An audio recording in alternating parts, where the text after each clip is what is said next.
300 fucking anime. I ended up mentioning 300 fucking shows in this video. 2x this shit, please. Speed that shit up. The whole video is like very conversationally paced, so if you're about saving your time, I would not spend 4 hours listening to it at normal speed. Even just 1.25 will get you some mileage. I realized I left out a bunch of important shit, so let me get to that real quick. Number one, I did spoil some shit. Not like super central spoilers, but I spoiled shit, just like generally describing plot details and certain characters' arcs and shit. So if you want to go into shows blind, don't watch this video. I summarize like almost every important show from this decade in some capacity, so... this list is not perfectly in order, I should also mention that. There will be time codes in the description because the first like 100 shows I mentioned are just shows that had some weird specific trait that I thought was really interesting and not necessarily shows that I thought were like super dope holistically. Really just like the top 150, 175 that I think are like properly dope. Everything else that I mentioned is just like cute or funny or whatever in some way.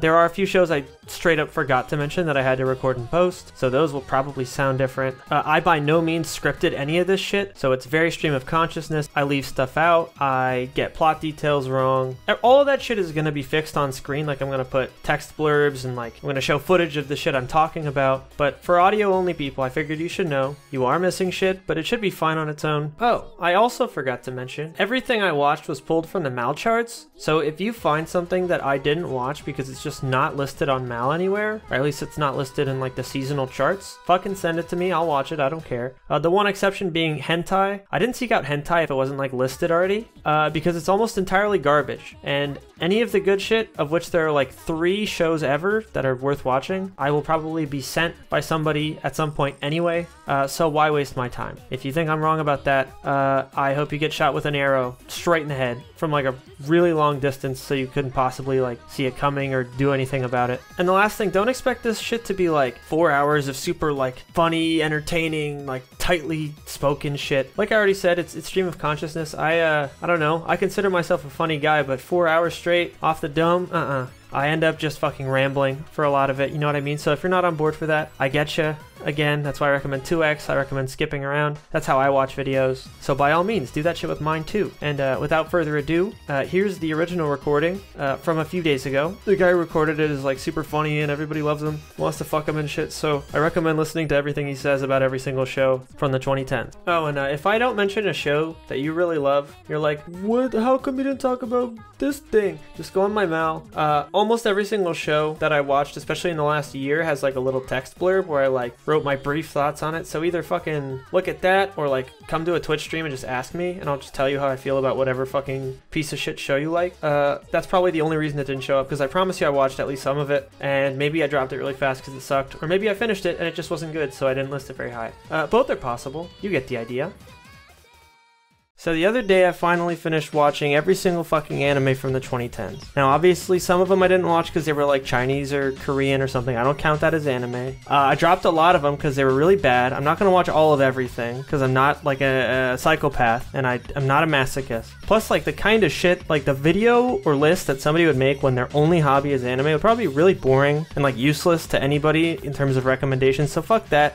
Boring, stupid, I hate it. So I just watched everything I could find that is like a standalone anime that came out in the 2010s and then dropped it if it sucked. And this is the list that resulted from that. That's all this list is meant to be. To be clear, the reason I even did any of this is because towards the end of 2019, I saw a lot of people coming out with lists that were like top 100 or top 50 anime of the 2010s, right? And it was always like their incomplete picture of just like the shit they happened to watch up to that point. And much like them, I had only seen whatever chunk of anime that I had already just wanted to watch, and just like coincidentally, it just seemed interesting to me, so I'd like pick it up and watch it. But since then, I was like, you know what? I've already watched like a decent chunk of the 2010 shows that are good. Like I've already seen a decent chunk of the ones that I would assume I would already just finish. So a good chunk of what's left, I'd probably drop quickly anyway, so I might as well just burn through all of it as quick as I can, put double speed on the ones that suck ass, but that I like, you know, I want to get an idea of it before I drop it, because I don't want to just drop something before I even understand what it's going for, or like the target demographic or whatever. So there's that, and as a result, I have a top 100 that I put together that took fucking ages to come up with, because it's very fucking hard to put one show over or below another one if I like them both a lot. Now, the way that I'm categorizing these is just enjoyment. That's the only metric that I think is like valuable for ranking things that you enjoy, right? like if you're just going by like how good is this thing, goodness is just what you think is good. Any other metric, like I could appeal to consensus. I could just say, well, most people tend to like it when shows are like this. But if I cared about consensus, I would just tell you to go fucking read the top 100 on the MyAnimeList website, right? You could just go look at the ones that are rated really well and watch those. This is shit that I curated, shit that I watched and thought was good and feel the need to mention because I think it's worthwhile. That's like the whole point of this. So I actually wrote up a list. Let me pull this shit up. I have it like a little Word document, right? Let me scroll up here. And I've divided into a few sections. So there's going to be like a table of contents. I probably put like a blurb up at the beginning of the video. But if somebody's like listening audio only, they got their headphones in on the bus or something, let me just establish it now. There's a table of contents in the description if you just want to like flip through. You don't feel like sitting through every fucking section of me doing whatever. I'll probably end up breaking it down into shows that I dropped that I think are worth mentioning, which I'll probably try to do really quickly. Like a lightning round of interesting shows that I finished that aren't like that amazing, but they're like probably, you know, noteworthy in some way. A proper honorable mention list of like good or even great shows that didn't quite make the top 100, and then the proper top 100. And then maybe like a, you know, a post list like ramble about general thoughts about the 2010s and like where anime's going and shit like that. That'll probably be the breakdown. So I guess without any further ado, we'll go into shows that I dropped that I think are worth mentioning. I'll try to do these like super fast, like a couple sentences at most. I might end up rambling, but fuck it, whatever. Happy Sugar Life, it's fucking deranged. This is the first show, okay? Just watch the first 2 episodes and then the last one. It's fucked up and stupid on purpose, and if you're ready for that, you'll have a good time. Hyogemono is like a show about a guy who loves tea sets, trying to get a luxurious lifestyle by being like a vassal to Oda Nobunaga. It's got weird dialogue, it's dry, it's slow, but it's cool. I'm just bad at dry and slow shit. Blood Sea, it's got cool fights, main girl's design is cool. Didn't finish it because the story's kind of boring, but you know, it's still fun. Silver Spoon, it's about farming. Guy goes on a farm. If you like farming, I guess, check it out. If you want to see a guy like shovel cow manure and learn about life, maybe it's worth your time. Non-Biori, I got drunk once and enjoyed, you know, the vibes of the first few episodes. Watch Seiko Cat's video if you want like a better, more nuanced description of this show before you watch it, but it's good, it's chill. Some girls in the sticks having fun. I'd recommend it, but I don't feel a need to watch all 12 episodes of it. Sweetness and Lightning, guy's wife dies, him and his daughter like process the grief. It's very cute, insofar as like, you know, it's like got a very warm interaction between the two of these characters. They like meet other characters, they grow closer, it's nice. Whatever, you get the idea quickly though. Your camp, people are gonna be mad at me for this, but like I don't need to finish this show because I'm not like crazy about like this camping thing, because like all they do is camp, but it's got great vibes. Like if you like comfy shows where they just chill, this is like great for you. It looks really good. They like, you know, sip cocoa, you see the steam coming out and shit. That's the type of show this is. Mida no Kaikata, this is like a show where a guy raises like a cute little mummy. It's pretty boring and substanceless outside of the fact that the mummy's really fucking cute. That's the extent to which I care about the show and recommend it. Just look at pictures of the mummy, watch him run around. That's all you need. And I left out a bunch of shows, but we're gonna move on because I don't need to talk about every single show that I dropped that I thought was worthwhile. Like you can just go on my Mal, look at the shows that I dropped that I rated a 6 or a 7. They're all worth at least like a glance. Like just like read the synopsis, see if it sounds interesting, and then check it out if you like it. All right, honorable mentions, lightning round. This is like gonna be quick. Not even all these shows are like necessarily good. They just have something interesting or funny that I think is noteworthy. So I'm just gonna run through all these real quick because I think every show deserves a mention. If it left any sort of impression on me, I'd like to have, you know, carve it into the wall so people can come by later and look at my cave paintings and be like, oh, okay, maybe there's something here. So first and foremost, this one's just a little giggle. Chicken Papa. It's like a 1-minute CGI animation. A guy, like he's like a chicken man. He walks into an elevator, tells a woman she smells like garlic, and that's the whole thing. And then it ends, and I love it. Sleeping with Hinoko. This is like early 2010s pre-ASMR parasocial affection type shit. It's very strange. You just like watch a girl sleep and like fall out of her bed and hit her head and then like talk to you briefly. It just like simulates intimacy, I guess. I thought it was just kind of funny because she just keeps falling out of bed and waking herself up and just being stupid. But it's weird and it's 45 minutes long, so I don't actually recommend watching it. I'd say just flip through it just to get an idea of the fact that it exists, because I think that's where most of the value comes from. Junji Ito adaptation of like a fish apocalypse thing. It's like a zombie apocalypse, but like these fish come out of the sea with like legs, like mechanical legs and shit. And they like run around and murder people. It's funny. It's like, you know, it slots neatly into the brain space where I keep all the random shitty horror movies I watch on Netflix all the time. It's kind of goofy. It's like got some CGI situation going on, but I enjoy it for that reason. Lu Shidai. This is a Chinese League of Legends anime. Now I said I wouldn't include Chinese shows, which is generally true. I didn't seek them out, but there were a few that I just had already seen or that I heard were really good. So I watched those. And this one I watched just because it's about League. And I used to be a League guy. If you used to be a League guy, you might be charmed by this. It's not great, but it is explicitly about League of Legends. I don't remember if they like call it something else, but it's basically just League. And in that sense, it's charming. You know, it's just like a sports anime. It does kind of look like shit though. Seizei Ganbare, Mahou Shoujo Kurumi. It's just like a funny little magical girl show. It's like very cheaply made. And the jokes do start to wear on you because it's like 24 episodes long. They're like 6-minute episodes or something, 8 minutes. But they are at least pretty funny at first. So I'd say, you know, it's fairly charming. charming. Give it a look if you like that kind of shit. It's like very irreverent. Onizushi, this is like a 5-minute show or like 3 minutes that I found subbed on YouTube. It's like a 2D and a 3D environment type aesthetic. I think it actually looks pretty nice, but it's mostly just got a couple like decent gags. It's not like incredible, but you know, it's worth a look if you're bored. Anime de wakaru shinryo naika. This is like a short little infotainment psychology show. It's got some annoying like fan service and shit in there, but generally speaking, it's just like them spitting random facts about,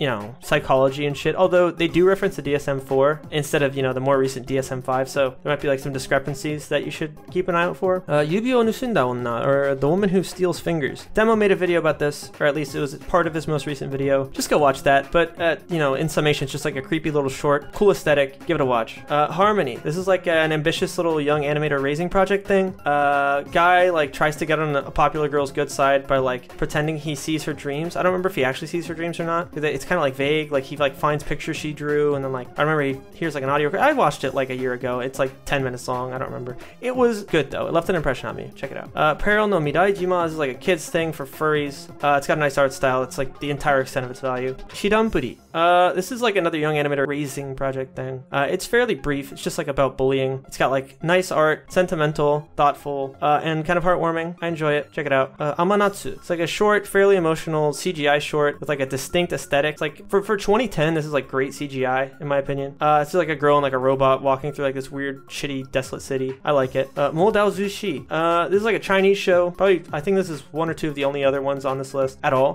People really like this one. It's like really high on the Mel charts. I don't think it's quite that good. It's like a historical fiction, like fantasy situation where they have like powers. They like ride around, like fly on their swords, like they sword surf. But all the characters like look really similar. So in that sense, I was kind of put off by it. It's kind of hard to keep track of everything going on. It's also just got like, it's in Chinese. It's got like a very distinct Chinese like cultural slant to it. And I'm just not familiar with that culture or like endeared to it yet. So I was just sort of thrown off by that a little bit, but it's like not a bad show. It's also got like these weird ads that were like integrated into the show. Like they'll do an ad break, but it's like the characters are like talking about the product and like holding up like an ice cream cone. It's weird, but it did make me laugh like every time. High School DxD, it's so trashy that I can't help but enjoy it. It's not like great. Like I would only advise you watch this if you're like 13 years old and like really horny, but otherwise I'd say it's just like if you're extraordinarily bored and you want to watch something at 2 times speed, maybe you'll have some fun with this. Just a guy fucking, a guy doing a bunch of fucking. Okay, Gakuen Handsome, I actually mentioned this in my other video. I do find this very charming, but it is hideous and stupid on purpose. But I enjoy that kind of thing. They all have like long, stupid chins, and they're just like pretty boys. That's all it is. Go watch it. Parasite, you guys know what the fuck Parasite is? It's like a Madhouse show from 2014 or thereabouts. I liked it a lot more in my first viewing, but like when I came back to it, I realized that it's actually very like strikingly generic. Like from the outset, it's kind of exciting because of Miki. Like he has like this little parasite in his hand, but the battles aren't actually that interesting. Like they just kind of like, they end like much faster than you'd expect, and there's not like a ton of tactical aspects to them. Villains like not that interesting. The like ramifications of the parasite infection aren't that interesting or even like widespread early on. The romance subplot's not that interesting, but I understand people really like the show. It'd be weird to not mention it at all. It's not like I didn't like it at all. It like kept my attention, but yeah, it's definitely not like exceptional. Maho Shoujo Site, this is like a super trashy, mind-bendingly stupid, like good spot of fun, in my opinion. It's like a very dark, death game adjacent, like magical girl show. It's super edgy, so if you like the sound of that, give it a watch. Magical Girl Raising Project, same vein, a lot less edgy and dark, but it's still got like this, it's like trying to contrast like cute and dark, and it mashes it into like one thing that's got like a very strange vibe that I think is unique enough to be worth mentioning, but it's not like amazing. It's not gonna knock your socks off. Watch it if you're bored and you like Maho Shoujo Site, but you want something cuter, I guess. Inferno Cop, you guys know what the fuck Inferno Cop is. I don't have to tell you. Just go watch a YouTube clip, you'll know what it is. It's like fine. Kotora-san. This is a girl that can read minds. It starts out really strong, like charming, fun characters, like pretty unique. That like the main guy is like extraordinarily transparent, like beyond the point of like reasonableness. Is that a word? Beyond the point of reason. Very strange dude, but it's fun to watch him in action, fun to watch him like endear himself to this girl. But the midsection's teen melodrama-y, kind of drags, and then the ending is pretty decent. So I'd say yeah, just give that a watch. I mean, it's worth it. I'd say it's good, but it does drag. Mecha Ude, like Mechanical Arms, I think is the English title. It's like a 25-minute short. They have like shonen battles with these like weird talking, dope-looking mechanical arms. That's all it is. It's fun. Shiki Yori Yori, this is like 3 shorts. They add up to be about like movie length, I think like 80 minutes or 75 minutes or something. They look good. They're fun. They're sentimental. They're sweet. I think, you know, that kind of thing is valuable. I'd give it a watch if you're feeling nostalgic. Akuma no Memu Memu-chan. This is like a 5-minute short. Made me laugh a whole bunch. It's kind of gross and weird. It's like a child succubus, but nothing gross actually happens on screen. It's just kind of funny and the dialogue's strange. I enjoyed it. Bokura no Ashita Friita no Genjo. It has a much longer title that I just cut off. It's from 2015. It's like a 1-episode short meant to like encourage unemployed young Japanese people to like find a job. I mostly just enjoyed it because I watched it without subtitles as like a Japanese practice exercise. Plus it was like neat little insight into like the Japanese like young people's struggles to find employment or like find purpose. But it's not like a great watch. I wouldn't like recommend this to the average person. Maybe if you're like learning Japanese, could be fun. Buta. This is like probably something you show your kids. It's like another young animated training project thing to my memory. It's like a pig samurai and he's like, you know, grizzled and shit, and then he like meets this young cute little fox and like sort of raises him and like protects him and like becomes more warm-hearted. You've heard this kind of story before. I liked it. Anyway, next, Love Live. It's like shitty K-On, which is to say that it's still fine. You know what I mean? I just generally enjoy the structure of show where like these girls come together and like work hard to like save their school or whatever. Just on principle, I can enjoy that kind of thing, but it's not great. I wouldn't recommend this to most people. If you're looking for K-On but a lot worse with like CGI performances and idle shit instead of like good, well animated like band sequences and shit, then watch this. One Piece Film Z. It's a One Piece movie. Same shit as Film Gold, except the outfits aren't quite as good. I'd recommend both though. Like if you like One Piece, you'll like these movies probably. Batum, trashy death game show. If you like trashy death games, this is your shtick, but it's not like amazing. It's fine. It's like fun. You can like look away from the screen and look back. You didn't miss anything. There's no substance here whatsoever. But you know, it's fun. I enjoy that kind of thing. Eve no Jikon, Time of Eve. It's like a 2-hour movie about robots and transhumanism and shit. It looks pretty good. If you like this kind of topic, this should be your cup of tea. Not super my thing, so I got kind of bored because it was so long, but I could definitely see some value in this if you're into this. Our 7-Day War, Bokura no Nanokakan Sensou. This is like a 2019 movie that I actually watched pretty recently. It's one of those movies that's all about like youthful rebellion against strict or like closed-minded adults that like ends up inspiring people to be more free or whatever. Like, you know, all these kids, like at first they're like kind of petty and then they like become more open to each other and they cry and they hug, and then like the adults that were trying to put them down are like now more warm-hearted and they like throw down their hats like, you know what, these kids are all right. If you enjoy that kind of thing, you know, it's like a Home Alone thing in like a factory. It's weird. It's fun. I enjoyed it. Give it a watch. Bloom Into You. This is like a very sincere attempt at like meaningful lesbian romance. It's like not fetishy or weird. It isn't those things, but it is still like not that great. It's got some like interesting shit going on with like identity and the way that like having a fucked up or weird sense of self can like fuck with your ability to like sincerely love someone or like be with them. But it does kind of explore their personalities in a sort of one-dimensional way, so it falls flat, but I would still call it like worth a look if that sounds interesting. Is This a Zombie from 2011? It's like symbolic of 2010's ecchi comedy to me. It's like sort of nostalgic. I was never like an ecchi guy, but I really enjoyed the comedy of this when I was like a youngin', when I was like 14. If you're between the ages of like 13 and 15, I'd say give it a look. Otherwise, it's whatever. I enjoy this aesthetic though. I'm nostalgic for it for sure. Nemure omoi go sora no shitone ni. This is like a weird like sci-fi thing where this woman, like, it's kind of ugly, but she like goes to space and like meets her dead mom. It's very strange but very interesting. If you have 49 minutes to spare, give it a look. It's got some cool sci-fi concepts and stuff. I like it. Akichi Asobi Playground. This is a 2013 short, 5 minutes long. 2 kids fuck around on a playground and like draw with chalk on the walls and like have these little things like fight each other. It's cool. I like it. Nude Batter Tetsuo. This is surreal and hilarious, like a lot of other shit Takashi Taniguchi made. This guy literally just, he like solo produces these shows where it's just like these weird grotesque looking people just like fucking around briefly. They're always like mildly charming. You get sick of it kind of quickly, but I'd say all of his shit is worth a glance at the very least. He made like a TV anime that's also pretty good. Hal from 2013 is like a fairly decent romance movie about like processing grief, because like this girl's boyfriend dies and she's like totally falling apart, and so like this agency, their job is to like have these like AI, like these robots have like memories or like personalities of that former lover like planted into them, and then they like look like that lover and they're meant to like rehabilitate the grieving person. It's very strange and kind of cruel almost, but I thought it was a mildly interesting movie, if only for the ideas that it's got going on. Wasure Nagumo. This is not that great, but it's just got a really strong tonal shift that I thought was interesting, because it's like this, it starts out very lighthearted and cute. There's like a little spider girl who jumps out of a book, and it's like very anime cute, very anime lighthearted. Like when FMA goes into like a joke sequence and they get all cute and they like shout at each other and, you know, wag their fists, that kind of thing. And then it just has a really dark and weird ending. It's like 25 minutes. That sounds interesting. I'd say watch it at double speed. You know what I mean? You're not missing anything by like not slowing it down. Kyoso Giga TV. This is one of those shows. It's like all colorful and actiony. It's got like a bunch of distinct characters. People tend to like this kind of shit. I didn't like it as much as most people, but it's definitely not bad. Got some interesting dialogue, some cool fights. I'd say it's worth a look. Promare, this is just standard trigger fare. It looks good. It's got some cool sequences. Most people probably like this more than I did. I don't care about the twink at all. Not into the twink. And then most of the action sequences, like in the intro, I was actually kind of like falling asleep. I was just tired from work probably, but I was like at the movie theater, like falling asleep in my chair. But I'd say still just give it a watch. The mid sequence is like really fun, and then the ending is like just very trigger, which is to say it's cool. I enjoyed it. Snafu, my secret, or what was it? My teen love comedy is Snafu or something. I'm looking at the Japanese title and like trying to remember the English one. This shit probably fucking whips if you're like an edgy piece of shit teenager. You'll probably like relate to the piece of shit main guy and like the insufferable girl. I am not talking too much shit though, because I do enjoy like the dialogue, and I do think that their dynamic is kind of cute. But if you relate to these characters as a teenager, it'll probably be like a great show to you. So watch it if that, you know, if you fit the description of just a fucking loser, check it out. Fate Zero seasons 1 and 2. I don't even know why I felt the need to mention the seasons, because that's just Fate Zero. It's a pretty cool show. I have it much lower than most people on my list because I thought the fights were continuously very anticlimactic, and I was really looking forward to the fights because the show looks amazing. But I mostly like it for the character art and the dialogue. At this point, some of the themes are interesting. But it's to me, this show is like the symbol of anticlimax. Like everything that happens in it doesn't really come to a head in a great way, except for the very final sequence with the Holy Grail, which is fun. Space Patrol Luluko, another trigger thing. It's cute. It's fun.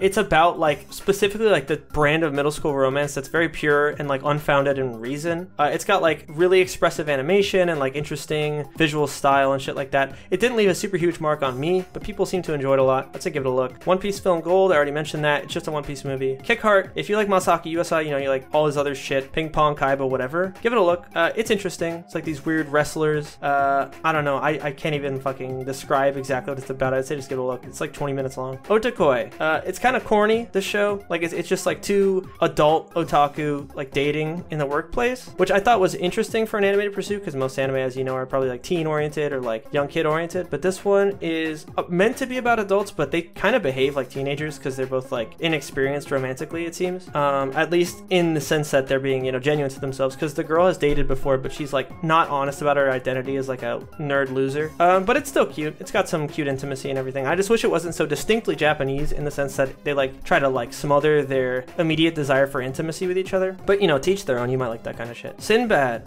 This is not the Magi spinoff. I'm talking about a movie from 2015. It's like a Miyazaki light movie. It's cute. It's good. It's not great, but it's like if you took Castle in the Sky and just kind of made it worse, which means you're taking like a great movie and turning it into like an okay movie. That's what this is. I'd say show it to your kids, throw it on, walk out of the room, do your fucking laundry. Okay, that's what this is valuable for.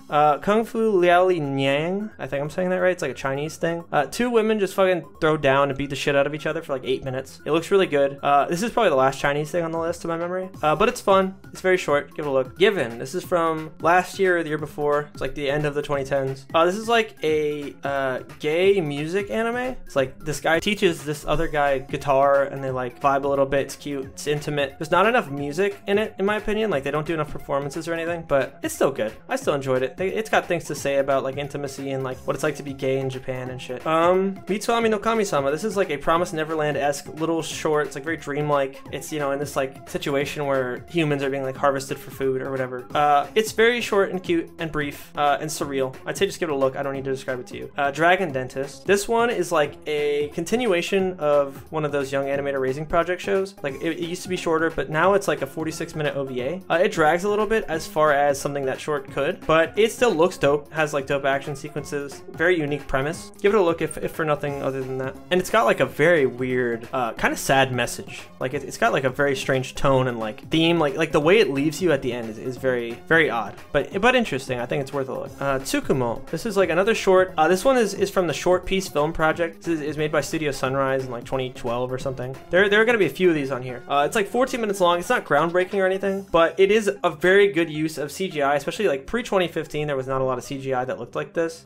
Very fun, very creative. I'd say it's worth a look. Tsuritama. This one's about fishing. A teenage boy learns to stop being like a piece of shit because like a weird alien guy shows up, and then they have fun. It's a good time. It's heartwarming. It looks nice. Give it a watch. Bungo Stray Dogs. This is like a competent, lighthearted crime drama.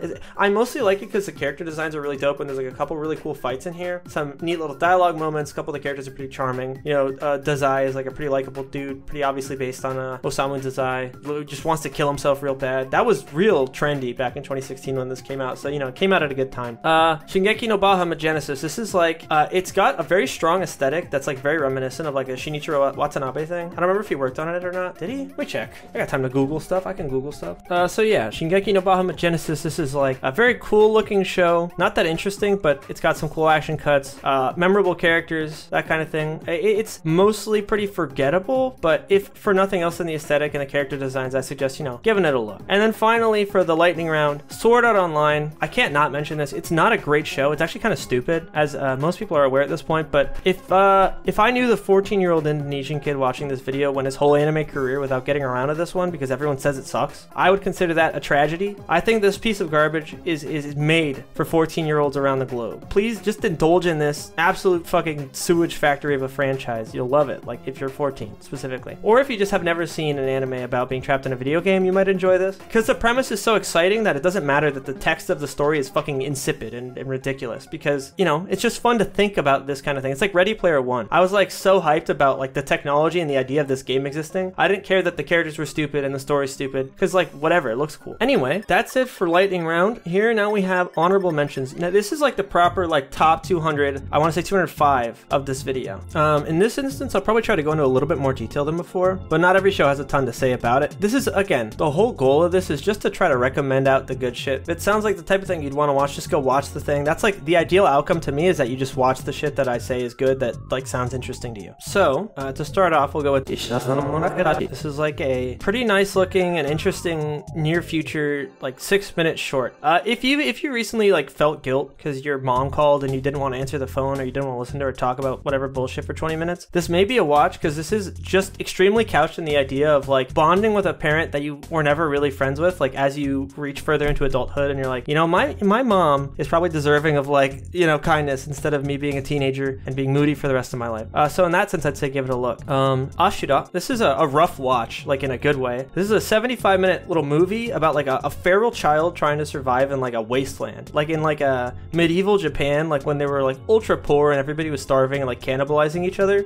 He just like lives in like this cruel world. He's shown like little spots of kindness by like this monk. It's interesting and fun. It's a CGI thing. It doesn't look that great, but for 2012, I'd say it's serviceable. Give it a look if you enjoy that kind of thing. It's very much like Dark Age Berserk, like early Berserk, where he's just in this fucking cruel environment, just like fending for himself and shit. Anyway, Chisana Eiyu, or the English title I want to say is like Humble Heroes, Modest Heroes. It's like a movie-length compilation of 3 shorts, like that other one I mentioned. There's like one about some crabs that's pretty mid, but the other 2, there's like one kid suffering from like an allergic reaction, and then this other one with like a weird invisible guy who's like getting blown around in the wind. It's good and fun, and I like it. It looks great. They all look great. Give it a look. It's not that long. I'm glad I kept running, or I'm glad I could keep running, I think was the title of this one. This is a 2018 show. It's good. It's pretty brief. It's just about like this dude going on a journey to like become a voice actor and like becoming fascinated with voice acting and like making a friend in the industry and shit. It's very cute, very intimate. It's about hard work. It's not amazing, but I like it a lot. It's very nice. Sou nan desu ka? This is like a 2019 edutainment thing. It's like it teaches like survival skills, but it's also like it's kind of gross because it's got like a lot of fan service and shit, and like the character interactions are kind of shallow. But just like it's not that long. Each episode's like half length, and it's only like 12 episodes to my memory. So it's really just like a fairly short show where these girls are like surviving on an island, and genuinely just like interesting and like entertaining. I'd say it's worth a look. Owari no Seraph. This to me is kind of like the baseline of like what would not be on the lightning round, like what makes it to like an actual honorable mention, because this show is not great by any stretch of the imagination, but it looks solid. The fights are solid. Characters are like decently interesting. They have enough going on that I'm not just like brain dead staring at the screen with my eyes looking in 2 different directions like a fucking chameleon. I'd say it's like the baseline. Same as the show that follows this, Tokyo Ghoul. It's just like, you know, cool looking characters, mildly interesting interactions, a story that keeps you interested. It's not like amazing, but it keeps you up, you know what I mean? That kind of shit. They're both on that level. Owari no Seraph is about fighting crazy vampires. Tokyo Ghoul is about like dealing with crazy vampires. They're, you know, surprisingly similar, so I'll just lump them in together. Fuck it. Not exceptional, but I'd say just read the manga for Tokyo Ghoul. I've heard that's better anyway. But, you know, I'm not gonna not mention it. It's a solid show. Terror in Resonance, same idea in terms of like rough quality. It's got some interesting ideas, pretty interesting characters, like more so than the last 2 I mentioned. And like it's trying to be something great. You know, Watanabe hopped on this and tried to make it something great. I don't think it stands up to his other shit, but it is pretty good. It's worth a look. It's about these like 2 like escapees from like a weird lab experiment when they were children, like becoming terrorists. I don't remember if it was like to get awareness for this or something, but either way, it's interesting. It's fun. Give it a look. And it looks dope too. Ushio and Tora. This is like an adaptation, like a remake of a very old show. I skipped a lot of stuff like this if it was just like a remake of an old thing. thing. But in this instance, because I don't think I'm ever gonna watch the old thing, whereas I plan to do that for all the other shows that I skipped,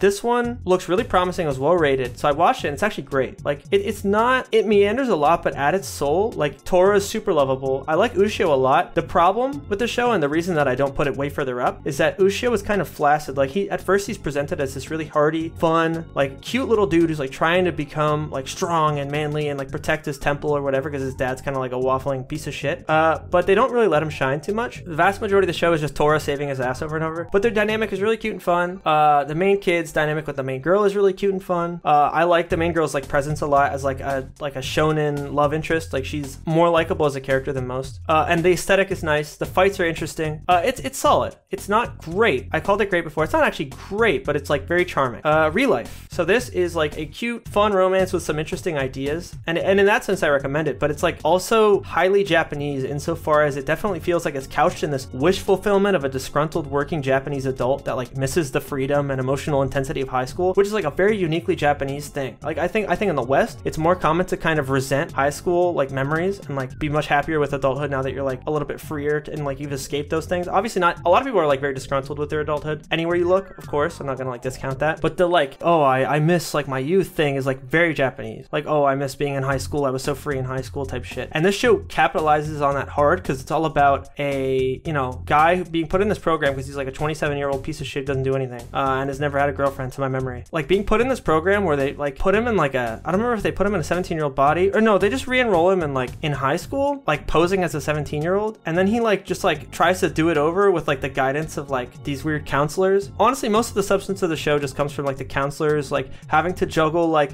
managing this guy without like interfering too much, because then they would like ruin the whole point of it. This very cute but sort of weird romance develops between this guy and another like real life like case study. Like they're both 27-year-old loser adults who like fall for each other for one reason or another, but what's weird is that they both think the other one is like a teenager still, so they try not to act on their feelings. It's kind of weird, but it ends up being cute. They have like a Kimi no Na wa sequence at the end where like I won't spoil it too much, but it's cute. It's pretty good. It explores some interesting ideas about like how people develop and like how like what kind of demons they need to like exercise from their brain in order to like function and like regain like their feelings and like love for the world. In that sense, it's good, but it's not amazing. Be advised. It's a cute romance though. Big first grader and little second grader. I don't remember if that's exactly how they translate the title, but that's literally what it is. It's a very cute short.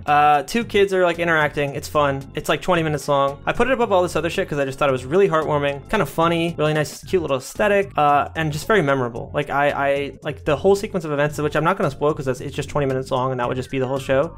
It's just like fun to watch. I was never bored. Give it a look. This next one, okay. SOS TV While Purgus Night Fevered from 2010 was probably one of the biggest surprises of this list because it's like a random piece of shit from like the bottom of the mal chart that I watched with one of my friends in a Discord call that was just like really fun and like hilarious. It's like literally just a fever dream per the title. Very strange, very weird. The opening theme is so fucking hilarious that I like made an Osu map out of it for fun.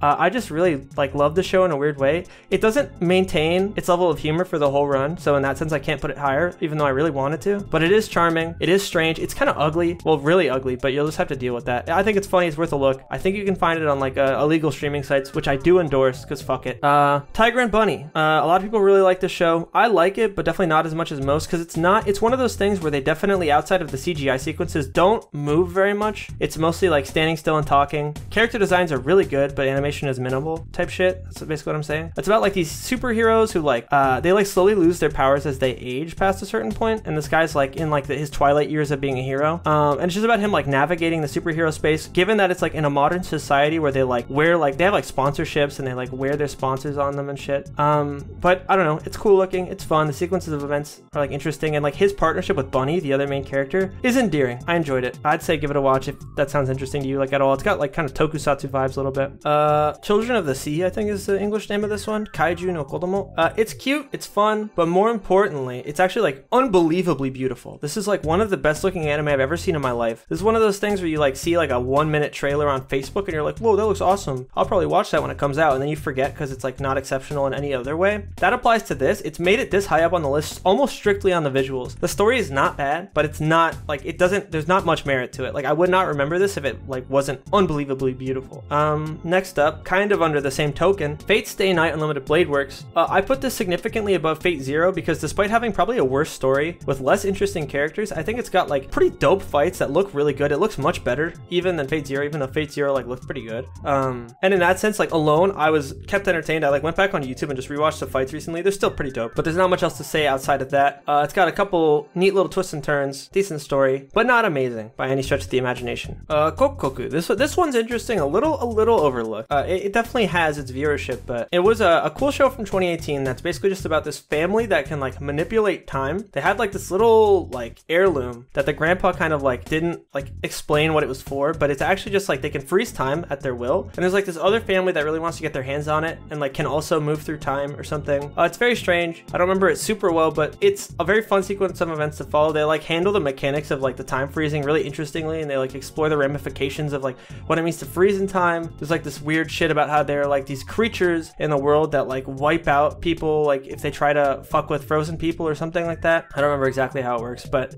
they're like also dead people that like transformed when they got absorbed by time. I think that if they like accept that they don't want time to move again or something, they like disintegrate and become one of these creatures. It's very weird, but it's pretty fun. The ending sequence, like the last few episodes where like the villain like becomes like a hybrid of one of these creatures, is not that interesting, but everything before that's pretty cool. Furiko. Demo talked about this one in a video, calls it the perfect anime because it's got no flaws, which I would agree with, but it's, you know, obviously doesn't soar to the heights necessary to make it anywhere near the top 100. But it's a very interesting, sentimental little piece that's like, I want to say like 3 minutes long. It's just a pendulum like swinging back and forth, showing like this couple like aging through time and shit. Just watch it. It's on YouTube. It's like a few minutes long. Why the fuck am I explaining it to you? Cheer Boys, 2016, I think, or 2018. I think it might be 2018. It's a good show. No, 2016. Fuck it. Who cares? It's a good, fun sports anime adjacent show where a bunch of guys are just like, man, fuck it. Being a cheerleader is actually kind of cool and not lame at all. And then they do cheerleading and they get real into it, and they, you know, have to like work on themselves to like get over their weird chip on their shoulder about the fact that like their main hobby they're engaging with is cheerleading. I enjoyed it. Their performances were fun to watch. They were like proud of what they did. I enjoy that kind of shit. Shashinkan. This one is about like a little photo store. Like over time, like you come in and they like take a photo of you and like give it to you, and they like set up the whole set and they like make it look nice. Starting in like the 1910s or something of Japan. Looks really nice. Very sentimental, heartwarming. A little tragic, but it's short. It's sweet. Give it a look. It's nice.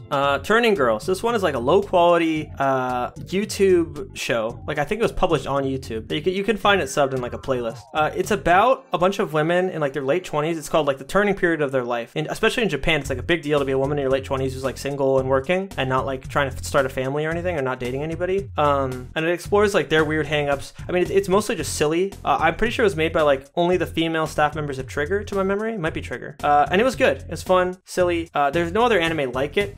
Take that as you will. And it's short, so you know, give it a look if that sounds interesting, but it's mostly just goofy. Your Lie in April. Some people might be surprised that this is so far down. Some people might be surprised that this is even on here at all, because, you know, we got lovers and haters of this show. I'm probably somewhere in the middle. I like this show. I think it looks really great. The musical sequences are really beautiful. They definitely try to do something meaningful with like the way the main guy is like trying to get over his trauma from his mom and shit like that. But like I think just the way, spoiler for this show that almost everybody knows already, the way they kind of try to cash in on like the tragedy of this girl's death or whatever, it's kind of cheap to me at this point. I'm kind of over it. Like it doesn't hit like it used to. Plus there's like this one sequence which is really funny where like the guy finds out that this girl's terminally ill, like the scene where he finds out, he like goes out to like the hospital, like he leaves the hospital and immediately sees like this cat, this like stray cat that he's been taking care of, like get hit by a car, and he starts crying, and I just started laughing. I'm like, dude, there shouldn't be this big of a fucking gap between like how I feel about how he's feeling and how he feels. Like the show occasionally drops the ball like that, but generally speaking it is very emotional, very beautiful, worth a look, definitely. If you like tragic romance type shit, watch it. You've probably already seen it if you like that kind of thing, so fuck it, whatever. The Person Who Knows the Blueness of the Sky, I think is like the literal translation of this title. I don't remember the Sora no Aosa wo shiru hito yo. This is like a 2019 movie, I guess. I'll just use a Japanese name.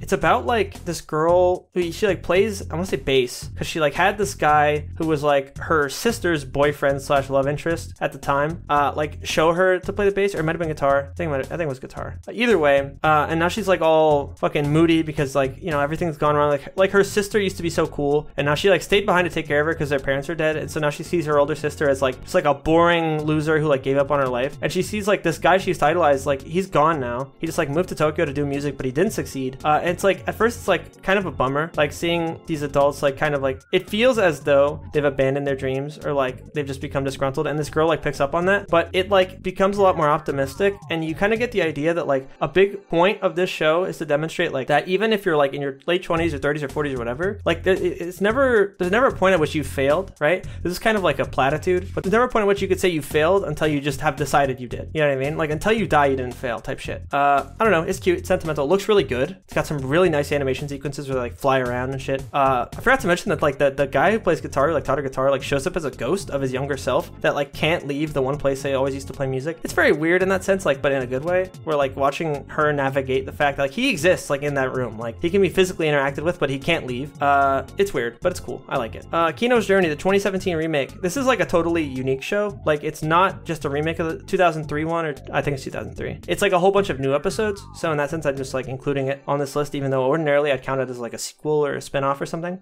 Same as the original. I'm not sure if you're aware, but it's like a show where she rides like a sentient motorcycle that like talks, named Hermes, and they just explore like country to country. Like all she does is travel. Like she doesn't even work. Like her living is just traveling around, maybe doing the occasional odd job, and just like absorbing the world. Like this is kind of like the van guy equivalent in anime, where like her whole like life is just like riding around to these weird, very distinct countries with random like horrifying dystopian laws. Some of them anyway. Like in this one, everyone is sad. In this one, that might be actually from the original, but like for example, like in the first episode, she goes to somewhere where like killing is legal, but like the whole point of it is that like it's like this weird backwards thing. It might be a statement on gun laws, I don't know, where like because murder is legal, anybody who actually shows up to be a murderer just like gets killed on the spot by all the townspeople. So it's like very peaceful and nice. Or like there's this like episode that is actually a remake of the 2003 one where like she goes to like this like gladiators ring where like the winner gets to become the king or like challenge the king or something, and she just like she wins and then like just shoots the king in the head and leaves. It's like very weird. Her sense of morality is very strange. Very Gone Freaks in that respect. Shout out fucking Alexander. Anyway, next up, let me see here. Hitorigurashi no Shougakusei, or like the elementary schooler who lives alone. I don't know if this has like an English title. This is like probably the single weirdest show on this entire list. Like that, like I could say bar none actually, because it's a weird bottom of the mouth chart show that's like in iPhone like smartphone resolution. Like if you watch it online, you'll see it like in that weird tiny resolution. So it's probably animated directly for phones, right? And it's about this 9-year-old girl who just like lives alone and runs a ramen shop because her parents are dead, but she like doesn't have like the capability of like an adult or anything. She just is a 9-year-old girl, and like when people come in to like get food, they're like kind of pitying her almost, and she like makes them like shitty spaghetti and like, oh, it's so good. They're like kind of like wincing. It's just funny and strange and dark, but it like has like a lighthearted atmosphere. It's like kind of, I don't know, it's weird. It's like trying to be like not heartwarming. It's trying to be like encouraging. Like it's meant to be like heartening. Like you're meant to watch it and like root for her, but it's just fucked. And like the characters in universe like pity her, and like at one point she gets like robbed. Like a burglar comes in and she's like, oh, thank God, it's just a burglar. He's like, excuse me? And then she's like, oh yeah, you know, there's nothing to steal anyway. You know, what are you gonna do? And then he's like, Jesus Christ. He starts like feeling a bunch of pity for her. He like comes back and tries to give her a present for Christmas because Christmas is coming up, even though he's just trying to steal from her just a moment ago, and then he gets like arrested. I don't know. It's a very weird show. It's very short. It's 3-minute episodes and there's only 12 episodes. I'd say give it a watch, if only because it's just so odd. It's very fucking weird that it even exists. I love it tremendously for that reason, but obviously I'm not gonna put it any higher on the list because like it's not like great. Like I'm not watching it having an amazing time. I'm more just baffled just at what I'm seeing. Holy shit. Okay, Osamu Tezuka no Buddha movies. There's 2 movies that are just like the story of Buddha. I think Osamu Tezuka like back in the day like made, I don't know if they were manga or something, but they were adapted into these 2 movies in 2011 and 2014 that are like pretty good. Like they're like pretty, I don't know how accurate to like the story of Buddha they are. I have like a very rough outline of what his story is because I took a world religion class in college like a couple years ago, but it's just very odd that the characters have like all these powers, like these random tragic stories where this girl like goes blind because she tried to like date the prince who like is Buddha. He's like the prince of this kingdom. They're good movies. I'd say they're solid. I enjoyed them. Again, not incredible, but definitely like good, like no question good. I'd say give them a look if that sounds interesting. It's very, very strange that somebody would like make like the story of Buddha into like anime movies, but you know, again, they're good. JoJo Part 3. I'm gonna split the JoJo parts into separate entries, by the way, because I think they're all their own show. I don't think anybody's gonna begrudge me for that. I'm not gonna make JoJo one entry on this list. So JoJo Part 3 I think is probably the worst of the modern parts, which I guess spoilers for a few shows showing up later on the list, but they show up in different places. JoJo Part 3, it's pretty good. Jotaro is really charming. You know, I like Polnareff. Like I like these characters. Old Joseph is hilarious, but there's a lot of filler that I don't give a fuck about. That's like not like half of them don't even have like interesting opponents. The fights aren't that cool. Some of them are good, like the guy who's just like a car. He just like drives the car around and screams. That's kind of funny. But mostly I was just in it for like the cool fights. Fucking Pet Shop. He's like a dog, I think. Was it like a bird? I don't even remember. I saw this in like when it came out, which was what, 2013, 2014. It was funny. It was good. I liked it. It's JoJo. If you've already seen other JoJo, you know about this. Everybody knows about this fucking show. It's pretty good, but it's not amazing, is my point. Anohana. This is a doozy. So I watched this in 2011, like everybody else, and I cried, and I thought it was beautiful and really sad and whatever. It's about like this dude and like his whole old group of friends when they were kids. They would like run around. He was like the leader, and they would like gallivant around town and like have a good time. They had like a little hideout, but then one day like one of their friends like fell into a creek and like died. Like she like fell down like a little slope and like hit her head or something. They don't ever really make it clear how she died. And like her spirit like appears before the dude who used to be like the leader, but now he's like a bozo. He's like a high school dropout who just like sits around and plays games all day, and like she appears before him as like a physical entity. Like she can like interact with the world. Like she can pick shit up and like cook food, but like no one can see her other than him, and she like talks to him like everything's all chill. And it's all about like this friend group coming back together around this ghost that like a lot of them don't even believe exists. They just kind of like deal with what's going on as it comes, and they like struggle through all their own problems. The problem with this show is that it's unbelievably fucking melodramatic. Like it takes it to an 11 with like just how like many hangups these characters have, and just like how sad everything is meant to be, to the point where I couldn't really take it seriously. And I'm not like a CinemaSins guy, right? I'm not gonna watch Up and be like, ding, oh he's got a square head, fucking suspension of disbelief ruined, ding, the dogs can't talk. But like when I watch this show, like why does he not just fucking tell these, like he's like, oh hey Madama, pick up like this bowl, and then they can see you holding it and they'll know you're real. Like that never happens for like the first like 9 or 10 episodes of its like 11 or 12 episode run. It's actually like so stupid that I couldn't wrap my head around it, and it was so frustrating that it like made it hard to enjoy what I was seeing. But the sentiment is all there. It is very sweet. The ending is like very heartwarming. I did cry again because like I have a heart, I have warm blood. All right, this is what I live for. But again, it falls short in a lot of ways that are very frustrating. So there's no way I can move it up any further than where I have it. Hell, I might even, to be honest, this might even belong a little lower down just because how frustrating it was. This list is not perfectly absolute. Like things are more or less above or below things that are better or worse than each other. Like it's roughly meant to be in order, but it's not perfect. Up until like the top 30, it's definitely not in perfect order. But either way, fucking moving on. Oh god, okay, Rakudai Kishino Cavalry. This is an interesting one. Or Chivalry of a Failed Knight. This is like to me this is like the most perfectly competent like romantic, like, because it actually does have like a fairly satisfying romance insofar as they like get together after just a few episodes and then like just are a couple, which is like not that common in anime, and I enjoy that kind of shit. But it actually has some like weirdly good action sequences and like drama beats, given that it is very trashy and like very obvious and predictable for the most part. Like it randomly flies into like being great in random moments. It's short, like it's 12 episodes, and I would call it like competently put together. I would say this is like the patron saint of just being like an acceptable show with like a heartwarming romance that I enjoy. It's actually like intimate and shit. Dude, my stomach's rumbling. I'm hungry. I'm gonna have to pause this and eat. Just watch fucking Digi did 2 videos on this that I think are like wrap up everything I like about it. That like compare it to what the fuck is this show called? The Astra Score, which is like a piece of shit that's not gonna appear on this list. Spoiler alert, in case anybody was waiting for their beloved Astra Score to show up. But yeah, just go watch those videos. They're much better than anything I'll say here. Rainbow. Okay, so Rainbow, I don't remember the English title, but it's Nicha Rokugo no Shichinin. It's like the 7 of Cell 6 or something.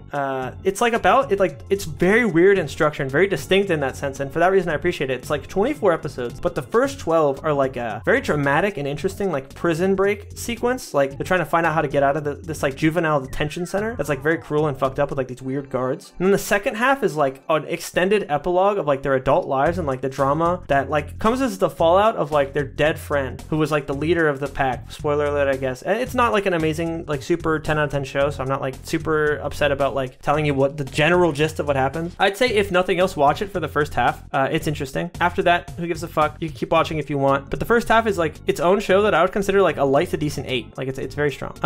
Okay, don't need the last Naruto the movie on here. I'm literally gonna delete that because it's like just an extension of Naruto. Shouldn't be on here. Assassination Classroom. This one, everybody's seen this. Everybody and their fucking mother's seen it. I didn't know this was so popular until I checked the Mal page like the other day. It's got like millions of people on it, just on my anime list alone. I guess it was on Netflix, so everybody knows about it.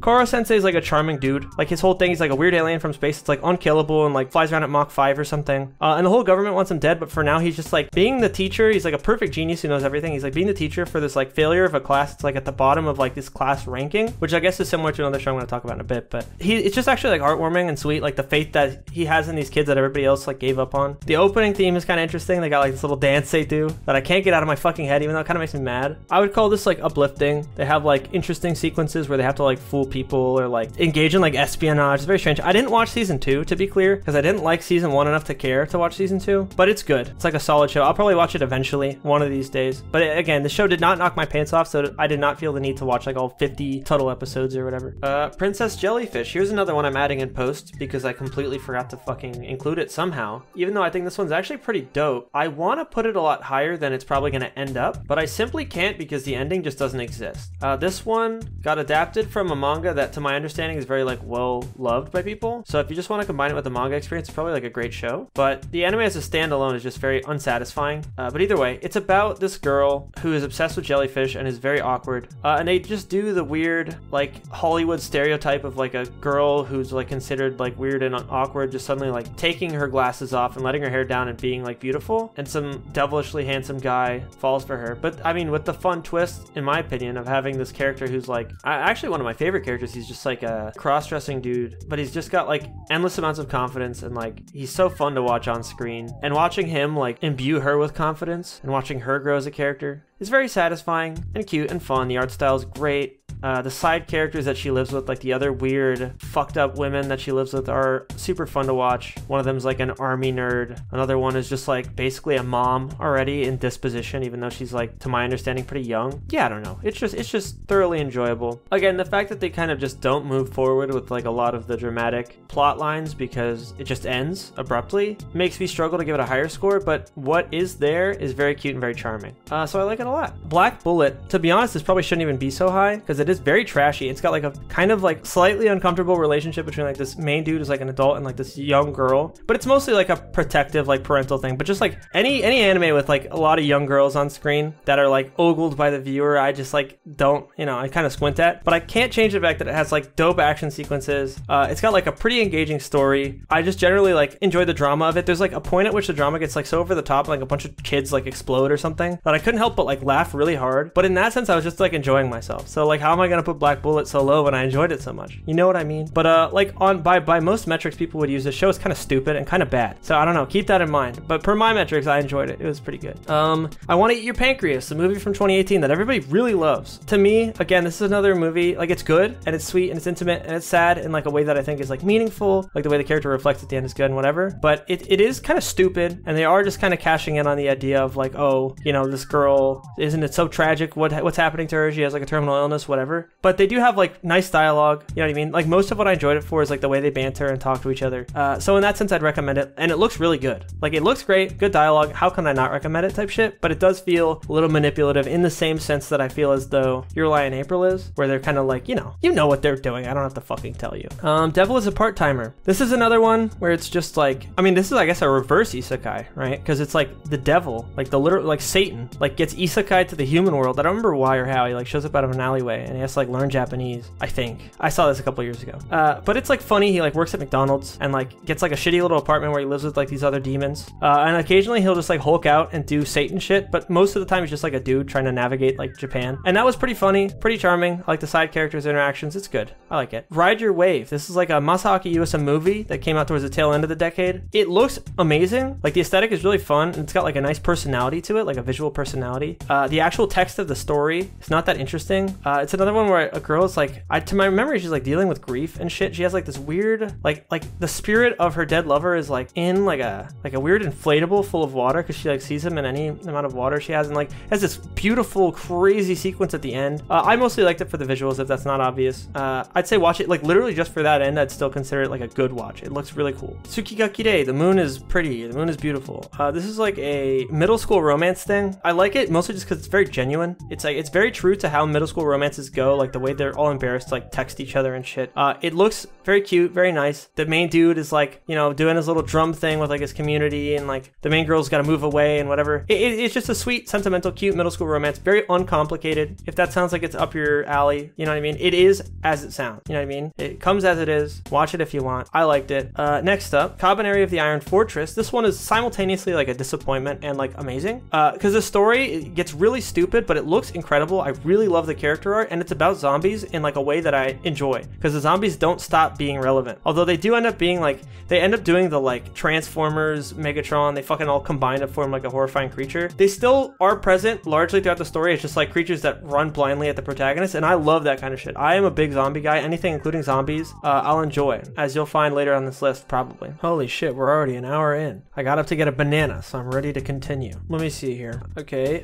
Pet Girl from Sakura So. This is a good show. It's kind of hard to put my finger on exactly what I like about it, because I'm not crazy about the main girl, like as a personality, and the main guy is not even that likable. It's more just like the general atmosphere of the show. It's like very playful and sweet. Like the dorm they live in is like very comfortable and very cute and nice. I like the side characters a lot. Their interactions are fun. And the romance like is sweet. Like again, it's not one of those super meaningful romances where it feels like the characters are like bettering each other by being together or anything, but it definitely is good. It has merit. I like it. It's cute. It's fun.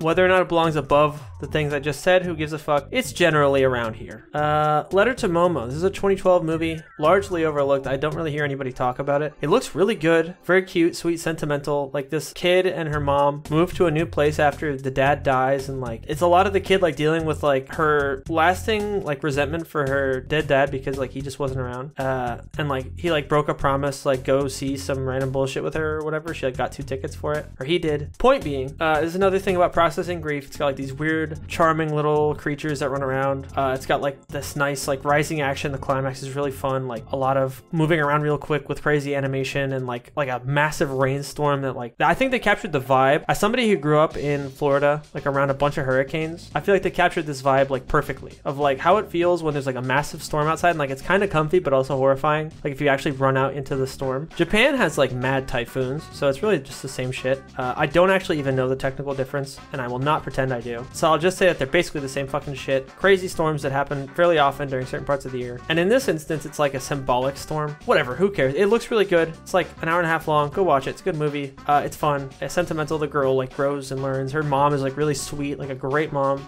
Very likable, very eminently likable cast of characters and little creatureoids that show up. Punchline. Surprised I actually put this so far up because I'm not this crazy about it, but I do like it. It's a really cool looking show, like very strong aesthetic show. It's like this weird, bizarre show that's like ostensibly fan service oriented, but it's like about like every time this guy like has a nosebleed, like the world ends, and it's like he's dead because of his nosebleed or something, and like he like repeatedly goes forward and back in time to like change things, and it gets like there's like this twist and like towards the middle where it like gets really serious. I won't go into too much detail as to not spoil it, but I'd say it gets wild enough that it's worth a look, if only just to like see for yourself. Plus it looks good, fun, expressive animation, some like nice, interesting side characters. But it is like still, even though I said it was ostensibly fan service oriented, like it is fan service oriented. Like it features fan service prominently. It's just not like the point, I guess. Jingai-san no Yome. This is like a really fucking bizarre show where like it's very normal that like high school students, specifically high school boys, are married off as wives to like these random creatures by the school. Like the school is in charge of this. It's very strange, but extremely fucking hilarious, and like also it gets just like kind of cute. Like at first it's simultaneously like hilarious and horrifying, and then it just gets like very heartwarming. Like the marriage that they develop like between this main dude and like this random creature is just like very cute and like very sweet, and I'm like, oh okay, I guess there's something to this.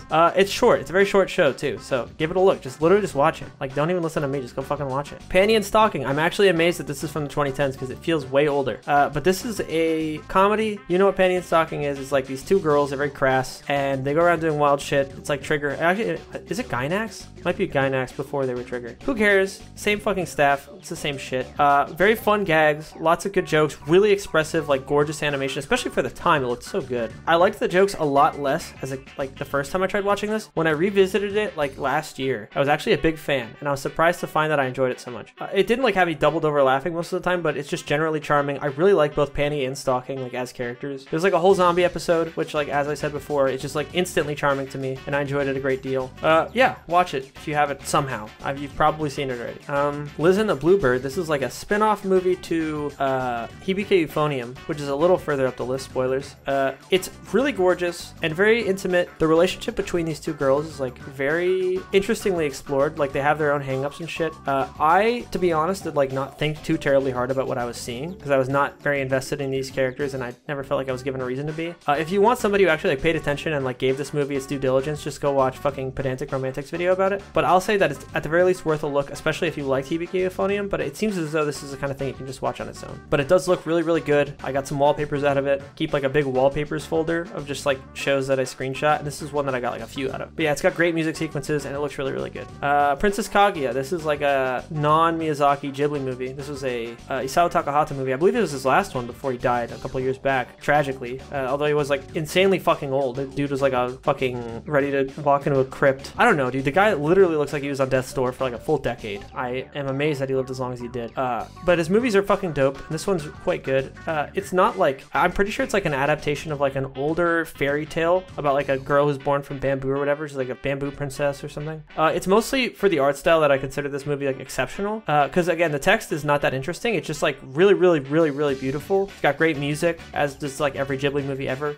Worth a look. I'd say just watch every fucking Ghibli movie. Like even outside of the 2010s conversation, like what the fuck are you doing? Not watching all of these. All of them are worthwhile except for maybe fucking Tales of Earthsea, which is still good. Like it's not a terrible movie. It's just like I've heard the book is way better. Whatever, I'm meandering. Aki no Kanade. This is like, I think one of the last shorts that appears on this list. One of like a few. This one is about like a woman who like used to do drumming a lot, like in the small town that she was from, but then she like moved to Tokyo to try to like pursue just like, she tried to pursue that, but she like lost her passions for it hardcore and like became very disillusioned with it. But then she like returns to her hometown and like rediscovers her passion and like teaches children and shit, and it's like very sweet and very motivating. Like it's very much, I enjoy shows that are oriented around the idea that like well into adulthood you can just kind of continue pursuing your passion. It's like a good idea and it's like very worthwhile. And I mean obviously I found that holds up in real life, but it's nice to see media dig into that idea and like display it. And it looks good. It's just like a nice looking short. Does not waste your time, which I very much value in a show. Here's one I entirely forgot to mention, probably because it's so simple that I could finish talking about it in 15 seconds, but I'll probably take more like a minute. Momo Curry. This is just Tsukigaki-rei, like just two fucking middle schoolers dating for the first time and like being really cute about it and awkward. Except this one doesn't have like all the drama and like interpersonal difficulty the other show does. This one is very simple, very straightforward, very cute. It reads a lot more like a direct manga adaptation, more comedy oriented in general. It's kind of hard to have a bad time with this one just because it's so simple.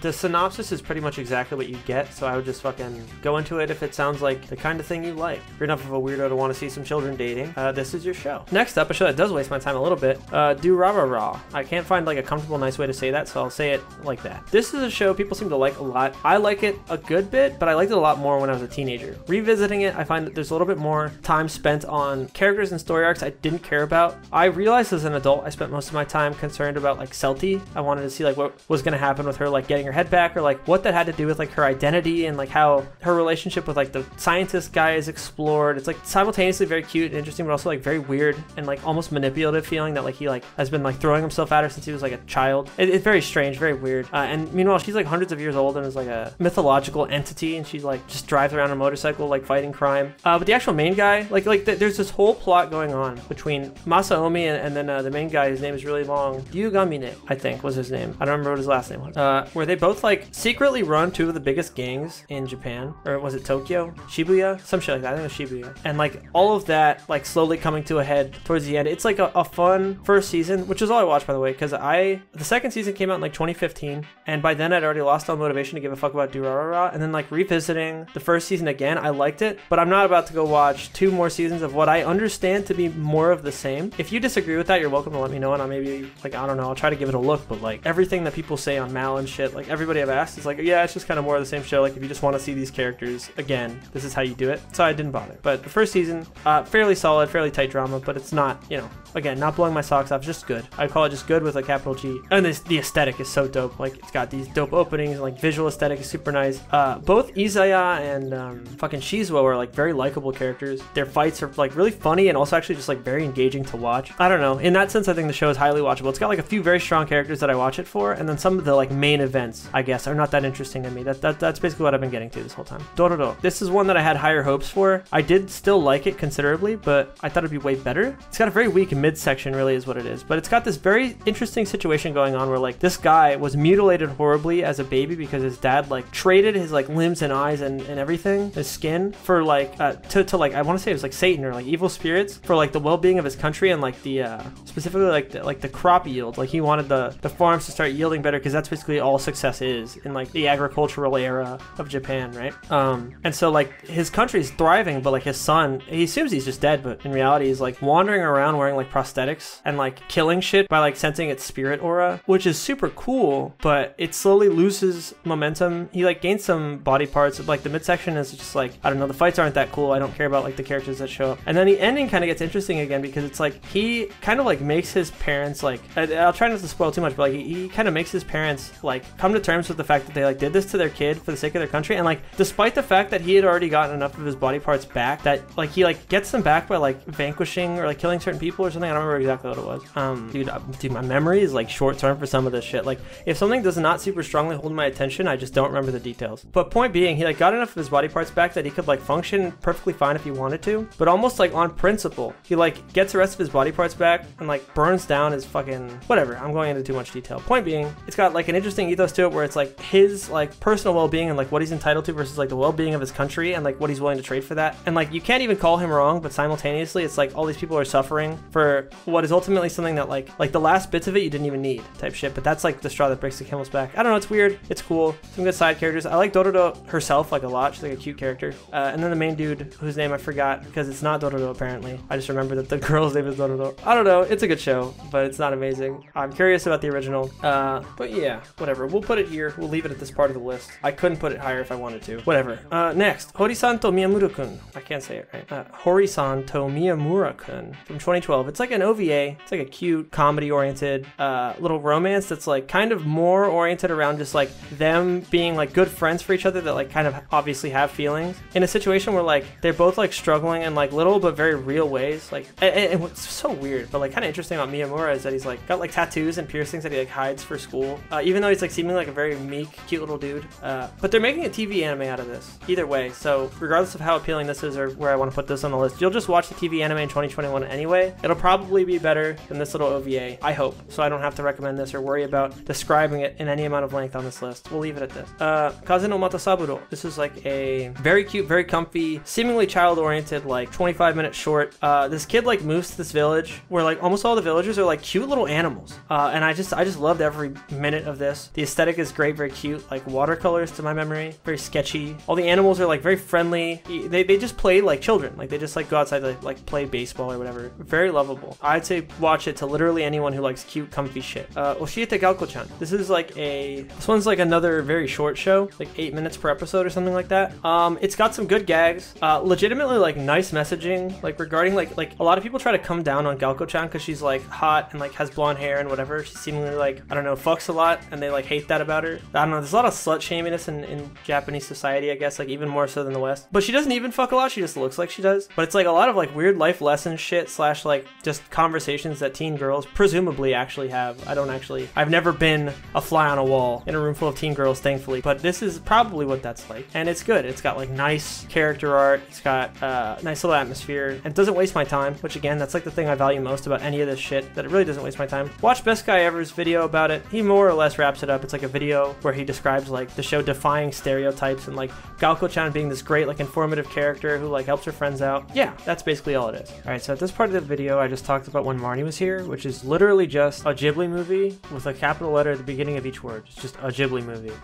All the things that are worthy of praise are things that I would praise of any Ghibli movie, but this one is not as special as any of those in my opinion, but it's still good. It's just like a coming of age thing. It looks amazing, obviously. Great music, very sweet. It's a Ghibli thing, just fucking watch it. You don't need a recommendation or a description from me. Alright, grow up. Very well voiced. I haven't watched the dub. All the stuff that I watched, for the record, is subbed, like every single thing, so I have no idea how good the dubs are. I wouldn't rely on me to give you that judgment. I'm a sub guy, that's just how it goes. Either way, dad shit whip. Aho Girl, 2017. It's a good show. This girl's really stupid, and she really loves her friend who like kind of hates her. She's like actually just like a dumb asshole, and I enjoy that dynamic a lot. Like I think her stupidity and the way he like interacts with it is just sincerely hilarious for like the first several episodes, and then like at spots throughout the latter like 2/3. It does fall off a little bit. It does like slowly become less funny, but thankfully it's not a terribly long show. To my memory, it's also like a shorter one.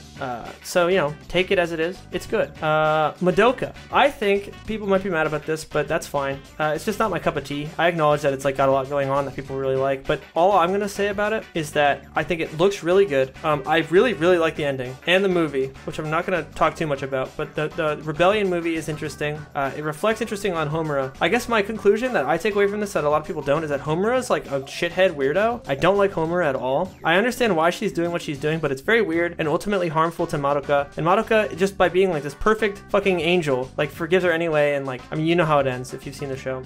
It's good. I like it. It's fun. But more importantly, it's like dark in ways that are compelling. They reuse that one really good song over and over and over until it stops being really good. I want to say it was a Yuki Kajiura song. I might be wrong. It's a beautiful song, but they use it like 80 fucking times in the 12 episodes that we have to work with here.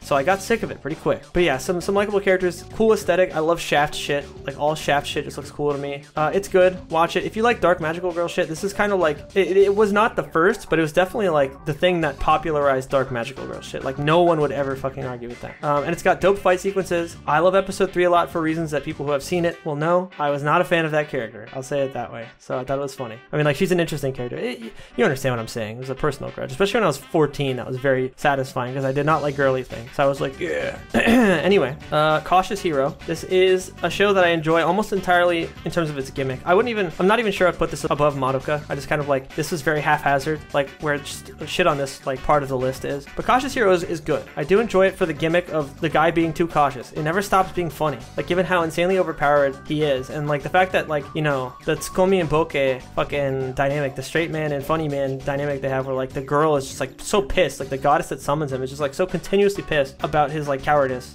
It didn't really stop being funny to me. I just kind of kept giggling at it every time, which definitely helped the score a lot because otherwise it does not have a lot to it. It is an isekai. It has boring side characters, although there's like a bit of a twist at the end that I enjoyed a lot too. Like I think it concludes well, sentimental, cute. I like it. Not amazing, but I like it. You'll find that characterizes a lot of shows around here. Either they were very short, so they didn't have that much time to make an impression, but I loved what I saw, or they were like normal length and I didn't love it, but it was good and I appreciate it type shit. That's like what this honorable mention section is for. As we get further up, you'll find shows I appreciate more or like more thoroughly. Amagi Brilliant Park. This show is about like a dude like who, I don't remember like why they commissioned him of all people, but he's like commissioned to like save a failing theme park made by aliens. It's like a Kyoto animation show. It looks really good, very expressive. So in that sense, it's like automatically just like being successful in my brain. Like it's already automatically succeeding on like the aesthetic and musical level. Charming side characters. Main guy is actually very likable. Like he's the kind of level-headed that doesn't feel like he's meant to like cheaply appeal to overly cynical, obnoxious viewers that are like arrogant, think really highly of themselves. Like he's just actually like very realistic and easy to relate with, I guess. And it is sincerely fun just like watching him come up with ways to save this amusement park. Side characters are also very likable, like the people who work at the amusement park, all like weird aliens and creatures. It's good. It's a good show.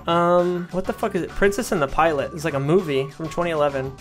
It's just gorgeous and like watching, because all it is that there's like these warring kingdoms and like this one pilot who's from like a discriminated race or like class of people, I don't remember exactly which one it was, is like on the lower rung of the military, but he's such like an exceptional pilot that he's like made to ferry the princess like alone on like this little ship behind enemy lines to like get her out of like danger zone, I think it was. I don't remember exactly what they're trying to achieve by doing this, but like the little rapport that they have over the course of their journey is incredibly sweet. I really just enjoyed the whole ride. It's a good movie. I recommend it. Check it out. Psychic High School, I think this is called. Nerawareta Gakuen. Psychic School? Psychic Wars School? Some shit like that. Who gives a fuck? It's from 2012. It looks really good. It's about psychic high schoolers.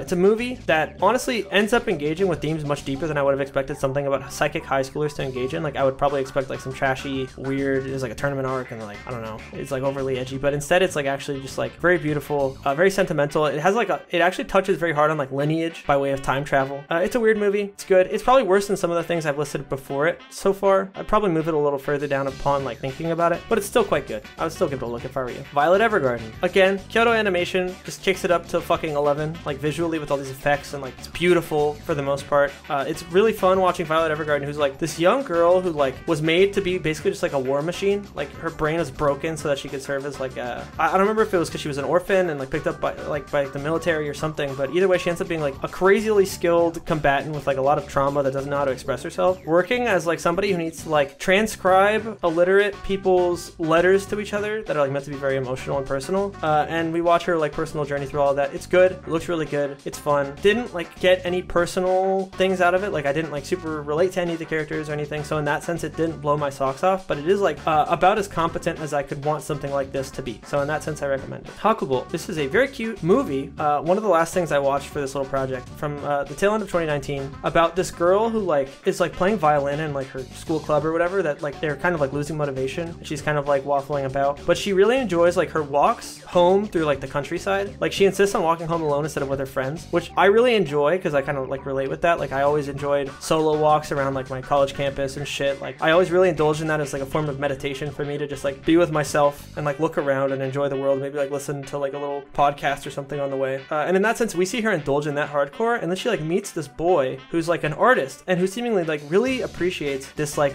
environment and like world around him the way that she does, so they connect on that level, and they just have like a very sweet, very cute romance that like manifests in ways that I think are like very worthwhile for the viewer to like just like observe, in ways that like a lot of romance anime just kind of fail. They fail to justify why would I want these two characters in particular to be together. This anime nails it, despite the fact that they're like pretty young and like unrelatable, just in the sense that they like connect on a fundamental level that like a lot of romance anime don't hit. Going on a little bit too long about that point, but I do think it's important. I feel like a lot of people are just like automatically sold on romance anime just on the premise that the characters are like in love with each other and want to be with each other like really bad. Like that's enough. And for me, that's not. Like I need to want the characters to be together because I feel like it'll like manifest in something meaningful. This movie nails that. It's really like visually beautiful and just like comes together really nicely. I'm a big fan. The World God Only Knows. This one is like this one was kind of grandfathered in by like my 15 or 14-year-old self. I really loved this series. So I still have a lot of nostalgia for it, and it still does like hold up quite well for a 2010 or 2011 show, like visually. It's just like about this dude named Keima who just like plays Aerogay all day, like dating sims on his PSP and his computer and shit. And he's like unbelievably good at them, in quotes, insofar as he's like beaten every single one and like conquered every line or whatever. And he's like looked up to by like all these people on his blog as like the god of dating or something, or the god of conquering women or whatever. It's kind of weird. And like a representative from hell comes up like, hey, we need you to like exorcise these ghosts from girls' hearts by getting them to fall in love with you. We understand you're like the king of conquest. And he's like, what the fuck? And he's kind of like clumsily made to like do all this. And it's funny and cute to watch, and like the way he handles each individual little romance arc is like actually pretty cute and heartwarming. Usually like he like puts his best foot forward as like a nerdy awkward guy with no experience like pretty well, and it's fun to watch. I don't remember what the fuck the English translation is for that. I mean, who gives a fuck how you say it? Point being, this is like a thing about a piece of shit weirdo who pilots a mech and like really loves like the interior of his little mech. It's just really funny, like in very serious situations where they'd normally be like screaming and crying like his allies are dying in space. He's like worried that he like spilled a bunch of like his fries everywhere in like his little compartment. I forget what the fuck is it called? Like the cockpit. He always talks about how much he loves his cockpit, and he keeps like spilling food in there and like decorating it and like just doing weird shit to it. It's just a weird comedy. Not all of it's funny, but it's generally funny and just like very like when it's not funny, it makes up for it by being really weird and fun to follow. And it's short. It's another short one. It's over with quick, so it does not waste your time being unfun, which is what I need.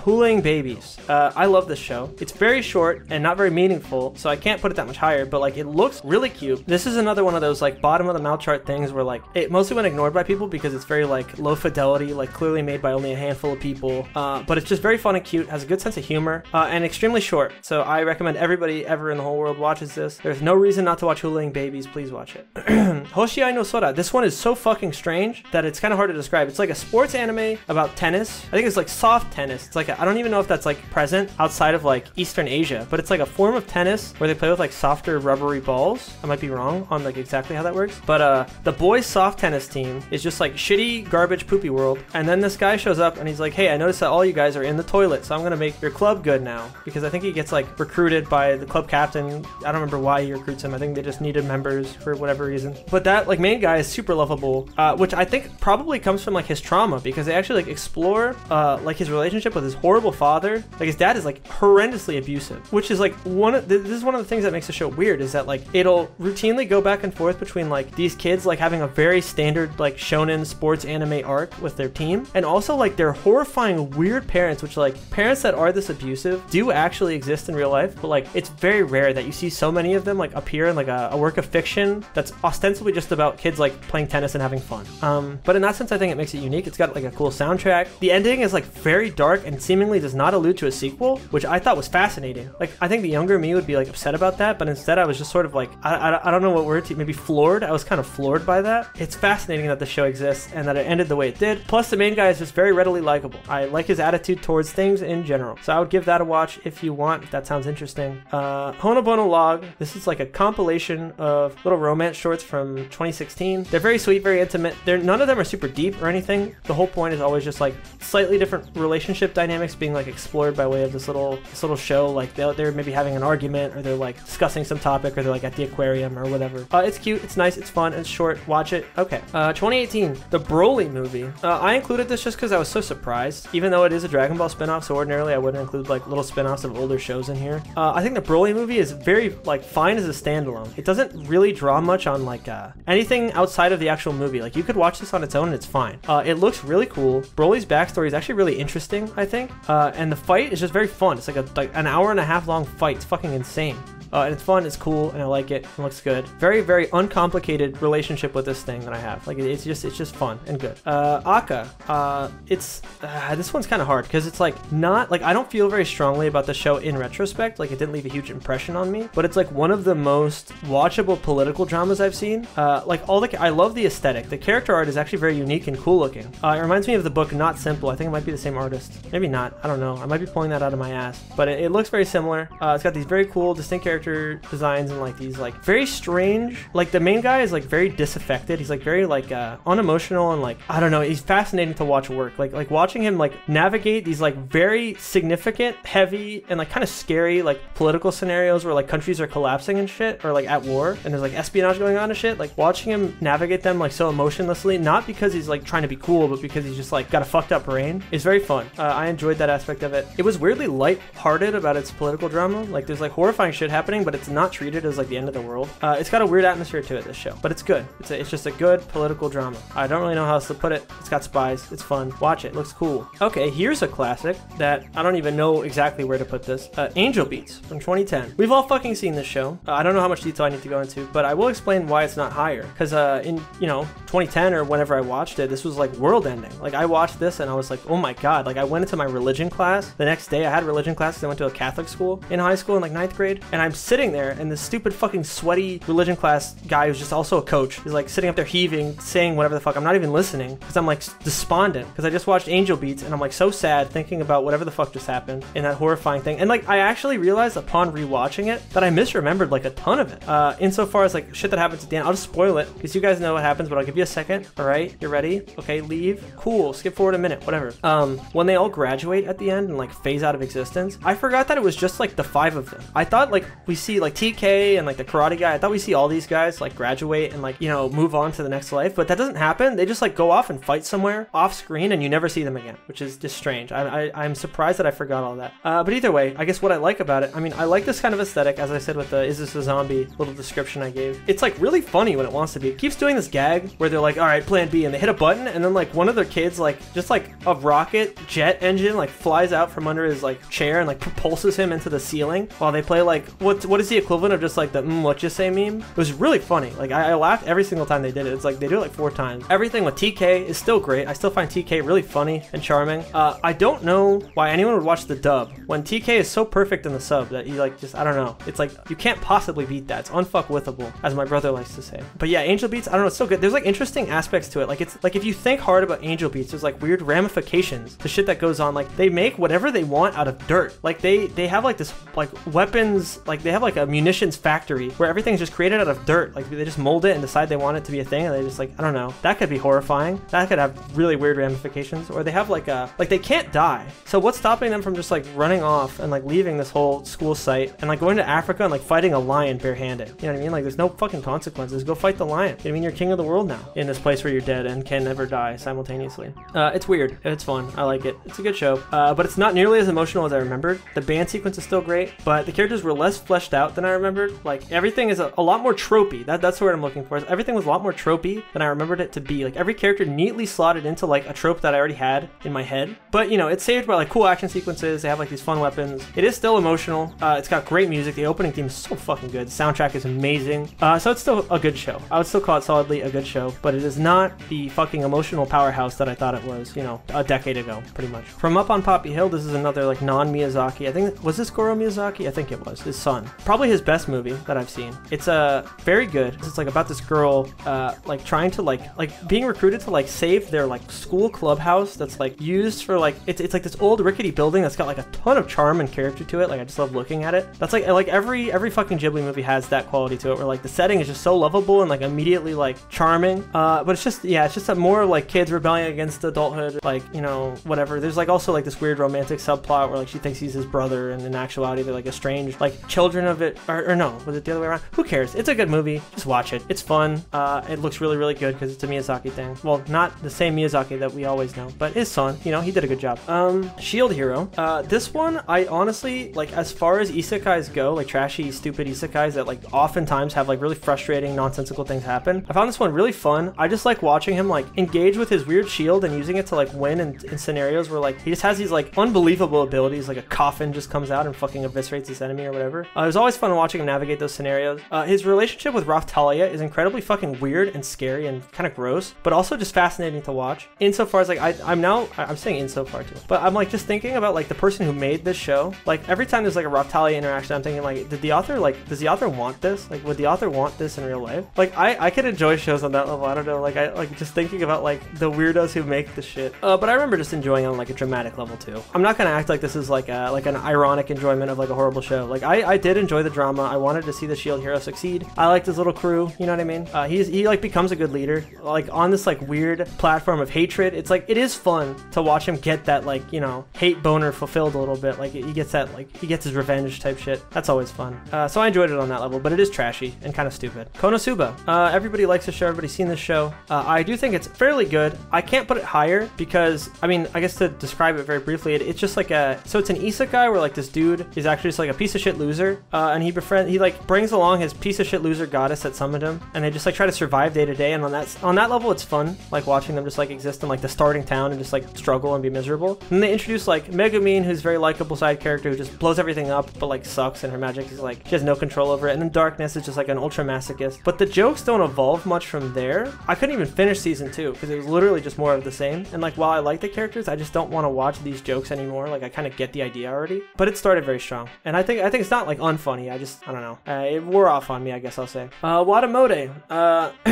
For me, this show is like, I had a lot of, like, before I watched it, I had a lot of what's the word? Antipathy for it, just on the basis that everybody I knew who liked the main girl or like related to the main girl was like an awful piece of shit. And upon watching it, I understand why, because like this girl is an awful piece of shit. But I think what those people who related to her were like, maybe, I don't know if they're missing it or if they just embrace this, but like the show condemns like every action she does. Like she's like in the universe like an awful, unlikable loser. But I actually found that like not only like fun to watch, but sort of charming. Like it was sort of charming to watch her like be basically like an insane hyperbole of like what a lot of us were, which were like awkward teenagers who were like trying to do the right thing and be liked and be popular, but like just like being weirdos by accident. But her, you know, she turns it up to an 11 by just being like a disgusting, greasy piece of shit. But that was fun to watch. I enjoyed it a good deal, start to end. Fun show. I like her more than I thought I would. Okay, this one, this one, it's kind of weird to have it so high up, but like there's something about the show that I would describe as comfy, which is strange. It's like a certain pleasure I get out of watching bad horror. It's like watching these characters navigate these scenarios that are meant to be scary in a way that's like so simple and predictable is like very fun and chill and satisfying to me in a way that I just like, enjoy a lot. And I think another is like self-aware about it. I think they know what they're doing, and in that sense I find it very, very charming, and it's just fun. It's just stupid fun, like watching a girl fall on her umbrella, or watching the elevator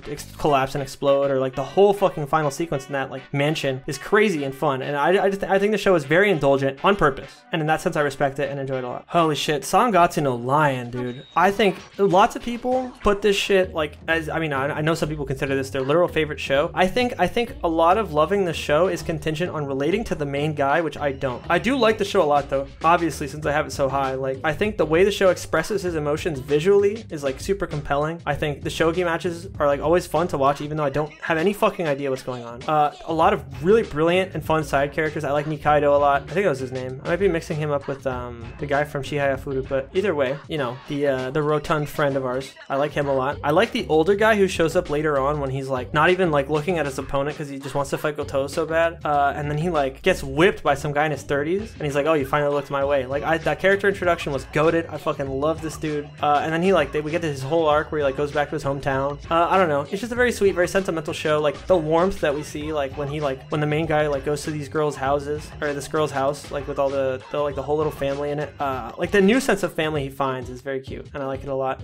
His familial relations with like his old family, which is like really just his adoptive family, but they're very strained in a way that I find pretty believable. Like if your dad is that shit and like pits your kids against each other like that, I think it really will turn out that way. So in that sense, it's compelling. There's a lot of just like very intricately handled character interactions, and we see like a lot of character growth like across the whole cast. The whole bullying arc with Hina in the second season was like really great. But yeah, I don't know. I think I just was not as sold on this as most people were, just sheerly based on the fact that I don't relate to the main guy. So like I'm not feeling super strongly about what's going on screen. I'm just kind of like thinking about it and like finding it interesting, which is not nearly as powerful an emotion, if you know what I mean. I guess I never really summarized the show, but it's basically just like this kid, like he like lives alone now. He's like a 17-year-old shogi pro. He went pro in middle school. I want to say he was like an 8th or 9th grader, because that's, you know, middle school over there. And so he's like making a living to like live alone, but he's like super lonely and depressed, but probably still happier than he was in his old household, that he left because he was like a nuisance to them. Not because he was actually like a bad guy, but because they just like hated him for like stealing their dad's affection or whatever, like his adoptive siblings. It's complicated, but it's good. He like, you know, learns to feel and like learns to love again and like finds a new family and friends and shit by way of shogi and by way of like, you know, getting out a little bit more. It's a great show, very heartwarming. We watched the guy like come into his own.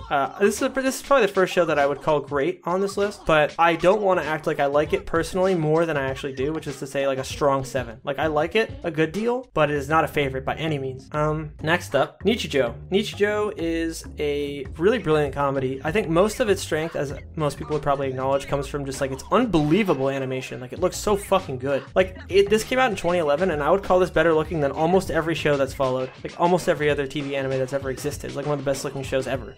It's very, very funny when it wants to be. Not every joke lands. I was not crazy about the jokes that involves like the brown haired girl being stupid, or like the, you know, the little professor girl like fucking with the robot girl that she made. Like just like, you know, like, oh, Sakamoto, and like the little cat runs up, he's like, what do you want? I don't really give a fuck about any of that, but there are a lot of good gags with like random side characters. There's like that legendary scene where the guy like suplexes a deer. I don't know. It goes back and forth between great gags and kind of boring gags. So I'd call it a very solid comedy. Like anything that can make me laugh at all on like a semi-consistent basis, I would call good. The show also just looks great, so like I can't not put it really high up. Overlord honestly belongs below several of the shows I just said, but it's a fun power fantasy. Overlord is like this guy gets like, he was like the head of like the strongest guild in this like immersive MMO like in the future. It's like 2050 or something that takes place in, and like he's like vibing, like the game's about to get turned off. Like it's like a 12-year-old game or like an 8-year-old game, and they're about to turn off the servers because people don't play it like they used to, and the guy's like wearing his little headset when the clock ticks for the servers to be shut down, and he like ends up being just like isekai'd into the game. Like he suddenly just exists in the game, and like he can now like talk to the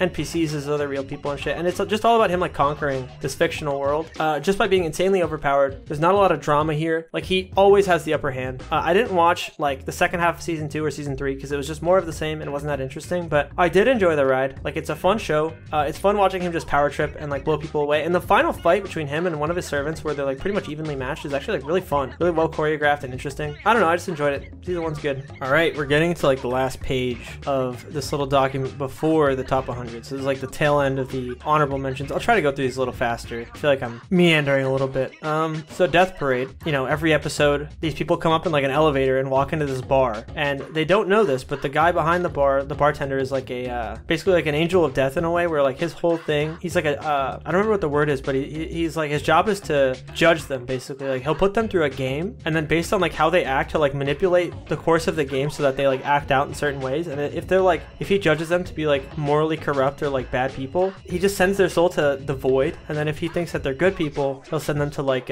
be reincarnated. That's like the two places that the elevators can go. Like they'll go back in and they either go down to the void or up to reincarnation, and like each episode is like fairly compelling. What I like about this, mostly outside of just the character designs being like pretty appealing and like some of the, you know, moment to moment like things that happen in the games, that's kind of fun. I like the idea that it's actually a lot more morally gray than the system in place is meant to handle, and that like the main girl, who's like a human, as opposed to like an angel of death that's like a, they're not called death angels, they're like as opposed to like the mediators or the judgers, I don't remember what the fuck they're called, the judges. As opposed to them, she's a lot more emotional and like takes issue with the idea that they just like judge them and send them to what's basically just like, you know, eternal fucking nothingness, to like purgatory, over like you know, them getting like mad or desperate or like whatever over like their memories from their time when they were alive. They like give them their memories back slowly over the course of the games that they play, and like I don't know, they like, much like I did, the girl in the show like takes issue with the system. Like I think the way the viewer is meant to really take issue with it is that it's like a very strange way to judge people. It like it's not consistent. Like people that we see as like probably pretty good people are like sent to hell. People that we see as like probably strange or like having harmful views are like sometimes sent to reincarnation. And her whole goal was to like dismantle that system. I mean, like that wasn't like her stated goal, but that's like the role she ends up playing, is to like change that system and like initiate her universe.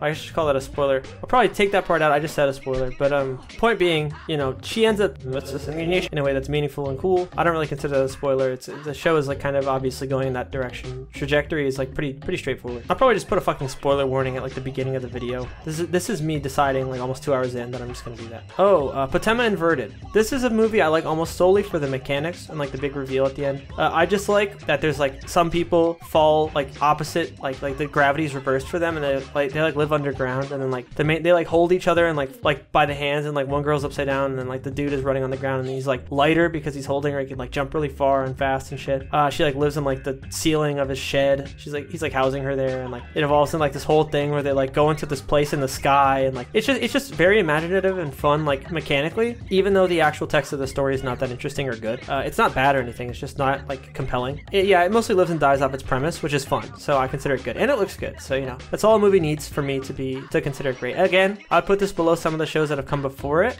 We are working with a relatively rough order here in the honorable mentions, so just keep that in mind. I'm not saying, you know, Patema Inverted is better than Nichijou or Death Parade or whatever. Magi.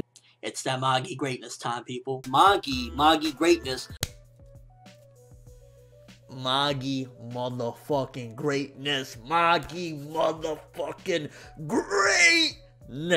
Good show. I haven't seen it in a long time, so I can't recall a ton of the details, but I remember thinking a lot of the characters are very likable. There's like some genuinely compelling like political drama with like the blonde haired dude, and like the little powers they get from like these little artifacts are pretty cool. Watching Alibaba is like he's got like Aang energy, or like Gon energy. He's like very like pure hearted and like sweet, and like just runs around helping people. I don't know, just a very readily lovable character. Lots of cool fights, interesting bits of drama when he like goes to the magic school in season 2. That's fun. The Sinbad OVAs are really cool, probably better than the main show. I'd consider it worth a watch. It's just like a sprawling adventure with like some political drama sprinkled in. Like it's got some interesting little overarching like situations with like the neighboring kingdoms and shit. But again, I don't remember a lot of the details, so I can't like give you super specific examples. It's a pretty good show. I don't even remember if the premise was that they're like running around gathering these artifacts. I think they like abandoned that goal to do something else. I don't remember what it was. It's a good show. It looks cool, fun, got nice fights. Anyway, Boy and the Beast. This is a Mamoru Hosoda movie. It's good, looks dope. It's about like this kid and a beast, and they do awesome shit, and there's like a whale later, and you may be able to pick up on the fact that I don't remember that many details because I saw this in theaters 5 years ago, but I liked it a lot. I really enjoyed the interactions like in the beast world, like watching this kid become less of a piece of shit in the beast world and like be mentored by this creature. It's like very fun, and a lot of the animation is just really nice. It lives up to the expectations of a Mamoru Hosoda movie, in my opinion. It's good, watch it. Nazuyuki Rendezvous. This is a very interesting show about like a guy who like starts working as a part-timer at like a flower shop because he falls in love with like the older woman that like owns the shop. I mean, she's only like 30, but you know, older woman in air quotes. He's like 23 or something. I don't remember exactly. But what he doesn't know is that like her dead husband haunts, like as a spirit, he like haunts the flower shop because she like lives upstairs. It's like downstairs is the flower shop, upstairs is like her little apartment. And like a lot of the show is just him bickering with like her dead husband, but she can't see him, so she doesn't know about that. It's very fun, and it gets really dark and weird, and it like navigates trauma and grief in like a very thoughtful, interesting way from like an angle I haven't really thought about. It's very dramatic, and it ends in a very satisfying and interesting way. I don't want to go into too many details. I just recommend you watch it if it sounds interesting. To just like watch like a suitor for this woman like argue with and debate like the spiteful ghost of her dead husband that like really still loves her like even from the afterlife and like wants to watch her and take care of her and shit. And watching him like deal with like his jealousy of the fact that he like can't like physically be with her anymore. It's good. It's interesting. It's fun. I like it. High School of the Elite. I mentioned this this, or I alluded to this earlier when I was talking about Assassination Classroom, but this is like another one of those things where it's like a weird, like a weirdly structured high school where like the classrooms exist on levels. In this instance, they like spend credits and they like get more credits based on like the overall performance of their class and like how many demerits they get, how many points they lose for like misbehaving or cheating or performing poorly on tests or whatever. But it's like almost like there's like a lot of like subterfuge and espionage and like little warfare between the classes, and like the main dude is like this really weird, like very strange guy. He carries the show on his own almost, I feel like, just because of the way he like navigates these situations. Like this show would be garbage if the main dude was like a typical anime guy, like a typical anime high school guy who's just like nervous and stumbles around and gets scared easily. This guy is like extremely like stoic and strange and like detached, and for that reason it's like fun to watch him navigate these little interactions and scenarios where he's meant to like outsmart the other classes. And like, I don't know, I enjoyed it a good deal for that reason. It is quite edgy and it doesn't have a conclusive ending. Like I think it was meant to have a sequel that it, at the very least as of now, has not gotten yet, but it's interesting. I would look into it if I were you. Okay, Oji-Santo Marshmallow, I love this show. It's got a very horrible and weird OVA that I recommend against watching because it kind of sullies the whole show. But the main show is about like this like dude, I want to say he's like his late 30s, early 40s, just like this big fluffy dude that I love immediately and everyone loves just by looking at him, who just like has a very pure love and almost addiction to marshmallows. Like he like just like this girl in the office is just in love with him for whatever reason and like uses marshmallows to like manipulate him and like try to like get a date with him and shit like that, but he's like oblivious always, and they just have like these very cute and fun interactions. I think anybody could watch the show and enjoy it. It's as simple as I made it sound, so just watch it. I don't have to describe it anymore. Fuck you. Mirai no Mirai, this is another, I want to say Mamoru Hosoda movie. It's just really cute. It's about this like 4-year-old kid who like his parents have like a new daughter and like he's not getting the attention anymore, so he starts like throwing tantrums. But then he like gets taken on this trip through time to like meet all his like ancestors and like his family members when they were younger and shit, and it's just like all about this like appreciation for like people and like their whole lives like all looked at once, like holistically. It's like a very interesting and like wholesome perspective on like human bonds and familial bonds and like connection and shit through the lens of like a 4-year-old. I don't know, it's interesting, it's very sweet, very sentimental. I enjoyed it a lot. I like their family a lot. The house they live in is really cool looking and weird. I'm just generally a fan of this movie. I think it looks cool, fun. I've got that to say about a lot of things, and it applies to this one too. This is the last Chinese one. I forgot about this one. Kwanji Gaosho. I don't know how to say this correctly. I think it's got an English title like The King something or other. The King's Avatar. I just checked on Mal. There's not really another show like it. It's like about this dude who was like an esports pro that was like the king of the like game he played. It's like this very dope MMO. He gets kicked off his esports team because he's like old and I guess underperforming, and maybe he lost his like passion for it or whatever. And so he starts like smurfing on the new server of this game that just came out. I think maybe it's like a WoW Classic equivalent, like they come out with like an older version of the game. I don't remember what it was, but everybody's starting from scratch on this new server, and he's basically just going to like a net cafe and just playing all day, and he's like so good at the game and engages with it on like such a deep, meaningful level, like the mechanics of the game, that he just like is able to whip everybody at level 1 and like accomplish these insane feats. And it's just fun to watch for me, mostly from the perspective of like, this is like the perfect MMO. Like this is the MMO I would want, like more than SAO, more than any of these things. It's like an actual game that's like skill based, and it's like entirely revolved around the idea that like as meaningfully and deeply as you can engage with the mechanics, that's like what you're capable of within the game. It's not based on like levels or grinding XP or even that heavily couched in like equipment, although it is like, it still has those things, still an RPG. And it's just fun. This is like, you know, this is very much like Overdog posing as underdog type shit. You know what I mean? It's like everybody underestimates him and then he whoops their asses. I never get sick of that shit, and for that reason I like this show a lot. Darling in the Franxx, again, maybe shouldn't be this high, but I actually did like this a lot. Like for me, probably the thing I like the most about Darling in the Franxx is like O2's screen presence. I think she's just very fun to watch be on screen. Like the way she just ambulates around and talks to people and just like, I don't know, just goes fucking ballistic. I think the show, like it has a lot of obnoxious drama in the midsection, which I think is its weakest point, but the ending is crazy and a lot of fun, and I actually think that the main dude's relationship with her is actually like very sweet, even though it's like kind of almost founded on nothing. It's like very odd. I guess she like sees him as like a savior, and he is just like captivated by the fact that she's like a weird hot girl. I don't know. I thought it was a lot of fun. Like I just really enjoyed myself with it. The midsection is worthless and stupid, but I still feel strongly about it. I still find it very fun. A lot of the action sequences are like crazy. The shit with the people underground is fucking crazy. Just, I don't know, watch it for yourself. People seem to like it in general, but we're like disappointed with the ending or whatever. It's up to you. It's on you. You do your thing. Hinamatsuri. This is a comedy show about like a weird fucking girl just like shows up in like a pod. She's like she has like telekinesis and like she's like insanely powerful, and she essentially like forces this like mob boss guy to like take care of her. Like they end up having like a father-daughter situation going on, but like against his will. It's very interesting. Like it's actually very funny, very sweet, and at times though they're like crazy cuts of like animation that look like really dope. Some charming side characters, some good, you know, run-on gags. It's it didn't blow my socks off, but I think it's very charming, very fun, very cute, and looks good. That's all I can ask of a show. There you go. Carol and Tuesday. This show, I have a complicated relationship with the show because I think it has probably the best like made for the show like diegetic music that I've seen in an anime. Hey, how would you like to? Like, I think the song, it's escaped me, but by GGK, which is just like Bobby McFerrin's daughter, like voice acted this role. It's so good. I think it's called like Galaxies or something like that.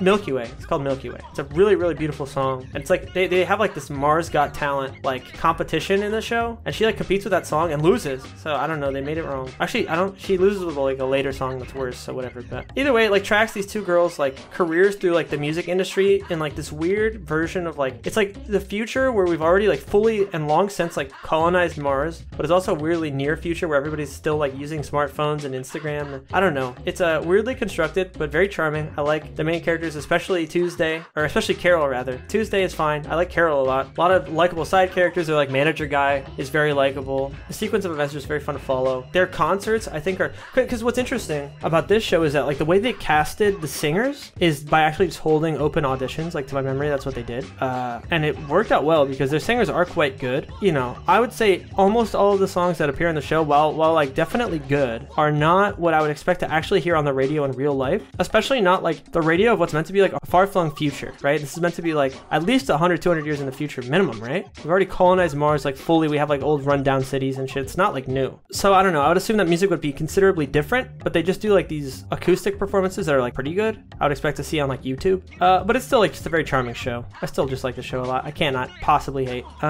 Psycho-Pass. This is a show I like more on like the ideological level. I think it poses a lot of really interesting ideas. Moment to moment, I don't think it's that interesting. I like Akane a lot as a main character. I think like her principles are very interesting, and it's like fun to watch her engage with like a fucked up world like this, like to engage with like a world with like these weird but also simultaneously hard to argue with laws and principles. It's also got some cool future tech, like the way she like puts on her clothes or like customizes her room. It's like all holographic and shit's cool.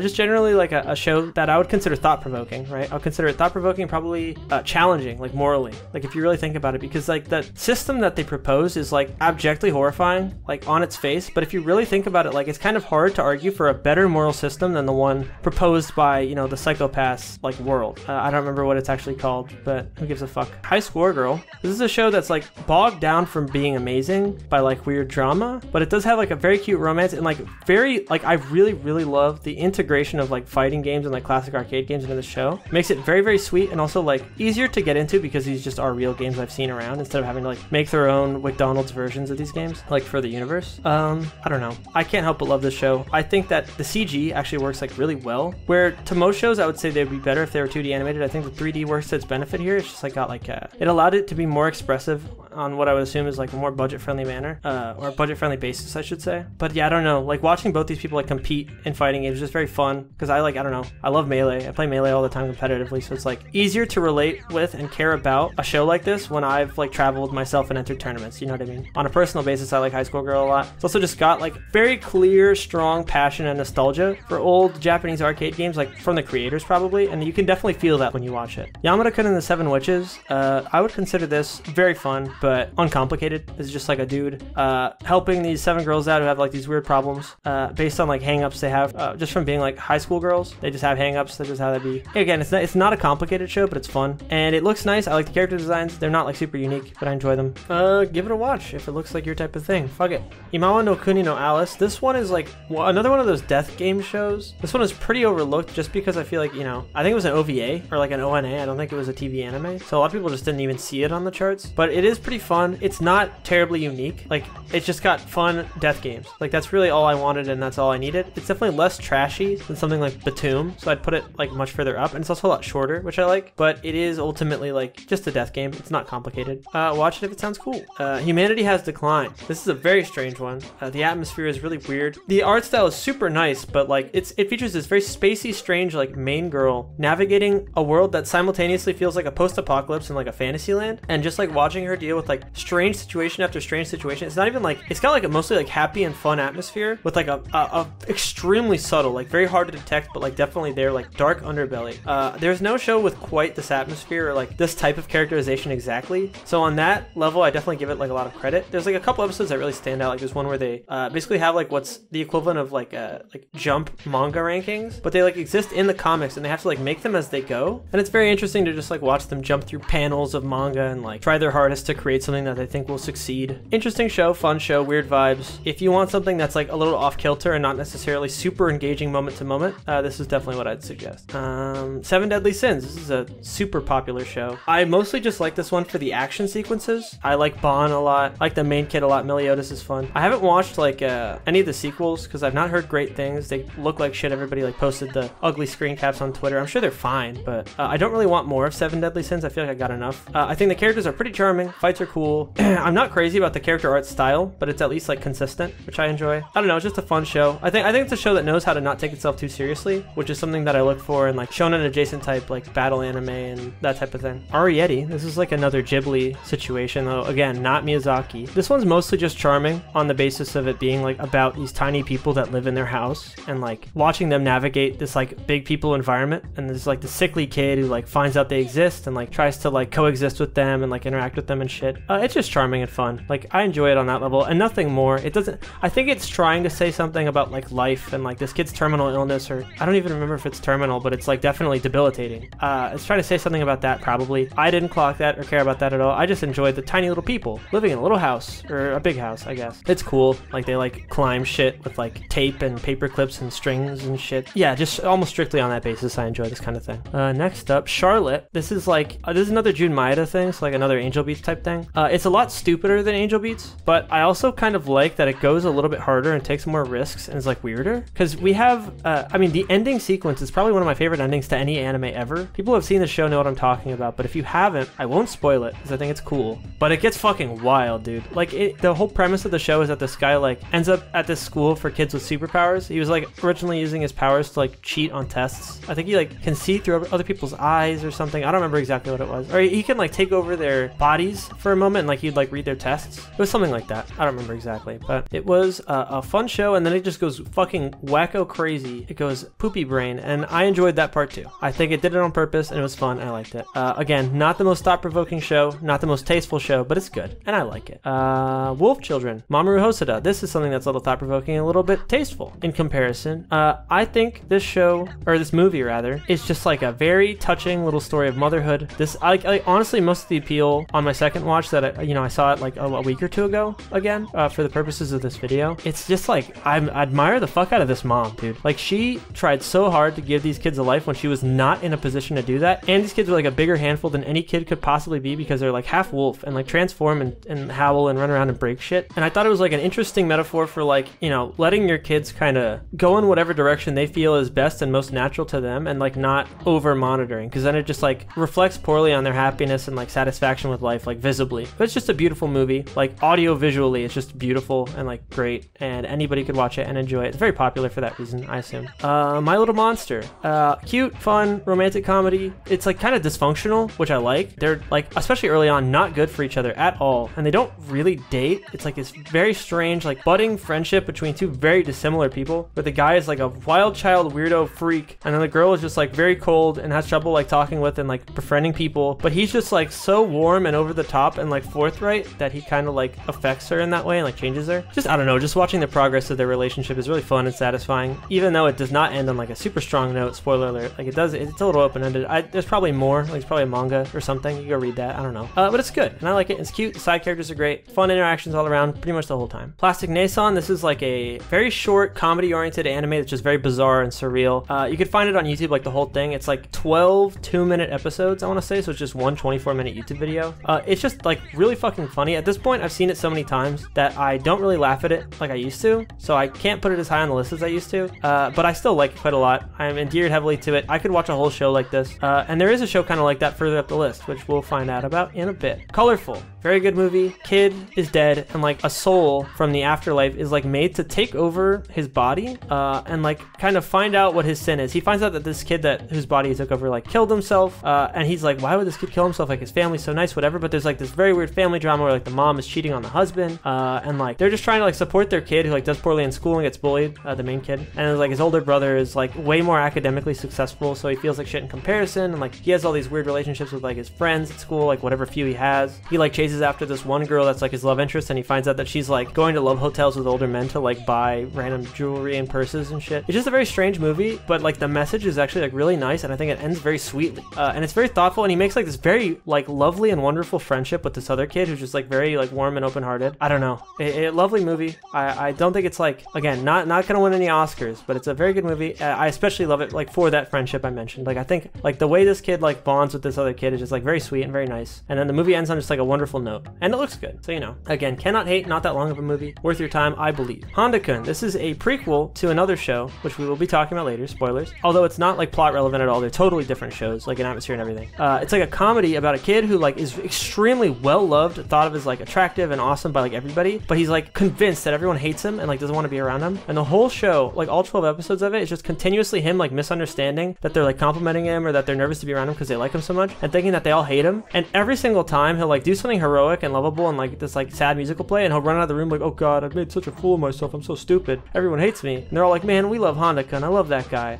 And that gag made me laugh every single time. Like literally, just that makes or breaks the show. If you just have a single gag, if it's funny, I'll just love it, and if it sucks, I will send it to hell. And in this instance, I loved it. So, you know, I think it's a great show. And it ends, you know, before I got sick of it, which is all I need. And then the ending is like very sweet and conclusive. It's surprisingly for a comedy. I think it ends like on a very solid note. Tsurezuri Children. This is like another Honobono log adjacent, like little bits of episodes are dedicated to like a bunch of different relationships. They're all at different like stages of relationship and like different types of relationships with different characters. I don't like all the relationships featured equally, but I do like all of them pretty much, and some of them I really liked. I thought they were just like very cute. Some of their rapports between characters are like very fun, but also like frustrating. If you're just looking for like little bits of romance that are not like terribly deep or like dramatic, I would recommend this. I think this is good for that. Everything Becomes F, or The Perfect Insider. This is from 2015, I believe. Very cool show. I think Inio Asano did character designs, which is part of why people give a fuck about this. But it just like generally is like a fun little murder mystery featuring characters that I quite enjoyed watching. And I think it unfolded in a way that, rather than feeling like cheap or like how the fuck was I meant to figure that out type shit, I just kind of like enjoyed passively like watching him figure it out. Like I was not frustrated by the fact that like I didn't have the tools to do that, because I don't even like come to mysteries for that really. Plus it's just like a very like strange murder. It's like not at all normal. They're on like a weird island trying to solve like the murder of like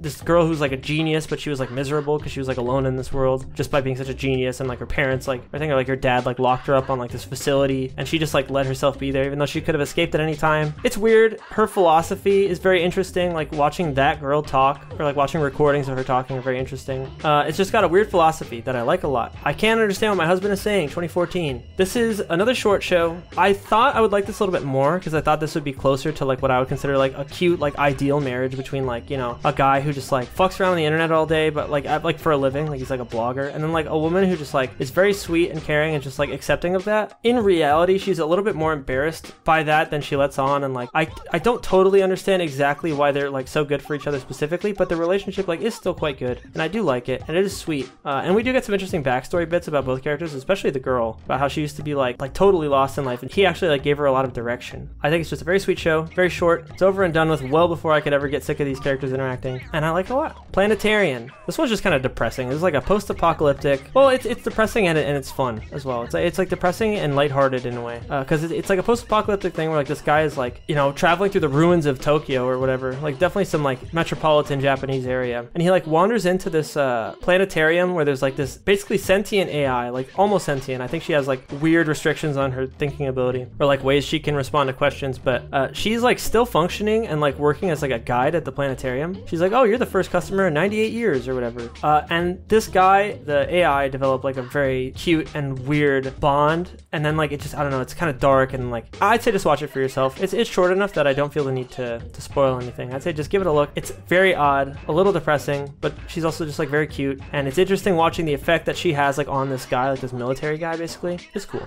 Don Machi, again, maybe shouldn't be so high, but I think this is one of those like isekai adjacent shows. It's just a fantasy. Like this is really just a show about like a guy in some fantasy world like climbing up the ranks or whatever. But he's just so simple and sincere. Like it feels very little like it's like trying to deconstruct anything or comment on like the anime like in a meta way at all. It feels like it's literally just like this sweet guy, sweet little guy, like becoming strong, and this girl who just like really loves him, who's like his goddess or whatever, that's like giving him powers and like getting him equipment and shit. I don't know, I just thought it's very sweet and nice. I watched season 2 and it's garbage, so I'll just act like this is the only season. The season 1 is the only season of the show, and it's quite cute and nice, and I like the combat sequences. I like some of the side characters. Some of the drama, especially involving the side characters, is like laughably stupid, but in general, I would say that this show is cute and fun and not very cynical, which I like a lot, because one thing that's going on with a lot of 2010s anime in general is that they're just very cynical, and that it's clear they feel the need to comment on like anime or anime within like the genre that the show is, like in some way, where they're like, oh, we're not like that, we're, you know, subversive, whereas this show is just like played straight, like very played straight, very fun, and in that sense I enjoyed it a lot and appreciate it. And now the final show on the honorable mentions list before we actually get to the top 100, Blood Blockade Battlefront, or Kekkai Sensen. I can't quite put this in the top 100 over the shows that are in it, because I never really cared about like the actual story of this show, and I felt like they underused the main guy's like weird eye power. But I still really like the side characters, I love the aesthetic, the music, the soundtrack is great. I've like used some of the songs in my videos before. There are a few specific characters arcs that I like a good bit. The way that the city is just so hyper individualistic, with like this portal to hell right in the center of it, and they just like continue functioning as normal, and like aliens have just like integrated weirdly, and they all just like vibe and sit around in like coffee shops while they like explode. They're like giant worms flying around that are like horrifying and nobody cares. I like that kind of thing. It feels like an Adult Swim universe, like a Super Jill type thing, but like obviously not quite as horrifying. All right, so that was honorable mentions. I'm now back. I stopped for like an hour. I ate, watched a little bit of Melee, a little bit of Summit. Simply cannot hate on that. So it's time for the top 100, baby. Let's fucking do it. This is like a very long time in the making. I'm excited as fuck to actually talk about these shows. Okay, number 100, to start us off, we got JoJo. This is so the original JoJo anime, well, not like original like the OVA, but like the 2012 TV anime, I believe was part 1 and 2, is like 24 or 26 episodes. And I actually really like JoJo part 1. I think more than most people. Like I like it more than, well, about on par with part 2, which most people seem to like more. Part 2 is definitely more of like the modern JoJo that people love. But I really like part 1's like atmosphere, like because this shit, it's just about like these weird Herculean 12-year-olds that like know magic and just start fighting because one of them is a bastard and the other one is just like around and he's like down because he's gigantic. He's like, okay, I suppose I will fight you because you suck and we're both huge, so we'll just fight. And one of them becomes a vampire and the other one learns magic and starts slapping the other one around. The mechanics of the magic in the JoJo universe just kind of vary randomly and without explanation at the whims of the author, because Araki is more concerned with like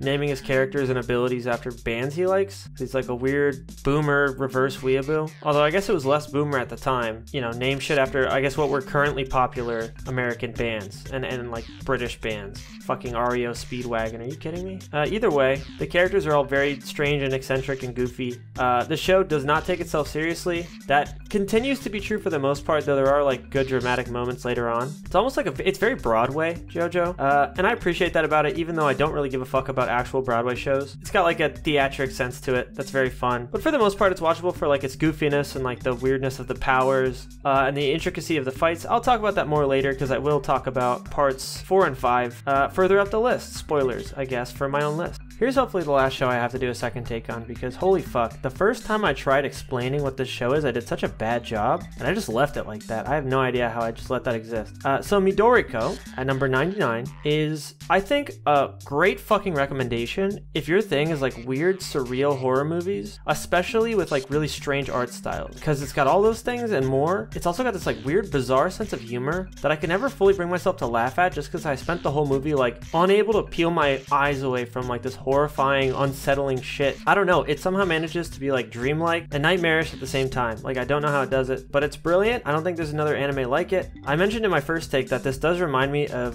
The Woman That Stole Fingers, which I think Demo did a video on. You might have also talked about this show too, now that I think about it, but either way, both fucking great recs. But this one even more so, since it's like a fully realized start to finish movie, just under 60 minutes. I'd say give it a watch. Again, if you're a horror fan, even if you're not, if you're just looking for something a little strange, this is like the perfect fucking watch for that. Not too dialogue heavy, nothing like that. Just weird art and this girl finding like a weird little plant baby that like grows up and starts running around and being a piece of shit. It's an awesome time. I fucking loved it. Big Rick. Big Rick. Kanata no Astra. This is like a show that takes place in a universe where space travel is like commonly commercially available. Like the average person can like take a trip through space somewhere. And in this case, it's like a bunch of kids for like a school trip or something. They go camping on like some other planet or like a moon or something. I don't remember if they were like tasked to like grab moon rocks or investigate something. But either way, they like get sucked through this like random like black portal and like flung like thousands of light years away. And they like appear in their spacesuits like right outside of like this random ship. And they basically like climb into that ship, which is on its own like quite the feat, like kind of scary. Like they almost die out in space trying to get in the ship. They have to like planet hop for like months to eventually get back home. There's like a million different like dramatic beats and like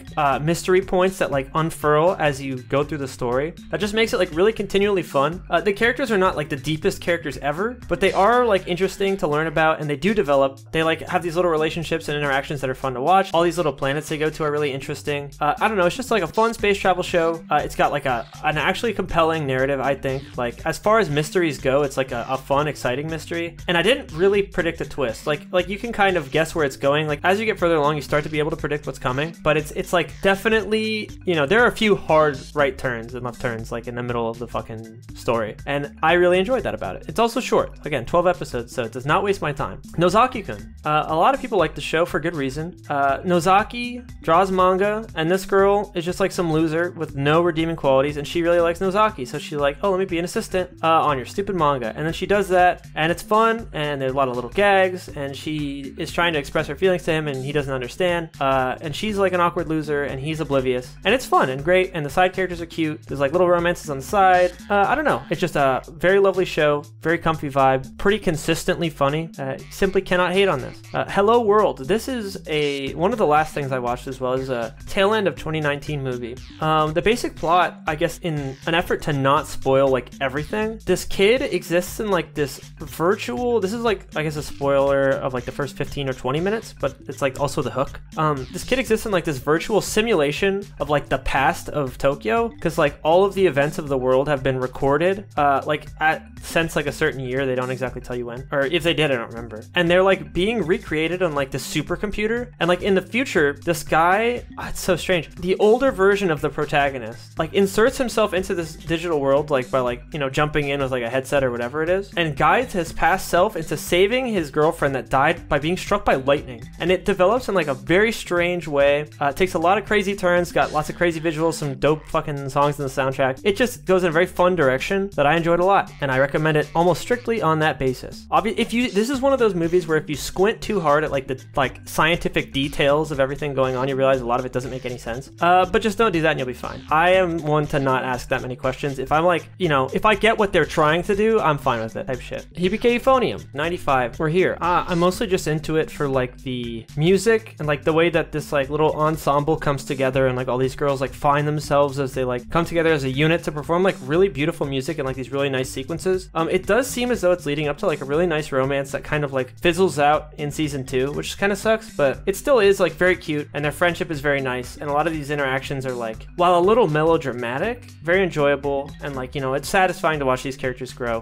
which is where most of my enjoyment comes from, really. Just like the aesthetic is so strong. Like it really does look amazing. That's like so much of its credit. Hyouka. This show is satisfying to me on the level of being like a unique mystery almost every episode. It's just about a bunch of high school kids like in a literature club, but or at least I think it was like a literature club, but either way, their whole thing was just they like solved mysteries every episode. Mainly the main guy, to be honest, was doing all the mystery solving, but he did a damn good job of it, and it was quite fun to follow. Some of them did feel feasible for the viewer to like piece together if they were really attentive, but for the most part, it was, you know, the standard mystery fare of like bringing up a bunch of shit that like the viewer technically knew about, but like how the fuck could we ever draw those connections type shit. I enjoyed it a whole lot. There are a few mysteries that span multiple episodes. Those were always interesting. And there are, you know, a couple romantic side plots that I enjoyed. It does end very abruptly, I feel like, and I didn't enjoy that, or it would be higher up, but it's still quite good, and I liked it. Oh man, okay, so this next one, number 93, Suisei no Gargantia, English title Gargantia on the Verdurous Planet. Very interesting show, but more than anything, I really did not expect to think that this would be top 100 material, or even close. This is one of those shows where when I was burning through all the mal charts, I saw the fucking picture, and it's like a guy and like a mech, and just like a boat in the background, and then some girl. And I was like, boy, this shit is gonna be some trash. I'm probably gonna drop this really fast. And then I started it, and it was just immediately really fun, and it stayed fun until it ended, which is insane to me. Like, something featuring a mech could be fun. I didn't know that. That was new to me. If that tells you anything about the rest of this list, I'm not a mech guy. So if you wanted to hear all your favorite mech shows get praised, I gave Quadruple S Gridman a 7 and then dropped it. So I don't know, go look at my dropped list. That's about all you're gonna get out of that. But for this show, it's just really fucking alive. Like, this show has so much life that was breathed into it by way of like the setting. All the characters feel very real, and like they exist on like this commune on like a waterlogged earth that's like, I took that phrasing from the Mal synopsis, because what a great description. It really is just like the earth after like years of just existing in like a risen ocean, and they live on like these like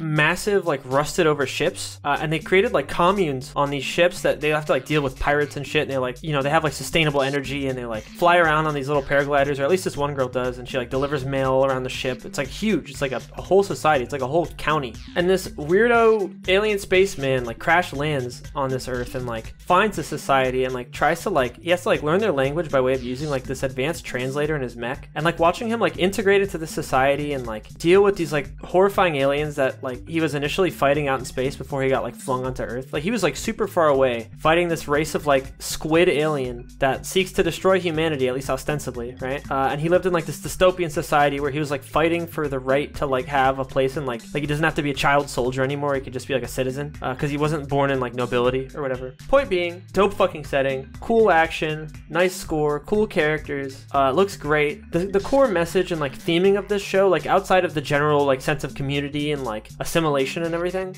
they're trying to say something with like the aliens that I'm not going to spoil, but it's not a terribly profound message. You've seen it before. That's not why I like this show, and that's not why I think people should come to this show. But if the idea of like a very lived in like post-apocalypse setting where people like created like a society on like rusted over freight ships sounds interesting to you, I'd say give it a look, because I do quite like it for that reason. 92, Usagi Drop. Don't read the manga, as everyone will say ever. If you've heard tell of this show, you've probably heard tell of the manga and why you shouldn't read it. I won't go into detail because it literally doesn't matter. Just don't bother, because it kind of sullies what is a great and very cute show about this guy who like has to adopt this girl because her parents died. I don't remember if he's like her uncle or her cousin or something. He's like very distantly somehow related to this girl, or maybe he's not even related. Maybe he's like a family friend. Either way, he's not her parent, but he has to become her parent suddenly while he's like in the middle of being like a single salary man who doesn't have any kids of his own. And the way these, you know, this guy and then this kid like open up to each other and like grow together and everything, it's just incredibly sweet, incredibly intimate, very nice and cute to watch. And it's a quick watch too. It's like 11 episodes. I knocked it out in like a night when I was staying up all night to like ride the bus the next day. I had to like go 8 hours from one side of Florida to the other. So I was like, fuck it, I'll watch one show. And boy, did I pick a good one, because this show fucking owns. Again, the manga sullies it and makes their relationship weird. Don't bother. Everyone will fucking tell you that. 91, JoJo Part 4. I expected to like this one more actually, because so many of my friends talk about this one as like just like the comfiest, chillest, like slice of life take on what's already like a great functional formula of JoJo, like modern JoJo with stands and everything. And while I sense that that's here, I didn't like the characters as much as I think I was meant to, and I also am not a huge fan of the animation. I think I probably would have liked the manga more. I read like a third of the manga, and the art felt a lot more like it belonged in the manga medium than in the anime. Whereas like, I mean, the anime does great things with like the color palette, like the pink sky is really cool and like all their outfits and shit. But other JoJo parts, obviously you can tell that they were like from manga and that they really fit on manga, but for whatever reason the anime adaptations felt right to me. This one was like a little stiff and strange to me, but I still quite liked it. I like Josuke a lot. I like a lot of the random side characters. The stands are way more creative now even than part 3, like way more creative and interesting. I like Nijimura a lot. He's like a very likable, silly little guy. Kira is a great villain. I see people talk about him as like being like, oh, the greatest villain in the history of anime or whatever. He's not. He's cool and he's funny and he's eccentric and he has like very strange traits that make him fun to watch, but he's not like the greatest villain of all time, dude. I'd rather put like fucking Reinhardt or Johan or something up there before I'd put fucking Yoshikage Kira. He is a good villain though. Like, I don't act like I don't like him, because I do. He's actually a great villain, but I don't know. I was also slightly underwhelmed with that. I think I just heard too much about part 4 before watching it, but again, I mean, it's in the top list, number 91. Like, it is a great show. Just, you know, my socks are still on, all right? I've said this before. 90. Space Brothers.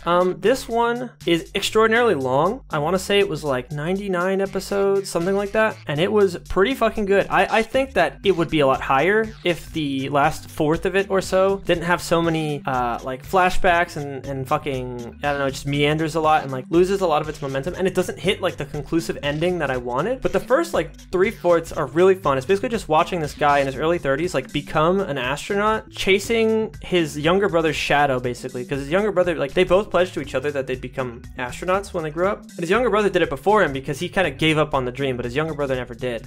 It's just got a lot to say on like maintaining one's dream and passion in their adulthood, and like people being capable of so much more than what they think. It's just super fun to watch this guy like go through all the different like tests to become an astronaut and like all the life lessons he learns along the way. And like, I don't know, dude, the side characters are so well fleshed out. They really feel like real people. It does does seem as though this is like a pretty good insight into like what actual astronauts have to do. It's possible that this is like fantastical and silly, and it might be totally wrong, but it feels believable at the very least, which is enough for me, a fucking astronaut layman. I don't know anything about astronauts, so it was still perfectly enjoyable, pretty much start to finish. But again, it does kind of dip off towards the end in quality, in my opinion, but still well worth the watch. There's no show quite like it. It's very mature, very obviously like adult oriented. Like the audience is clearly meant to be like older adults, and I appreciate it for that. Little Witch Academia TV. This show is another one that I liked a lot more like in the moment when I watched it, and in retrospect I haven't thought about it much, because it really is just like a nice experience while you're watching it that doesn't leave you with like a ton of ideas. This is like a very experientially satisfying to watch, because it like looks really nice. It's got like fun little adventures and like ideas like moment to moment, like from episode to episode, and then it like ends in like a pretty satisfying way. Like it all just kind of comes together and concludes in like a big way that's very trigger. The main girl is very likable. Diana comes to be like a very likable character, and like her whole thing with her family is compelling to watch, because I do, you know, I know people who maybe they're not like rich like Diana, but they've had like family issues like Diana's had, and it's fun to watch somebody kind of like overcome that. And then the system of magic is pretty fun. I hate to say it just because everybody does, but there are like shades of Harry Potter here. You know, the magic school and like the wands, and some of these kids are like struggling or seem kind of stupid, but they have like certain schools of magic that they're good at. It's just like cute and fun. It's honestly something I would probably show to like my kids. Not that I have kids, but when I do have kids, this is something I'd show to them. I think it's supremely uncomplicated, very straightforward show, very cute, very nice, very fun, very easy to watch. I don't at all ever feel like, oh, I'm bored, I just want to skip ahead and find out what happens next. Just moment to moment, it's very nice. Kiznaiver. I appreciated this one more the second go around. First time around I was like, well, that was like a fine little, you know, character drama, but the second time around I felt as though, I mean, I really appreciated the aesthetic more. Like I really do like these character designs a lot. Soundtrack is nice. Their like little interactions are fun. I think they're very cute. Although, again, like a few of these, I'd probably just put this lower on the list than some of the ones that I just passed by earlier. Because Kiznaiver, I mean, I really like the core message, which is just that it's like the value of like understanding other people and like empathizing with other people would like genuinely rid the world of a lot of problems. Like our fundamental inability to like truly perfectly communicate is like a huge roadblock, and like human rights issues and shit, like how like hollow some people are, or how much some people are like completely unable to try to like see the world from somebody else's perspective. But like, you know, some of the moment to moment bits are like a little boring or a little too melodramatic. So in that sense, I can't say it's like perfect, but it is, you know, it's good. I like it. 87, Kizuna Ichigeki. This is like a short. I think this is the last short on the list. So everything up from here is like a TV anime or a movie or something long, right? This is a Young Animator Raising Project short, or was it Young Animator Training Project short from 2010. It's very sketchy and sillily drawn. Like it's very much like they were playing it fast and loose with like the aesthetic, but I really like that, and it looks really nice. It's like this family, this charming, cute little family that like they kind of run their own dojo like out of their house. Like they have their own like martial art, and this young girl is like a master of it, and like all these people want to fight her and shit. The fights are cool, the aesthetic's great, their familial love is like really sweet and warm and like just amazing. I don't know, I just every moment of this short I just loved a lot, and it like really takes place from the perspective of like this reporter who's like visiting this family, and she like ends up like loving them as though it's like her own family. I don't know, it's very sweet. It's very short too, just fucking watch it in like you know, half hour. It's less than that even. Number 86, Showa Genroku. Both seasons really. This show, I watched both seasons like 3 or 4 years apart, so my memory was kind of hazy for the second part, and I still don't remember the first season like super explicitly, but my general appreciation for this show just comes from like how carefully and lovingly they like recreated Rakugo in the show. Like it feels as though the voice actors were made to understand Rakugo really well, because like the Rakugo that I looked up on YouTube after following the show, like out of curiosity, is incredibly similar to the voice actors, and it's not like a skill that perfectly translates. They clearly had to study Rakugo to do this. And Rakugo, for those who don't know, is like a form of storytelling where somebody just like squats on a stage, or they like kneel on a stage on like a little pillow, and without any props other than maybe like a fan in their hand, they have to like pantomime out a whole story where they play every character, and they like look in different directions and put on voices and different like physical affectations to like communicate these characters' personalities. And it's brilliant. There's like a lot of like character drama. There's a lot of like talk of like passing down like the lineage of somebody's Rakugo, and like the main guy in the second season is like an ex-con who like corrects his whole life by like finding Rakugo, and there's like this older character who like still, you know, carries all these burdens from his past, and like his desire to like maintain Rakugo as it was versus like this young ex-con guy that he's like training who desires to like totally reinvent Rakugo for the modern era. It's like this really fun dynamic. Just watch it for yourself. It's very beautiful. Opening theme of the first fucking season is sung by Megumi Hayashibara, who I love. Her voice is fantastic, as I mentioned in my other video, and then she also voice acts one of the characters, so you know, I'm obviously a big fan of that. Fucking great show. All right, 85, Eccentric Family. This one takes place from the perspective of this dude who's like part of a Tanuki family. Like they can transform into whatever they want because they're Tanukis. And his dad is like that. He was like the head of this Tanuki clan, and he's dead now because he was like murdered by like this committee of like humans that just kind of like eat Tanukis in hot pot. Like they just cook and eat Tanukis. I don't know why. They're not even like a threatening committee like when he meets them later. It's very weird, very bizarre, very surreal continuously. The whole Tanuki family is kind of like all over the place because they just kind of went about and did their own thing. And they slowly like come together to deal with this other family and deal with this like weird hot pot situation. There's also this woman named Benten,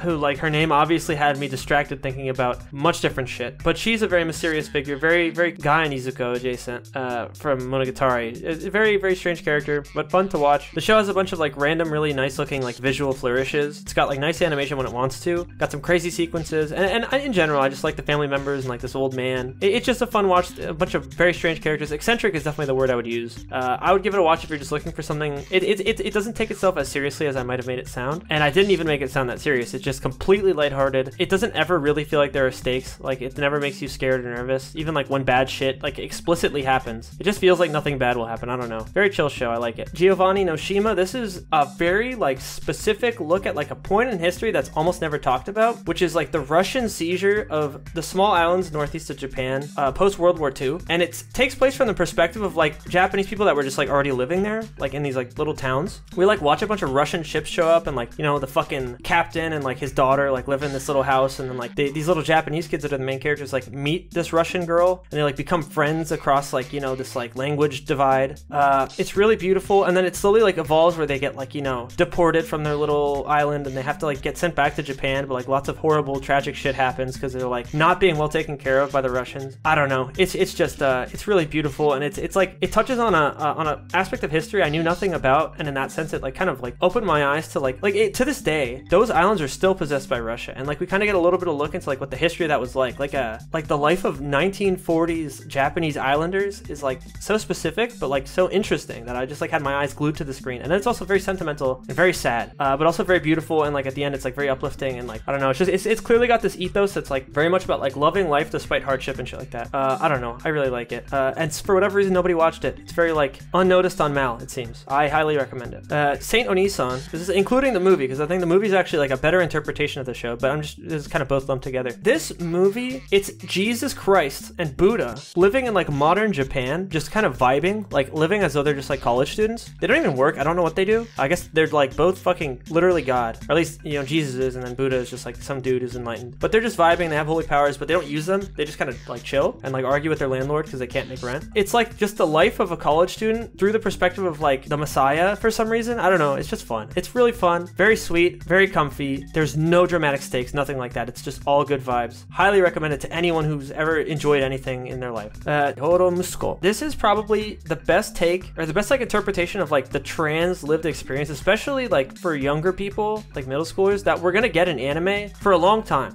This was a fucking 2011 show, and it just did such a better job than so many shows that followed it that like, I mean, for the most part, shows don't even include trans characters at all explicitly in anime. There are a few, thankfully, more recently, but generally speaking, they just kind of stay away from that whole idea. I think it's also just like less discussed in Japan, so they're probably just like less aware of trans people existing. But Horo Musko is like extremely deliberate and thoughtful and well handled. Like the main character struggles with her gender identity, and then like her friend, like the shit that he has to deal with, and like all their friends surrounding it, like how they're trying to like interpret and understand like their friends' experiences when they're like Japanese teenagers that like know fucking nothing about what it means to be trans, like trying to understand these kids that like feel wrong in their bodies and like wish they could be different, but like have to fight a society that like resents them and like wants them to be different, wants them to be normal in air quotes. I don't know, it's just a phenomenal show. Very, very well handled, very well thought out. Again, it's not a terribly personal experience for me because I'm just like a pretty regular ass like cis dude, but I definitely, you know, just through like my friends' experiences that they've relayed to me, I think this show is very like truthful and like honest about like what that experience is like, and like it both the good and the bad. I don't know, it's just very sweet and also very crushing at the same time. If you want like a better, way more nuanced take on this, again, Pedantic Romantics video on this is like an hour long and it's beautiful. I'd say watch the show first, but her take on it is brilliant. Wraps it up way better than I ever could, especially in like a 2-minute blurb in this video. Gambo. This is another short piece, 14-minute short, like a Tsukumo, which I mentioned in the honorable mentions, I think. But it's a lot better, in my opinion. Like I consider it pretty great. I think anybody could go watch it and have fun, just because it's about like this giant bear named Gambo who just fights a giant demon, and it's just crazy and raw as fuck and like really brutal. Probably one of the most visceral anime fights I've ever seen in my life. And then it ends. It's like 14 minutes long. It's very short, very to the point. I loved every moment of it. Like, I really loved it. And then it ends. That shit,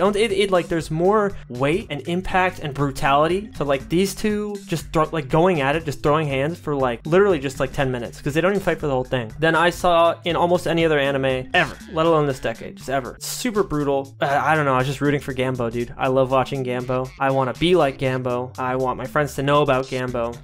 Shout out Lil B 2020. At 80, we got Zombieland Saga. I actually posted, when the show is new, after the first 2 episodes, I posted, if this show continues at the level of quality that it's at through to like the remainder of its runtime, it'll be a 10 out of 10. I will love this show. And it didn't do that. Episode 3 had like a really ugly and weird CGI dance sequence. I still stand by the fact that the first 2 episodes are some of the best episodes of anime ever. I love them a lot. I also love zombies, so obviously I'm like partially just on board with this off top, but these girls are all very charming. I love the aesthetic, the designs, personalities, interactions, and then like, you know, it picks back up later. Their like level of misfortune is really funny. The fucking dude who manages them carries the fucking show so hard because he's voiced by fucking Ho In Kyoma type dude. What the fuck was his name? Miyano Mamoru. I just checked.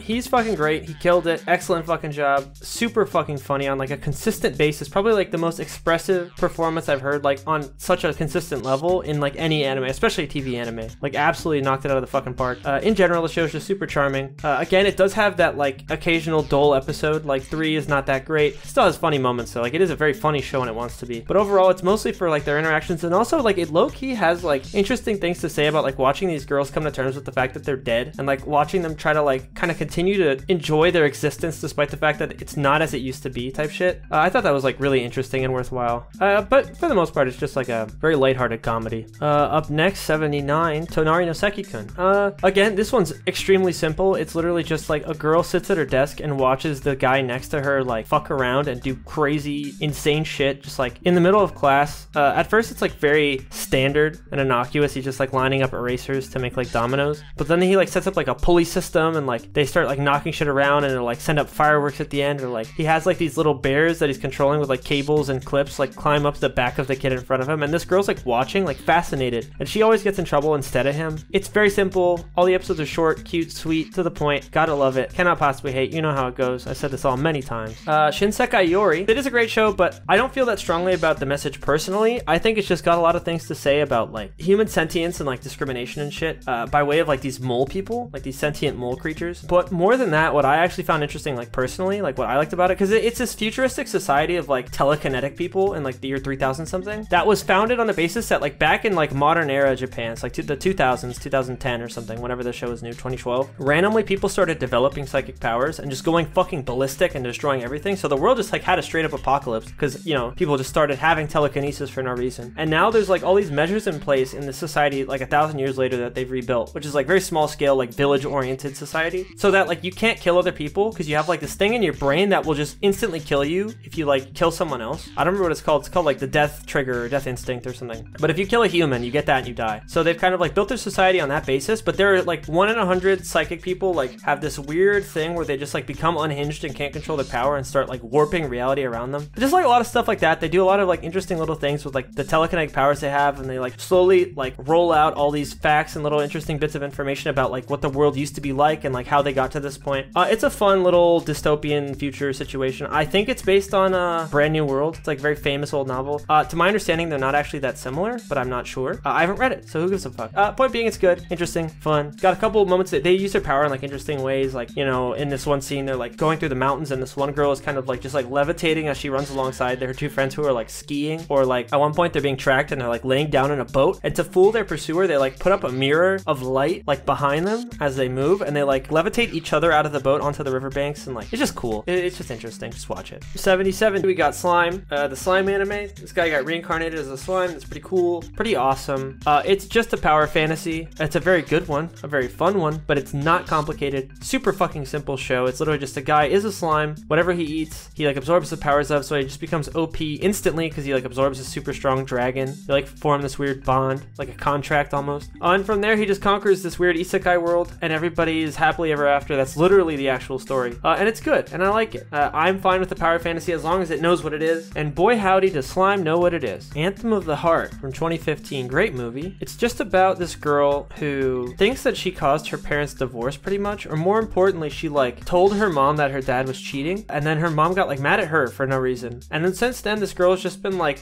basically a mute, because she feels as though if she speaks, she just ruins everything. And she's like forced to like engage with this musical alongside a bunch of other like problem children. And all these characters just develop like super nicely and sweetly throughout the movie. It ends on like a really strong, beautiful note, in my opinion. It's about 2 hours long, so it drags a little bit towards the middle. There's like a little bit of melodrama. For that reason, again, I might put it a little lower. It's again, you know, below the top 50. I'm not being super strict about the order of these anime, but point being, it's great. Love the ending. Love these characters. I think they all develop greatly. I love the baseball guy. He becomes like the super great dude.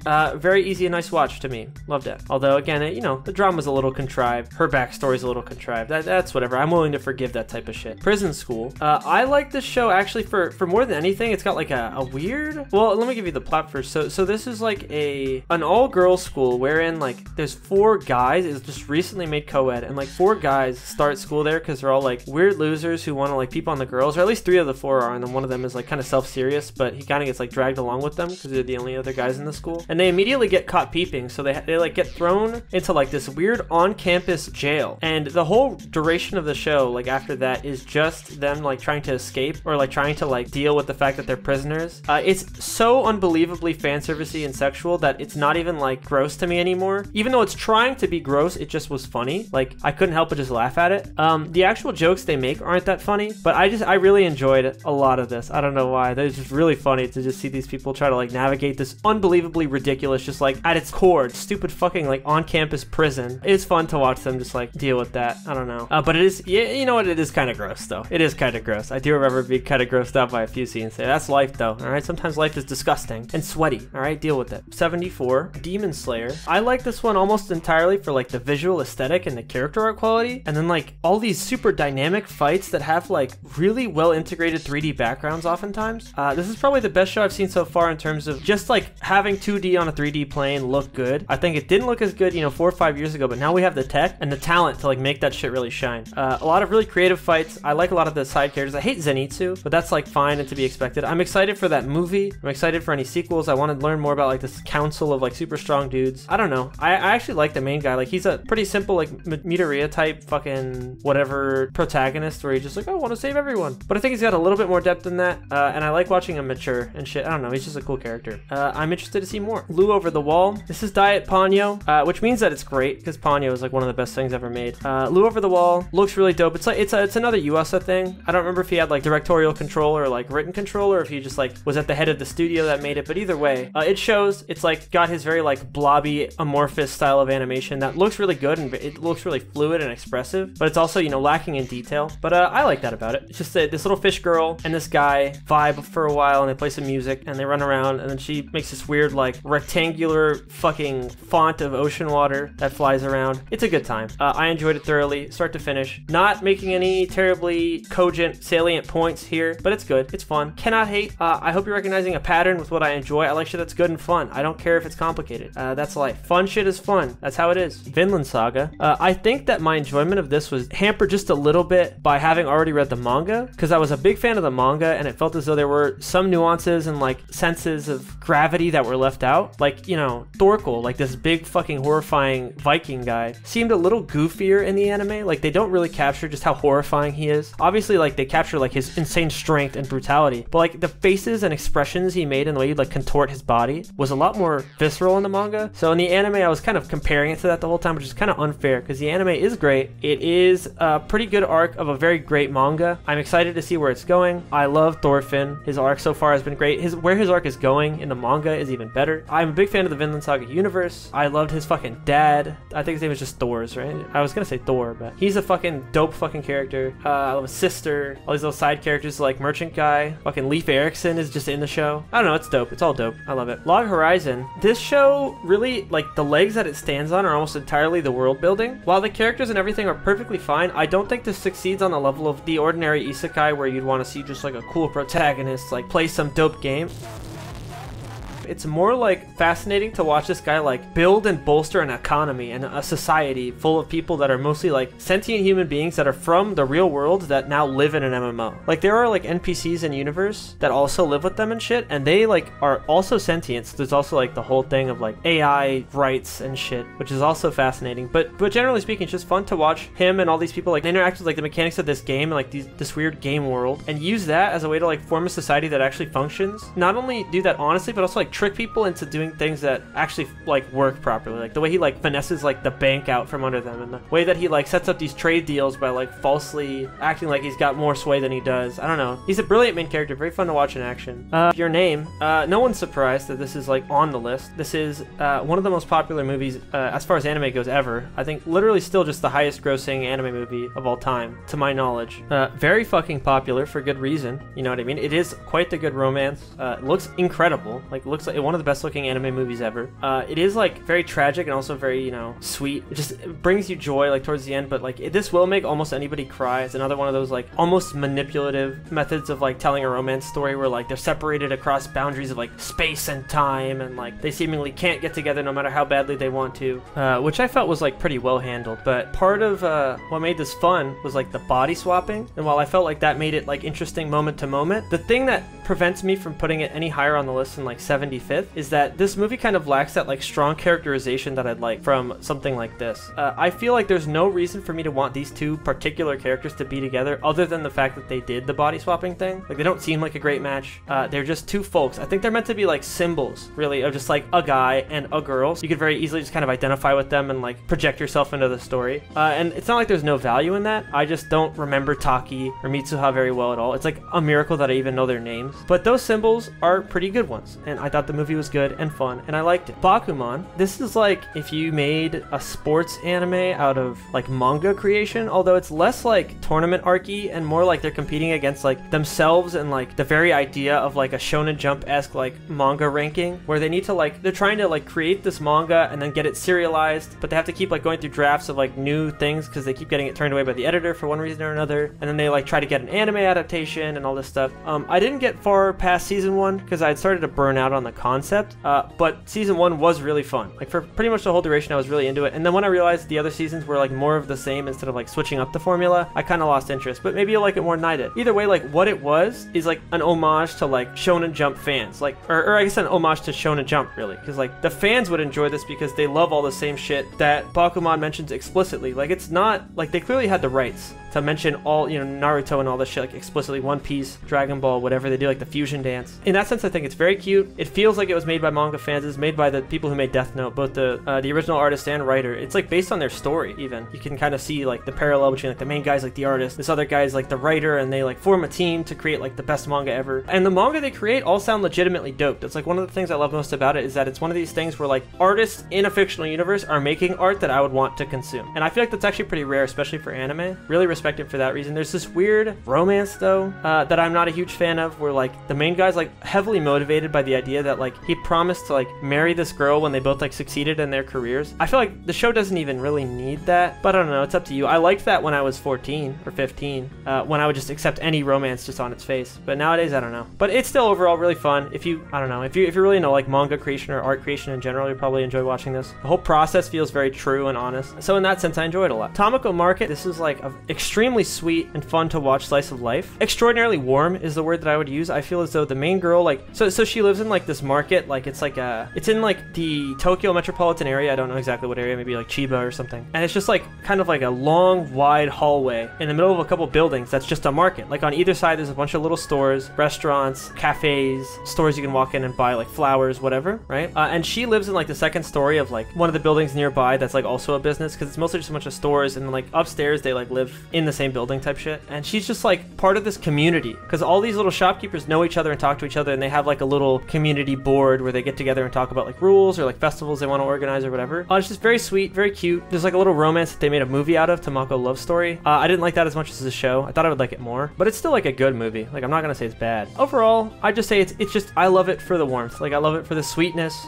for the sense of community. I think the way that this girl almost resolves to like just kind of continue what's going on here is like very sweet and honest, because I feel like a lot of manga or anime are about like making something really big and important of yourself and like following your dreams, but in this instance instance, her dream is just to like keep the good vibes going and like understanding that she doesn't have to be anything more than that. Adulthood doesn't have to be anything beyond just like continuing to do what you want to do. I don't know. I think it's just very cute, very sweet. I love like all the characters, the side characters, the shopkeepers, her friends. It's just all very sweet, very lovable. Great vibes out here. 67, Weathering with You. This is literally the last show I watched for all the 2010 stuff because it was like right towards the end of 2019 and it wasn't available for like my first run through of all the 2010s movies. So I had to come back to it at the end. And I thought it was just Your Name but better.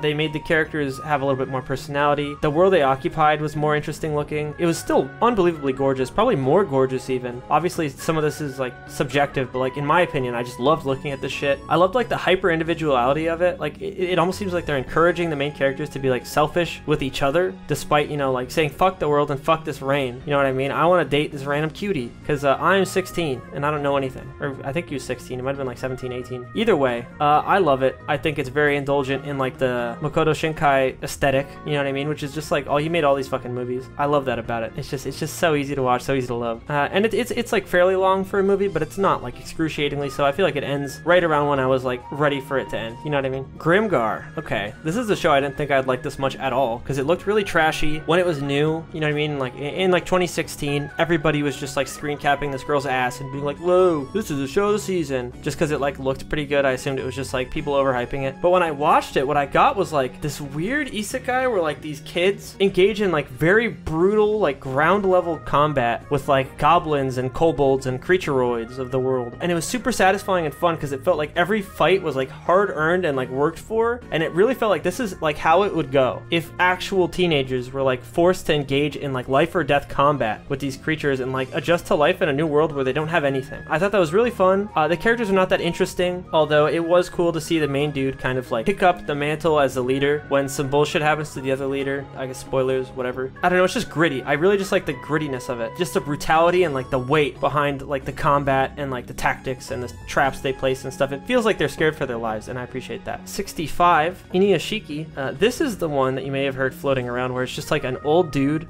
suddenly, like, I don't know, he gets visited by like aliens or something, and he gets the ability to just like, he has like this robot body and he can just fly around. He's like invincible and like impossible to damage, and he's like super duper powerful. And it's kind of like, to me, the most fascinating aspect of the show is the idea that this is like a once completely powerless, like flaccid old Japanese man who kind of gave up on being an agent in his own life. Like he kind of gave up on being like a deciding factor in anything that happened, and suddenly he has like this immeasurable power like placed in his hands. He feels the need to save people and like affect change in a way that he hadn't really even thought about doing before. And he also runs into like this kid with the same power who's like a sociopath, and that kid's also fascinating, by the way. He's not one-dimensional. He's like a very complicated character. I don't know, just these two really just make the whole show. Like these two, their characters, watching them use their powers, like how they use them, how they like fight each other.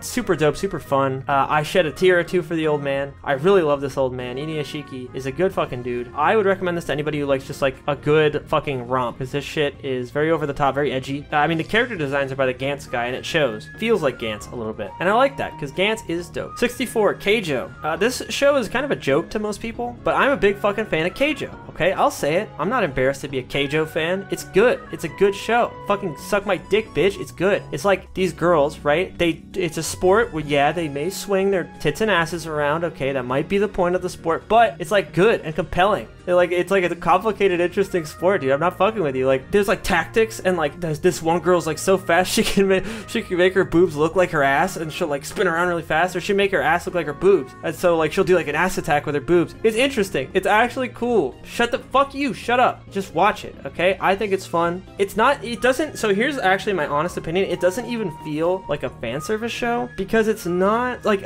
it doesn't. It's not sexy. Like they don't like sell you these girls as like sexy. They just have like big round tits and asses that like aren't. I don't know how else to describe it to you. It's like not sexual. They feel like weapons. Like they just have these tools attached to their bodies, and they just fucking swing them around. And literally, like this one girl does it so fast that she just like kind of like shakes. At least that's all her opponent sees. And suddenly, like she had actually in reality like super like light speed swung her ass into the other girl's jaw and like knocked her out and had her fall in the water. She might drown, first of all, and no one like gets her out to my memory. So a dangerous sport, a blood sport, if you will.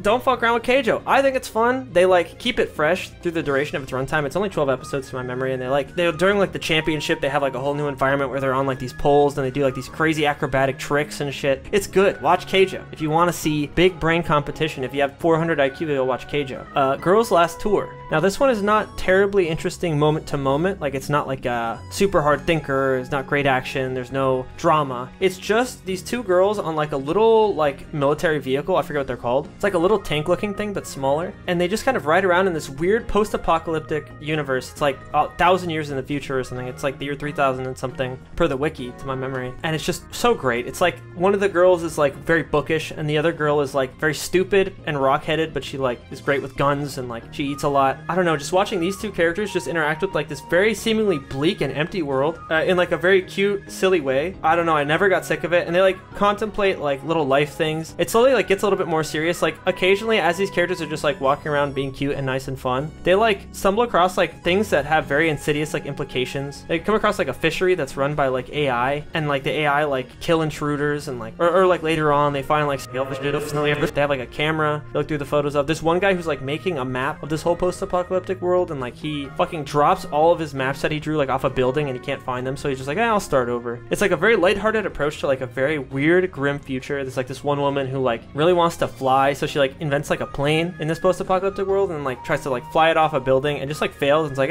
I'll start over, even though it took her like years and years to like come up with and like make and get the materials for this plane. It's very optimistic, even though it's like on its face really bleak. It's a very strange show, very weird, singular, unique vibes. I recommend to anybody if you enjoy that kind of thing, like the sound of that. Highly recommend it, very fun. 62, Devilman Crybaby. I love this one almost entirely for just how brutal and visceral and like colorful it is. If you've seen it, you know it's like heavily symbolic and like, I don't know, just all these wacky demons just tearing shit apart, and like to even give you like a plot summary is kind of weird, but basically like this guy, this young stupid little virgin loser, becomes like a cool badass demon guy, and he uses his powers to like kill monsters at first, but then like the monsters start being everywhere. Apocalypse happens, so that's always cool. I don't know, I just watch it for the cool animation and like the weird grimdark gore scenes and shit, and you'll have a good time, because the story kind of falls apart in my opinion. If I wanted a good story, I'd probably read the original manga, because the original Devilman manga is a fucking prize. But point being, you want something grimdark, colorful, weird, goopy, expressive animation, this is your ticket, alright? Watch this shit. 61, Bunny Girl Senpai. This is another one where I saw the Mal page and I saw the hype it was getting, and I thought it would probably be garbage, but in reality, it's quite good. Mostly for the rapport that the main two have. I think it's very cute and like just funny. Like the main dude is actually just funny, and the main girl's reactions to the shit he says are always hilarious. Like he flirts in the way that I feel like real people do a little bit, at least the way that I have in the past. It's like very like kind of candid, straightforward expressions of like how you feel about the other person, but like almost in like the form of a joke. But it's not like they don't make anime jokes. Digi described it this way, like in a distasteful way, where like, you know, she didn't like it, but I thought this was like a bonus to it. I thought this was like a plus to it, that like it has like light novel dialogue, like light novel type anime jokes, but they don't have like light novel reactions. It's a lot drier than that. And then it has like this Monogatari-esque, like this guy's like saving all of these girls from like their weird specific like problems that they have that like alter reality and fuck with everything. They have like amnesia, or like they reset time every day, and it's just fun to watch him like sort that out with them. I don't know, he's like a likable character. The main girl is likable. This is like the good version of Snafu, is what I'm saying. If you like Snafu, but you're like, it's been like 3 or 4 years and now you're like 17 or 18, watch this show, and then I don't know, you probably also like Monogatari, so just watch those instead of fucking Snafu, you loser. Anyway, 60, Take You. This is the funniest fucking anime on the planet, in the sense that I think that this like, I mean, this show is from 2012, but they did like what we have now, we call these 21st century memes, which is like Zoomer humor, where they just like take clips and just blare them super loudly and put 1,000 sound effects over it and just kind of put them all in a row in like a 5-second clip. They'll take like old vines and like play them backwards or blow out your speakers. But in this case, it's just like rapid fucking like joke after joke after joke. I almost feel like when I'm watching this show, because it's just total nonsense, like there's no story really, I almost feel like how I felt when I was a kid watching Family Guy, where like I didn't understand the references or like the point of a lot of the jokes, but just because they were happening like really fast and really loudly and aggressively, I found them funny. Take You is definitely that for me. I just love that about it. It's just so rapid fire. 2-minute episodes, there's like 9 seasons of it, and it's just like these girls constantly just screaming and having weird random shit happen. I don't know, it's just as described. It's not complicated. I love it a lot. 59, No Game No Life. Outside of what I would consider to be like, I really don't like, they like literally front and center, they have some of the like grossest and weirdest fan service that I've seen in like a good popular anime, and then after that they just don't have that for a while, and it's mostly just regular fan service on top of like a really great, really fun show where these brother and sister, who they make a point to say are not related by blood to my memory, which like weird champ, but whatever, navigate this world where everything is won or lost on the basis of like entering duels with with people where you like play a game, like you agree to a game and then you play it and you have to follow certain rules, and then the winner gets whatever they bet on. There's no like physical altercations, there's no violence, there's no stealing. At least I don't think there's stealing. It's just like if you want something, you play somebody in fucking chess for it or whatever game they want. You play tag with them, anything. These main two characters are like geniuses because they came from Earth. They got like isekai here, and on Earth they like win every game effortlessly. At one point the main guy like plays on 4 accounts at once, like 2 with his feet, 2 with his hands. Very anime, but I found that fun. And so like consistently he's just like outmaneuvering these people who have the upper hand in all these games, and he always tricks them and wins in the end. It's always fun. I love underdog shit, even though they're secretly like geniuses who can't lose. I never get sick of it. I don't know. I wish there was a sequel to this shit so bad. There was a movie that's not very good. I did not like No Game No Life 0 very much. It completely got rid of the shit that I like about it, and just it's like a random prequel, like giving you context on the world, and I don't give a fuck. Not to say it was horrible or anything. It's just like, why the fuck would I watch that? I want a season 2. It hasn't happened because I think the guy who drew it was accused of tracing. Like I think he traced a lot of art and just like has been excised from fucking planet Earth since then, which is a shame because it owns, I think there are more light novels, so they could probably make more of the show if they wanted to. Hopefully they do. 58, Haikyuu. This would be higher because I have a strong sentimental attachment to Haikyuu, and I just like have great memories watching it, but it does have a lot of dead air, and it's not like doing anything that's never been done before in sports anime, right? Like all the characters are like supremely uncomplicated. They're all just trying to be really good at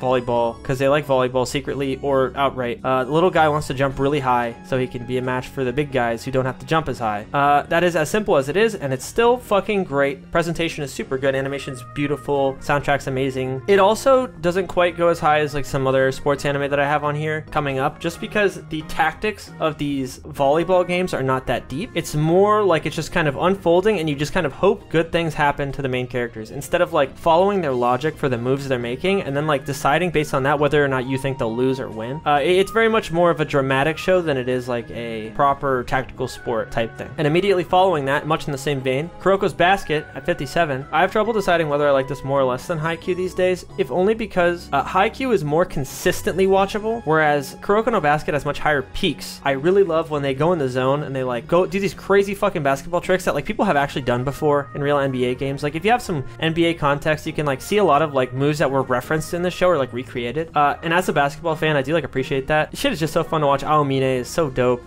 Watching Kagami just dunk on people is really fun. Watching Kuroko like innovate his like weird style of basketball, it's based on like his lack of presence, is super cool. I you know what? I'd say I prefer Kuroko even though there's more dead air, just because the peaks are so high and there's so many cool things to praise about it, whereas Haikyuu is just overall more consistently good. I'd say I prefer Kuroko, but only slightly, which is why they're right next to each other.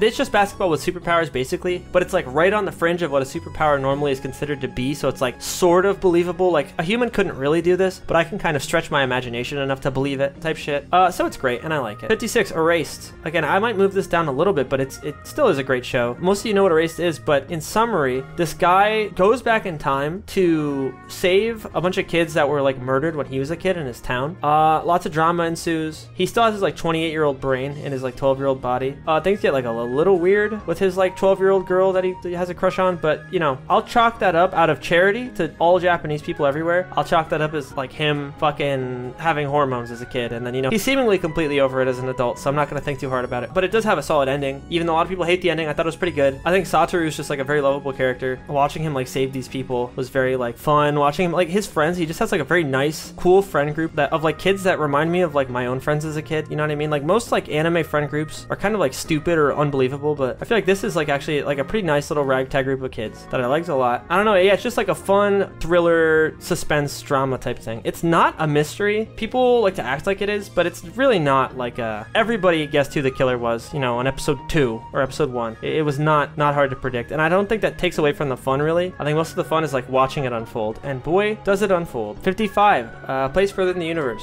This, I mean, to be honest, most of my enjoyment from this came from just like watching these girls be in Antarctica. Although like watching them put their best efforts forward and like be rewarded is satisfying, and like seeing them grow is great and all, but really I just love seeing them be in Antarctica because it seems like as like real an interpretation of like a bunch of high school Japanese girls going to Antarctica as you could have. Like it really does look like that's what that would be like. It looks beautiful, looks really fun. It made me want to do it, to be honest. It's really comfy when it wants to be. It's really sentimental when it wants to be. There's no show quite like it. I just really enjoy like the little journey that these girls go on and like how they grow and shit. It's very nice. And the main girl, actually, this is interesting. The main girl has like this drama with one of her friends because her friend has always kind of been like above her, like in social status and like a little bit more socially capable, level a little bit more. Like she would show her the ropes for most things. She would like guide her around everywhere, invite her out. And when she saw that her friend was like making this effort to go to Antarctica, she got really insecure and started trying to like put her down and like talk about like how impossible it would be to do any of this whatever in like a way that I felt was very real and very human. It was like a type of pettiness that I don't see a lot in anime, like on that level of subtlety, that I really enjoyed, because I think that person has been all of us at some point, and it was really cool to see somebody that human in anime. I feel like it's very rare, but I liked it a lot. All right, next up, 54, Psyche K. This is about like a kid with psychic powers just vibing and having everybody go fucking insane around him. Unlike Mob Psycho, which is like, you know, it's funny, but it's meant to have like an ethos to it, this is just strictly a comedy anime, and I think it's super fucking funny, but more importantly, it like stays funny for the most part. It does fall off a bit as it goes, but it's not that long. It's like, I think in total 24 like normal episodes of length. It's like 140 something episodes, but it's all, you know, 4 minutes long each or something, and then they added them all up to make it a 24 episode show once it was done airing. And I don't know, just a gag of like this guy just being like fed up with the world and wanting like peace, but he can't because he has like amazing like telepathy and he just hears everybody's thoughts all the time. Shit like that. It's just like parents are always asking him to do favors, like move furniture around and like restore walls and like reverse time and shit. Or like when they're out on vacation, he can like just like teleport home and like sleep in his own bed and then teleport back to hang out with his family again. They just use his like powers in like interesting and hilarious ways, and it doesn't really get old. Like I think it's fun for the whole ride, so I gotta put it somewhere up here, right? And then 53, we got the highest placing JoJo here. We got JoJo Part 5. I was surprised that I liked this more than the previous JoJos, but I wasn't surprised that it was good. Again, it's just stand usage continues to get more creative. Giorno is like a likable dude. The villains are just like hilarious and weird. Like JoJo, to me, the appeal of it has always been that it's like simultaneously like legitimately like interesting on like the dramatic level, while also being like so silly that you can't possibly take it seriously. And it like toes this line perfectly for episode after episode, and I just never get sick of it. I'm curious to see where they're gonna go with the rest of the anime, but for now I think this is like a good direction. The fights were like really interesting pretty much every time, which is like the most I look for from JoJo, is like cool intricate fights and like interesting stand powers, and then like I guess some likable characters, and this show hit all three, so I gotta give it, you know, borderline top 50 minimum. Like I think it's quite good. Again, it doesn't hit any like personal notes. Like I didn't like relate to any of the characters super hard. I didn't like absolutely love anything I saw. I just thought it was like quite good the whole way through. So, you know, a cool 53. 52, Dokyusei, or Classmates. This is a gay romance movie. It looks fucking amazing. I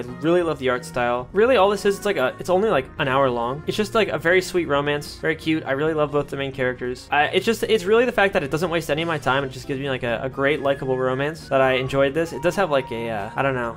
It's got some weird ideas in it. Like it's got like this weird teacher who kind of like creeps on this one kid. Not that, but like that's not like a detriment to the movie. Like that does exist in real life. It just definitely hampers my experience. I don't want to see all that shit. I'd rather the teacher explode and go away forever. But that's life. You know, this movie is like not maybe quite this good. Maybe I'd lower it a little bit, somewhere in the 60s. But I love how it looks. I love like the vibes of it, and it's just very cute. It's very like, I don't know, they're very affectionate with each other. I just like looking at it. Great movie. 51, School Live, or School Live, I guess, because it's Gakugarashi, so they like live in their school. I simply refuse to spoil this one, so I won't describe it in any detail at all, really. I'll just say that it's girls living at school with a twist, and I think that twist is very dark and very fun, and I enjoyed it the whole way through, in part because of my own proclivities. There are some things that I enjoy that I mentioned earlier in this video a lot, and all shows featuring them are better because of it. 50, Megalobox. This to me is just like an extremely solid, competently constructed sports anime. This dude is like competing in like this boxing circuit where they use like these weird mechanical peripherals to like make their punches stronger or give them certain effects, but he just kind of goes, you know, naked on it. He just kind of has his shorts on and his little boxing gloves, and he calls it a day. Watching him just climb through the ranks with like his coach when they have like no money or resources to do so is really fun and satisfying. The fights are all cool, music's great, characters are really likable. Absolutely just nothing to hate here at all. Like it's predictable, but that's fine. You know what I mean? Some shows, it's fine if they're predictable as long as the things that I'm predicting are dope and fun. And this is one of those. 49, Kaguya-sama Wants to Be Confessed To. This one, I love. It's like, okay, so the reasons are threefold. One, it's pretty funny.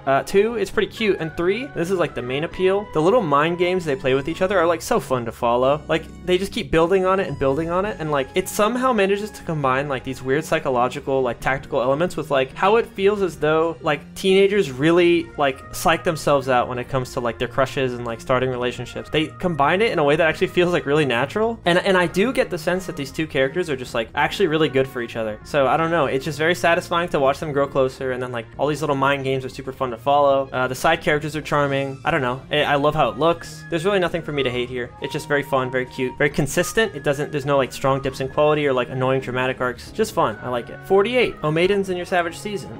This one is, I mean, yeah, again, like as we get further up this list, list, I just have so many things I like and want to talk about. But in an effort to not spoil too much, I'll just say I really love the art style, and it just features a bunch of like these teen girls who like feel like, in terms of personality, like very real. Like all of their struggles are simultaneously like very like almost world-endingly important, while also just being like teenager shit to worry about. Save for some kind of gross shit in terms of like the way this one teacher tries to like get this one girl to like realize that her pining after him is like a bad idea. He kind of like goes too far in getting her to do that, and like not only embarrasses himself but does some really weird and gross shit that I'm not a fan of, and I think the show would be better off without. But regardless, altogether it's like very down to earth. Dialogue is great, characters are really likable, character designs are great, it ends on a really strong note, great messaging, just very like encouraging and uplifting. I think if like you're looking for the kind of thing that feels like it tackles like the growing pains of a teen girl in like a way that feels a little bit more real, especially in what I would assume is like more Japanese culture, these are probably bigger problems for them, I would say it handles them well. So in that sense, I think it's quite good. It goes top to bottom, like how they deal with their first crush, how they like try to pursue their passion. Like this one girl's really struggling to write because they're all in like a writing club that I think is also really well handled. Like all of their different personalities like shine really well in terms of like the ways they interact with this club, how they deal with like their own sexuality. It's just very interesting. It's very good.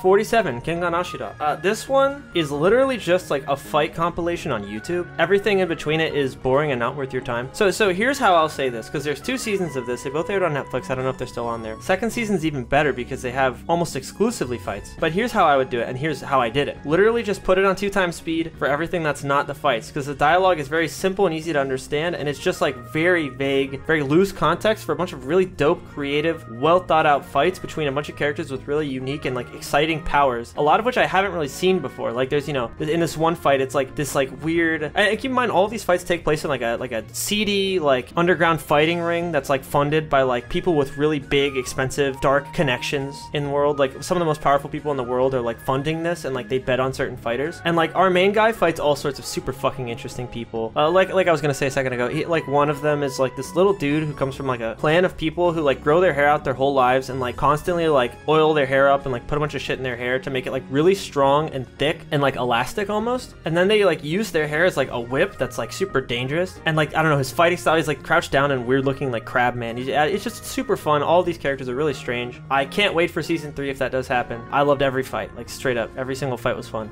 46, Otona Joshi no Anime Time. So this is probably the most obscure, like if we're taking the ratio of like obscurity to quality, this one is like the most obscure great show on this list. It's just 4 episodes of like older, like each episode is its own story. They all look great. They all have like unique art styles, and they all follow like different women that are like late 30s, early 40s, sometimes maybe like late 20s, but they're all older women dealing with like real life shit that's like sometimes very dramatic, sometimes really weird. Like one woman is stuck in like a marriage that she hates, and her husband like won't let her get divorced, so she like moves out and like starts seeing this new guy who is like a trash man, and they have like a really sweet relationship where like this one woman is like about to turn 40, and she like goes to her high school reunion, and like all of her friends there are like successful and married and they have kids, whatever, and she's feeling all down on herself because she's still single and hasn't really cultivated like a long-term meaningful relationship like she wants. And she sees like her old crush, like this kid, not even crush really, it's like a kid she dated, like at this thing, and she like hooks up with him. I don't know, it's very interesting, and it feels a lot more mature and thoughtful than most anime I've seen. I highly recommend it. It just looks great, sounds great. It features shit that's like challenging to the viewer, like challenges their morals and the way they think. One of them's like a mom struggling with her bratty kid and like working part-time. She's like miserable, and like her coworker tries to like, you know, force himself on her, shit like that. I don't know, it's just very, very interesting. Clearly written from the perspective of an older woman, like actually. Very cool perspective we don't get a lot in anime, and I appreciate it a lot. 45, Golden Time. I actually meant to make a video about this show, just because it's so fucking out there and strange, but in the best way. I wrote like a 3-page like little like script for it that I never ended up making because I don't know. It's kind of hard to like put that into a video that's like saleable, but I'll just like, you know, put the main ideas I had in there into this, which is that Golden Time has like this very ambitious take on identity by way of like this protagonist who has amnesia and is like constantly waging this war in his own mind between like his past self that he feels like he's lost and like this new identity that he's like crafted since he's reawakened, like because he had like a traumatic head injury, and it's like partially him piecing together his past, partially him coming to terms with the fact that like the person he is now is different from who he was before the accident, and then like watching those two people like combine. And then he like cultivates this really weird, intimate, satisfying relationship with this girl who like is also struggling to understand herself, like pretty hardcore. I'd say it's worth a look. It's just a very strangely structured romance. It like start like early on, they like get dragged into a cult and they have to like escape, but it's not even made to seem like that scary. It's just like a matter of course that this happens to them, and they kind of like they like become closer because of it. I don't know, it's just a weird, good show that I recommend. time. It's a good time. It's fun. There's some weird shit in it. I don't want to spoil too much. 44, Food Wars. This is a show I considered this like nearly top 10 material for a good part of the first season because I just loved what I was seeing so much. Like this food-oriented competition was just really fun to watch, and I loved like seeing Soma like perform when it mattered most, like seeing him like rise to the occasion and make this like crazy shit out of nothing even when he was being like actively sabotaged by people. But it slowly started to get a bit more boring and predictable as it went on, and it was literally just like a bunch of really good cooks making a bunch of really good food and then being judged on criteria that I as a viewer didn't really understand. I would assume that if I tried all that food, I'd just be like, yeah, this is good, this is good, this is good. I guess this one's better, I don't know why. All the reasons they gave were strange, and like the competitions were like were kind of hard to follow without just hearing the judgment of the judges. Like I couldn't make my own predictions really. I just thought, oh, that looks good, that looks good.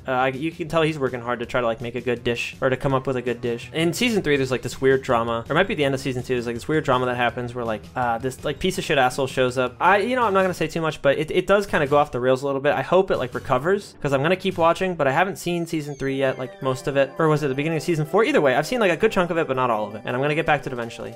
43, Garden of Words, another Makoto Shinkai thing. I might actually put this below Weathering with You, I'd have to think, but they're all like great movies. Like all 3 of the Makoto Shinkai movies I put in this top 100 so far. I just put this one at the highest because I really love the aesthetic and like location it takes place in. It's really short, so it just kind of like comes in, relays its message, and then it ends, which I enjoyed a lot. And by really short, I mean like 50 minutes or 40 minutes or something. It's not like a 10-minute thing. And although it is a little weird to have like such an intimate bond between like a 27-year-old woman and like a 16-year-old boy, like I thought it was pretty creepy, or he might have even been like 15.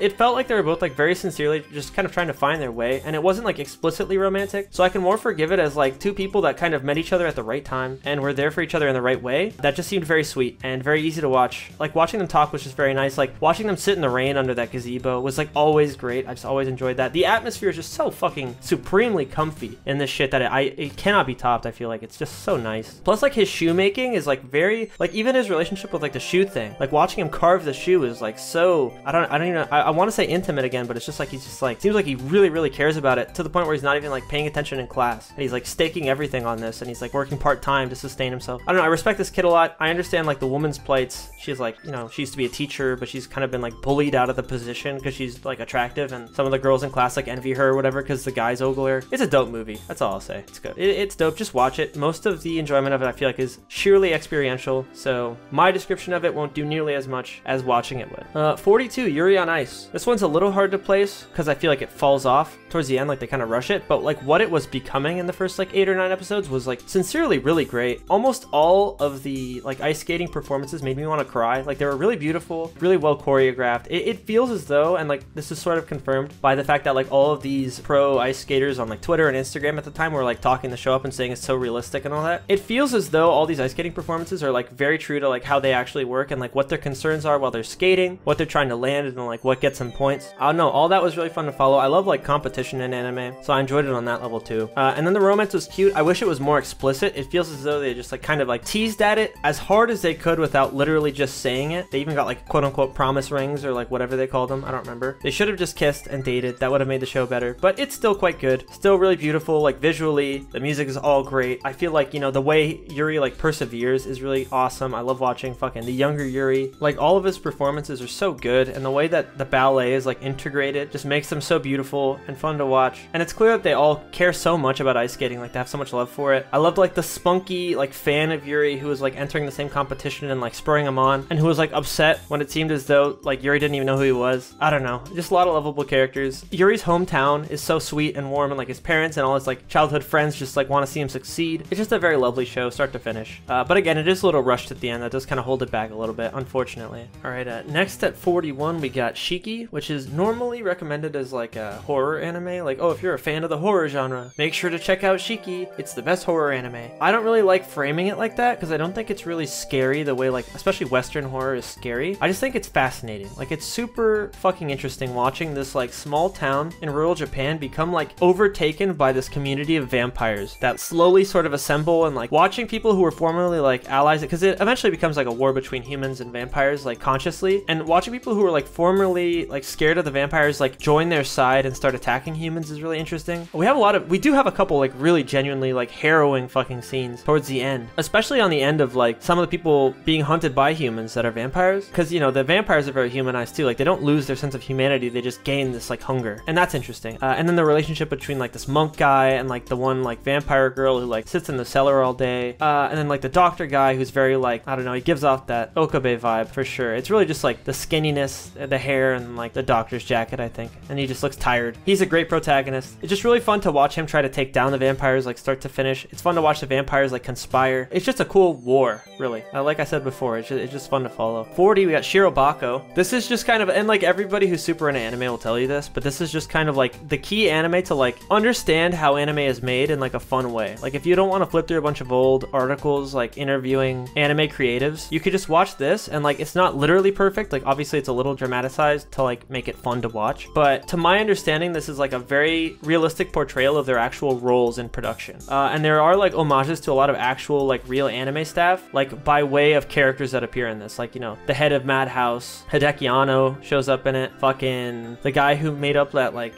thing where like those missiles like chase like a mech through space and like a way, I don't remember, it's got a name, but I'll just put it on the screen. A bunch of shit is alluded to, a bunch of like famous anime are alluded to and like referenced all the time. It definitely feels like it was made by people who care a lot about anime like as a medium. Like they care specifically and pointedly about anime, and there's a lot of love in it, like clearly. And in that sense, I recommend it to almost anybody, but especially to people who are specifically interested in like the production cycle of anime. It's a must watch for sure. Very fun, lots of lovable characters. Character designs are great and memorable. Dialogue is really fun. You like get nervous for them, you get excited for them. Just a great show. 39, we got ReZero. You people know ReZero, right? I don't have to tell you what ReZero is. It's just fucking this guy gets isekai'd and he's wearing his little jumpsuit, and I love him and he's nice. He's actually kind of a piece of shit, but like not in a way where it's like, oh, he's just like me, he's a piece of shit, but more in the sense that he, well, I guess he is just like us, but not in the way that you think, like, oh, he's an anime fan. It's more like, oh, he does good deeds because he wants to be rewarded for them, but he has like fooled himself into believing that he just wants to be a good person. In actuality, like when he doesn't get the response he wants from the world and from the people he cares about for like doing things for them and like for trying to be a good person, he gets like frustrated and has like a breakdown. I don't know, I think he's just a very interesting character. His design is great. The side characters' designs are great. The world is actually like interesting. It's got like some weird political shit going on that isn't touched on in the first season, which is all I've seen so far, and that's all that was, you know, released in the 2010s anyway, but I'd like to see that expanded on more. It was really cool watching him like deal with his powerlessness, because outside of his like weird time travel situation, because when he dies he can, or rather he's automatically sent back in time when he dies, however much time, I don't know, I don't remember like what governs how much time that is, or if it's just the beginning of the day or whatever, but that's his only power, and outside of that he's just some fucking guy with seemingly like above average combat ability, because he just like trains in his room because he's just like a weirdo. He's still like not able to pull it off, so he has to like resort to like legitimate tactics and like a lot of brainstorming and consultation with people much smarter and more powerful than him to like make his way through this world and like affect change, and it's really fun to track. Side characters are cool. I love looking at them. I love watching them talk. It's just a dope fucking show, and I can't wait to watch the second season whenever I get around to it. I'm gonna take like a fucking 3-month hiatus from anime after this shit. Do you know how burnt out I am? Like, holy shit. A bunch of these shows, like I'd say I still enjoyed all the shows I would have enjoyed like a good amount, but you know, it's not like I could completely avoid burnout. You know what I mean? I'm a little burnt out, so I'm gonna take a break from anime after this, you know, once this video's out for a few months, and then I'll probably watch Doro because everybody's talking about that show and they say it's great. I already watched Aizoken. Other than that, I haven't seen fucking anything. Anyway, where the fuck was I?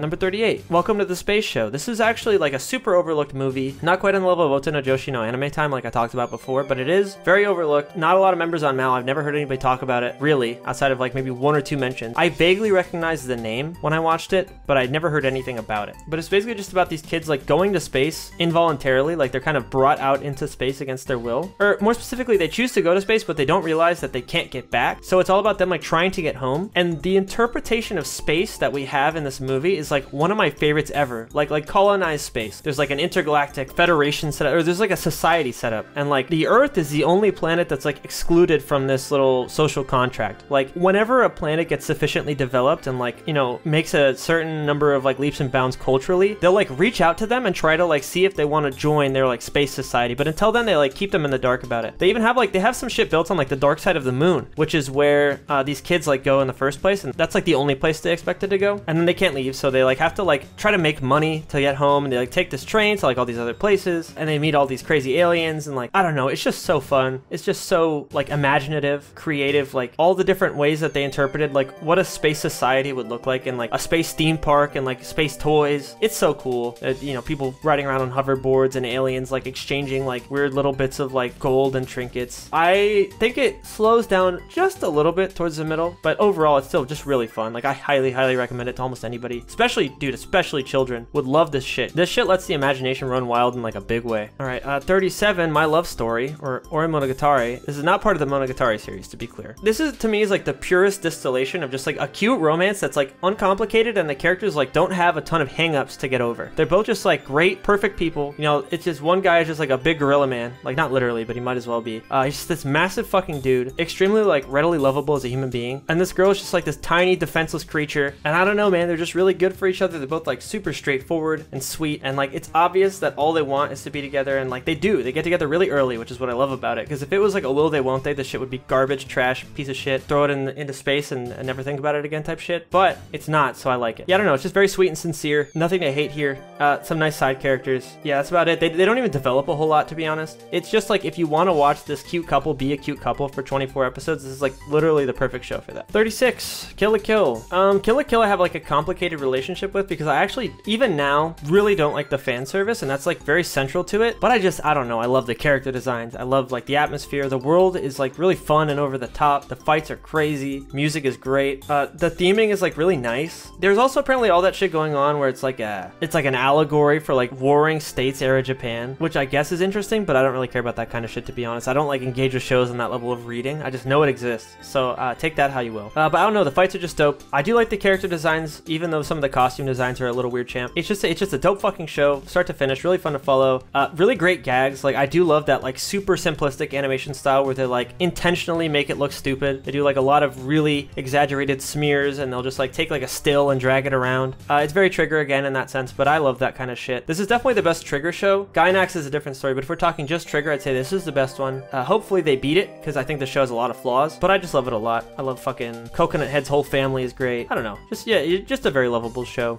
It's weird that I like the show so much, given that like I don't like the fan service even existing. A lot of people will say it's like deconstructing X, Y, and Z things, but like if you are just doing the thing that you're making fun of or deconstructing, then you're not deconstructing anything, right? Like, you're still just selling the figures of the half-naked teenagers, right? I don't know. It's kind of strange, but I'm willing to like overlook what is really just like the face of this show for like what's underneath it, which is like a bunch of Trigger staff members who made a show that's like really exciting and fun and creative that they cared a lot about. So that's kind of where I'm at on that. 35, Flowers of Evil, or Aku no Hana. It's from 2013. People really don't like the art style for this for some reason, or at least I saw a bunch of people bitching about it. I don't get it. I think it looks amazing. It's rotoscoped, in case you were wondering like why people don't like it. And I guess some people just want like the cute little anime style where their eyes are big and they have like the anime hair. I don't give a fuck about that. I think this style serves it so much better because it's like a very, I don't want to call it cynical show, but it definitely is told from the perspective of like a cynical guy who feels the need to like, he's like pretentious in the literal sense of the word, where he like pretends to be something he's not. He pretends to care about like books to look sophisticated because he's like a loser, but he thinks that, oh, at least if I'm like the kid who reads and is smarter than everyone, I can like justify the fact that no one likes me and that I'm just like a strange fucking guy. But he kind of like learns to be honest with himself by like getting together with this really deranged girl who like is like rebelling against her parents in like this shitty small town that she hates by like just going buck wild. And they kind of just become degenerates together, and I enjoy seeing people just degenerate like that. It's just a fascinating story. Plus the ending theme is really good. Like, there's like this lead in, because you know how some ending themes are like start playing while the show is still going, and they kind of like lend like a vibe to the end of every episode. This shit is amazing. Like, the way this shit comes in at the end of every episode hits so hard. You have to just go listen to it, to be honest, but I'd say just watch the show. The show's got a vibe that no other show has. It actually kind of reminded me of Pun Pun. I don't know. It gives you like the sinking feeling almost perpetually, just in that it's so cynical. But I think the show is not quite as dark as that. It's more just, it's like the same umbrella that it falls under, you know what I mean? Great show. Big fan. I think more people should watch it. I don't know why anyone would hate the art style. Die, please. Die screaming in hell if you don't like the art style, because I hate you. 34, Kokoro Connect. So Kokoro Connect is kind of a weird recommendation because I think it's rife with teen melodrama. Like, that's like the conceit of it, is that it's teen melodrama. So the premise is just that these kids randomly and without, you know, any warning, switch bodies for like a random amount of time every X number of days. And they're just kind of forced to confront things about themselves and each other because of all the body swapping. And then later on they have like these things where they're like aging in random directions. Like, they're getting way younger, turning to babies or kids for like a day, and they like remember all of their memories from that age like really freshly. So they like, I don't know, it like serves to comment on like the childhood memories we like to forget or try to forget, or like how strongly we used to feel about things that we no longer care about. There's like,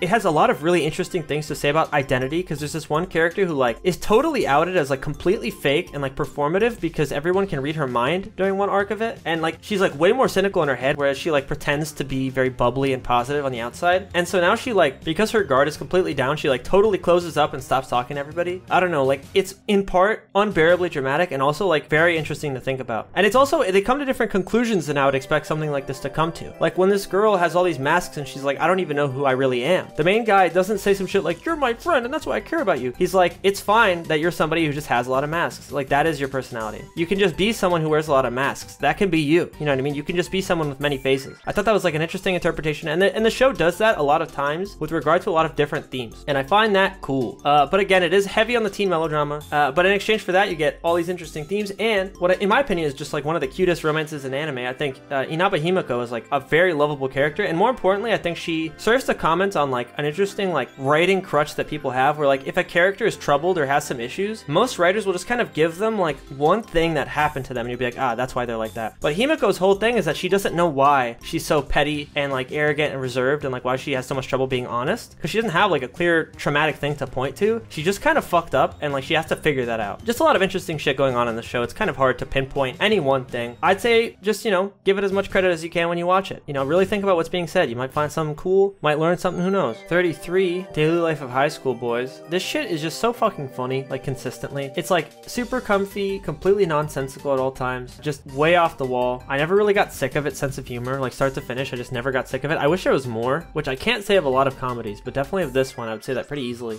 They just make the kind of like surreal jokes that I really like. Sheer number of non sequiturs and like random shit that would happen. I very much have the sense of humor of like a child, so just unexpected things happening, even if they make no sense, always make me laugh, like always. And this show hits on that like real good. It's literally just a bunch of high school boys doing and saying nonsense. So if that sounds fun to you, give it a look. All right, 32. I'd say everything from this point forward, like I would call a favorite. Like I would call everything 32 and above like a show that I identify with and like consider, like I think about it often, you know what I mean? Like I've probably thought about it a lot in the past, and I would probably recommend all of these to basically everyone save for one or two. They're just all so fucking good. So at 32, Tonkatsu DJ Agataro. This guy's dad runs a tonkatsu shop, and this kid like helps around there sometimes, and he just like decides he wants to be a DJ, and like his DJing sets like over the course of the show end up like being inspired by the way his dad makes tonkatsu. Like at first he doesn't really care that much about his dad or like his work, but he learns to like respect his dad and care about that shit more by way of like becoming a great DJ and like meeting a lot of like mentors and shit. But it's all very cutely animated, like it's very like cartoony and fun, and it's just good vibes like the whole time. The soundtrack is like really fun. A lot of songs get repeated, but they're all bangers, so just straight up doesn't matter. Side characters are fun. It's just like amazing vibes the whole time, and it does not overstay its welcome, so I could not ask for more. So yeah, highly recommend it. 31, Kubikiri Cycle, or Zaregoto, which is just nonsense, I think is what that means. I think it's got a longer title. It's like the Blue Savant and the Nonsense User, or the Nonsense Speaker or something. But either way, if you like Monogatari, watch this, because it's just another thing by Shaft that looks like Monogatari, got the atmosphere and dialogue sensibilities of Monogatari, but with a different plot. In this case, it's like an island where a bunch of like geniuses in various fields, like cooking and like fortune telling and artistry and all sorts of shit, like there's like a genius detective and everything, get invited onto this island just because they're geniuses, and like the only rule is that they have to eat dinner together every night at 7 p.m. Other than that, they're just free to wander around and do whatever they want. And we get a really fun murder mystery out of it, and it goes in like a lot of really weird directions, and all the characters are fun to watch go because it's a Shaft thing. I just love these dialogue sensibilities like a lot, more than anything. Like that's what makes them so watchable. It's just like seeing these characters talk in circles like really cryptically. It's just so fucking fun to me. I don't know why. I guess just because I've been studying Japanese, I enjoy like their little wordplay and everything too. But yeah, it's dope. It's got like crazy cool art too, which is like one of the things I seek from shows like this. Background art is dope. Character art is like amazing.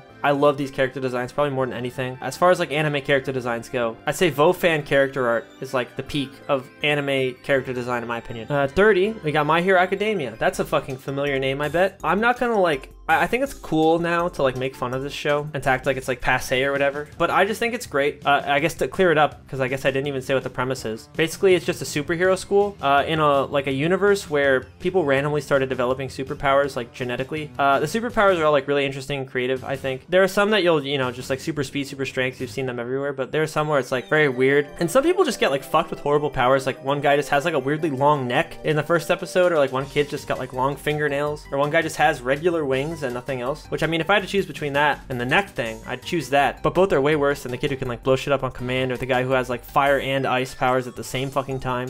Some of them are just like bodily. Like this one girl is just like a frog person because her parents are frog people. I don't know. It's just very fun, creative. I love the character designs. It's brilliant. I love this fucking show. I haven't seen the later seasons. I only watched the first season because I had already read the manga up to like literally where it is now. I read that in like 2017 or whatever, whenever that was new, 2018. The animation's great. Characters are all super lovable. I did watch some of the later fights out of curiosity to see how they were adapted, and they're just like amazing. I love the show through and through. It made me cry like multiple times in the first episode. I think it's just like, it hits like this cheesy part of my heart very consistently. So I will always love it for that reason. And I'm excited to see where it goes. I'm not one of the people who it's fallen off for, really. I still like it a lot. I like all the side characters. I hope to see all of them explored more. I have like a Kaminari keychain. I don't know, dude. I love this fucking thing. I have a bunch of little posters. It's good. Point being, it's good. The spin-off movies suck, but who cares? Main show is good. That's all that matters. If it gets worse later, I'll find out for myself. But the first season fucking whips. All the openings I've heard are bangers. Highly recommend it to almost anybody. I think most people would enjoy this.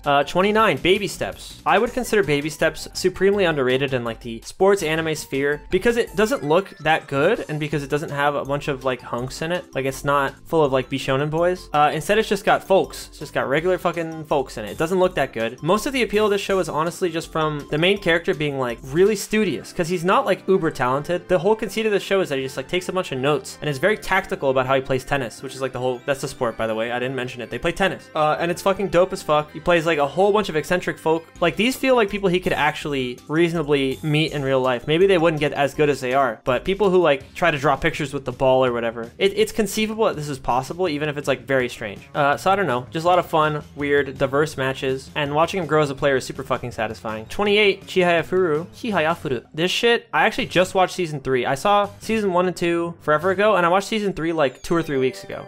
So I had to like kind of piece that together because I didn't want to rewatch all of season 1 and 2. I like went through the wiki and shit to get myself refreshed, but it's great. It's so fucking sweet. It's got like these weird, it's got like shoujo sensibilities, even though it's like got the shonen sports anime vibe. The sport they play is karuta, which is like the 100 poems. There's like these 100 Japanese poems that are very like famous and prominent in that culture, I guess. Like people seem to know about them in general, that were written like hundreds of years ago. A lot of them are like love poems or about whatever things. And the whole conceit of the sport is there's like a pool of 100 cards, one per poem, and you put 25 on each side, so it's a total of 50. To my memory, it's 25. And you like place them on your side, and then like there's a reader who's like sitting up in front of the room, like sort of like sing-songily reading the poems out, and the person who swipes the card off faster wins, because they'll like start saying a line of the poem, and the person who recognizes which poem that is sooner based on like intonation and like the sound they make usually wins. And it gets like hyper competitive, very inspiring. There are bits of drama that are a little annoying, but overall it's just like really fun to follow. You get like a look into all sorts of different types of people that end up playing this game and taking it seriously, and all the different like motivations to get that far. I don't know, I love it a lot. I love a lot of the characters, but it is very shoujo. Like the romance aspect is very, very shoujo, but I'd still call it very, very, very good. And watching them play karuta is always really fun. So that to me is like most of the appreciation. That and like watching like, cause the main like 2 or 3 characters are really good at karuta, like when the show starts, but they like recruit these kids to like, just so they can fill their club, because they want to start a club at school, and they like get these kids really good at karuta, and it's like really satisfying to watch them improve, and like they all like get excited as a team when they rank up and shit. I don't know, it's just very sweet. I really love the show. All right, 27.5, welcome to the ballroom. I actually forgot to mention this on my first pass and my second pass. I remembered it like as I had this video in the editing bay in Adobe Premiere. I was like, oh fuck, what about ballroom? It's just about a kid who does ballroom dancing. He develops like this really cool partnership with this girl. They both grow a lot as people. The dances are really fun and dynamic and kinetic and exciting. The music is great. The animation's really weird and a little grotesque almost, but I love it. I actually love looking at it. At first I was a little put off by like the art style and their like stringiness. They all look like Gumby, but I think it works to its benefit. It's a dope show. I recommend it to anybody who likes somebody, you know, pursuing a passion. In this case, I actually think it's especially interesting like in the context of Japanese society, because in ballroom dancing, the object is to get the attention and to want the attention of everybody in the room. Like that's what makes a great ballroom dancer, is somebody who can get that attention. And in Japan, that's like almost frowned upon, to stand out, right? Standing out is not a good thing in Japan. In general, obviously, this isn't true in 100% of cases. But in general, like as a societal rule, you don't want to stand out. But in ballroom, that's like the point. And this kid like finds his identity and his like inner strength and like inner value by way of ballroom dancing. And I thought that was fucking dope. And the side characters are cool too. They have their own arcs. Dope show. Love it a lot. I think it belongs about this high. 27, Sakamoto desu ka? This one, very simple, so I'll be brief. It's literally just a guy who's so perfect that he just does everything right all the time. He's just super sexy and handsome, and does everything in a cool, badass way, and everybody loves him. And the people that don't like him because he's so perfect grow to love him because he does like something really helpful or cool in front of them. And it never stops being funny. I just laughed out loud like every single time he does one of these fucking stupid feats of like impossible coolness where he'll like hold an umbrella and like fly up in a thunderstorm to like save a baby bird. I just started laughing. I don't know. Great show. And exactly as I described it, that's just what it is. 26, Mob Psycho 100. I know a lot of you people were expecting this, maybe a little higher, but this is where I think it belongs for my sensibilities, because while I do think it's like super inspiring, like watching Mob grow as a person, I think the show looks incredible. It's got like not just like very solid and consistent art, but very creative and like expressive art that's like very like, they like switch it up often. They do like the weird watercolor style and like the painted glass style and all sorts of crazy shit. They got like, it gets like at times really like cartoony. They just do whatever most appropriately fits like the mood of a scene, and I love that about it. The characters are great. Reagan is like one of my favorite characters in anything. Mob is like very lovable. His like younger brother is like a very relatable and understandable character. I don't know. Dude, the fucking fitness club is so inspiring and awesome. And then like it actually like culminates, both seasons culminate in like serious and like poignant emotional highs that like there's like a dark side to them, but like it is overall like very uplifting and like extraordinarily fun and great looking and just like creative. I can't recommend the show enough. It's like this combination of like thoughtful and like wistful and silly that I could not possibly like more. There are just other shows like the next 25. I like them more because they just hit me on some more personal level, or they just like hit some note that I care about more than this type of thing. But you know, still a great fucking show. 25, Run with the Wind. So this is like an unconventional sports anime because it's not like an inter-high, we have to compete with all our heart because our senpai are graduating and we don't want to let them down before they literally die, because when they graduate they explode. It's more like, you know, these guys competing in college, like for the first time, like a lot of them are not even runners. It's like a ragtag group of dudes who like get brought together to run because it's this one guy's dream to compete, but he needs like a whole team for it. And it's just unbelievably beautiful and inspiring, and all the characters are really believable and like awesome and down to earth, and like I just love watching them succeed and work hard. It made me want to go running. I don't know. I really, again, I have a very uncomplicated love for this show. I'd recommend it to anybody. It's just a great time. 24, In This Corner of the World. This is a World War II anime movie, and I think it's fucking unbelievably touching and made me cry multiple times. It's really fucking sad. I think the main theme of it is like perseverance in the face of like tragedy and horror, but it is just really sad. Like it just seeing all this horrible shit happen to this family and like all these people who are just trying their best to survive. I think like more than something like Barefoot Gen, which is just horrifying, I think this like actually really touches on like what it meant to struggle with the horrors of war in Japan in World War II, like especially like during the bombings. And then dude, I'm not gonna spoil too much, but the credit sequence, that fucking song that comes in is so beautiful. It's probably my favorite credit sequence from anything ever. Second maybe being like the Whisper of the Heart credit theme with like that little rendition of Country Roads. I don't know, it's just so good. I love it a lot. Very sweet movie, very tragic movie, but ultimately uplifting, I think. Please watch it. It looks great. It's got like a really nice, unique art style, and it offers a perspective on war that I think is definitely unique to anime and fairly unique to like art in general. I don't know. I just thought it was a brilliant movie, and I think everybody should watch it. 23, The Tatami Galaxy. This one, I liked it a bit more when I watched it in 2016 because I was a 20-year-old college student like he is in the show, and I just like felt it a little bit harder because it's a show all about like this guy who feels like he wasted his past 2 years in college, and like he saw it this like, I mean, as he describes it, like this rose-colored campus life. Like he wanted like this perfect college experience where he like joined this club, made lots of friends, got like a cute girlfriend, and like just did all this great shit. And then like he found himself just like realizing that he hadn't done much with the past 2 years. And like while I wasn't quite in that position, I definitely understood what it felt like to want to have done more with your time. And I don't know, he's just like a very well-designed character. He looks really cool. All the dialogue is really like witty and snappy and fun. Yeah, the art style in general is just so great. It's a Masaki Yuasa thing, and they get really creative with it. I just love like all the side characters. But I guess the whole conceit of the show, which I haven't really gotten into, is that every episode time like resets because he has so much regret for like how he spent his time in the past 2 years that he'll like do over those first 2 years again in the next episode, but joining some like different club. But he always finds himself in more or less the same position because, you know, the problem's him. But it's just, I don't know, it's really fun to watch. I recommend it to most people. It's 12 episodes, so it's not very long. Dope opening and ending theme, really satisfying progression in general. There are bits that repeat a bit too much because he keeps repeating time and because he's not making progress doing it. They feel the need to kind of like embed in the viewer that he's not making progress and that he keeps seeing the same things over and over and falling for the same things over and over. And that gets a little tiring, but it doesn't last that long. Still a fucking great show that I love a lot. 22, Tanaka-kun is always listless. I don't know if people expected this one up here just because I think this is probably the last thing on the list that's like not critically acclaimed. Like I think everything else that's gonna show up on here is pretty well loved by almost everybody who's seen it. But this show is just like a slice of life show, like a slice of life comedy. I just think it's probably like the peak of like that sort of like comfy, like spacey slice of life that's primarily meant to just make you feel real good while you watch it. It doesn't even make me laugh a whole lot. I just feel incredibly like, I get almost like a body high watching this show just because it's like so unbelievably comfortable. I like love all the characters, I love the art, love the little like fucking baby music they play. It's just got like a nice little soundtrack, nice art, nice characters. I love watching the characters interact. Like Oda and I guess I should say Ota, because he's not the One Piece guy, right? He's not Oda, but he is a great friend to the main dude, Tanaka, who, as you would guess, just fucking lays around all day. I don't know, dude, their dynamic is so cute. I just love watching them. I could watch them all day. I have watched them all day before. I've seen the show a couple times, and I recommend it to like everybody who likes comfy shit, pretty much.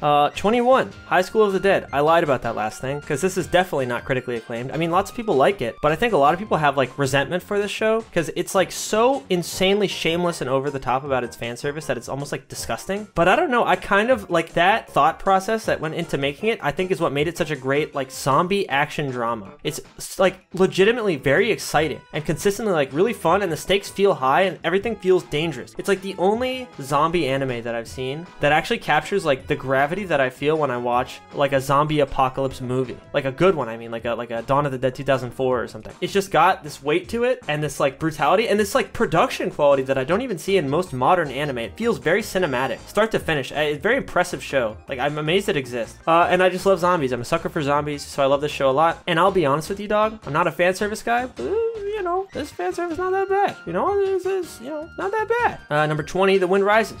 This is Miyazaki's, like, he made this movie for himself almost, like very self-indulgent type shit. Because it's very transparently just like about him and his like creative process, and like the dude loves planes. And then like in the movie, you know, it's like a guy who he's like a plane engineer that like slowly kind of like realizes that his passion is not as simple and easy as he thought, because it's like it involves the production of like machines of war if he wants to do it for a living. And he has to realize that the ramifications of him inventing like really great, efficient, like cool planes is that they like are used to murder people. And I think in like a different way, I think Miyazaki was looking at this as like, I wanted to make movies that were great and that people would love, and instead I feel like they've become like a trap for my soul. Like I've like gone too deep on this shit, and now like my life, like I'm just miserable because like I feel like people don't get my movies, and I feel like they haven't had the effect I wanted them to, because like every movie is meant to be like this environmental commentary, and like Lord knows the environment is still not looking too good. I don't know. This is like my guesses combined with like most people's readings of the show. I have no idea if this has been like, you know, backed up by like Miyazaki interviews or whatever. Point being, it's a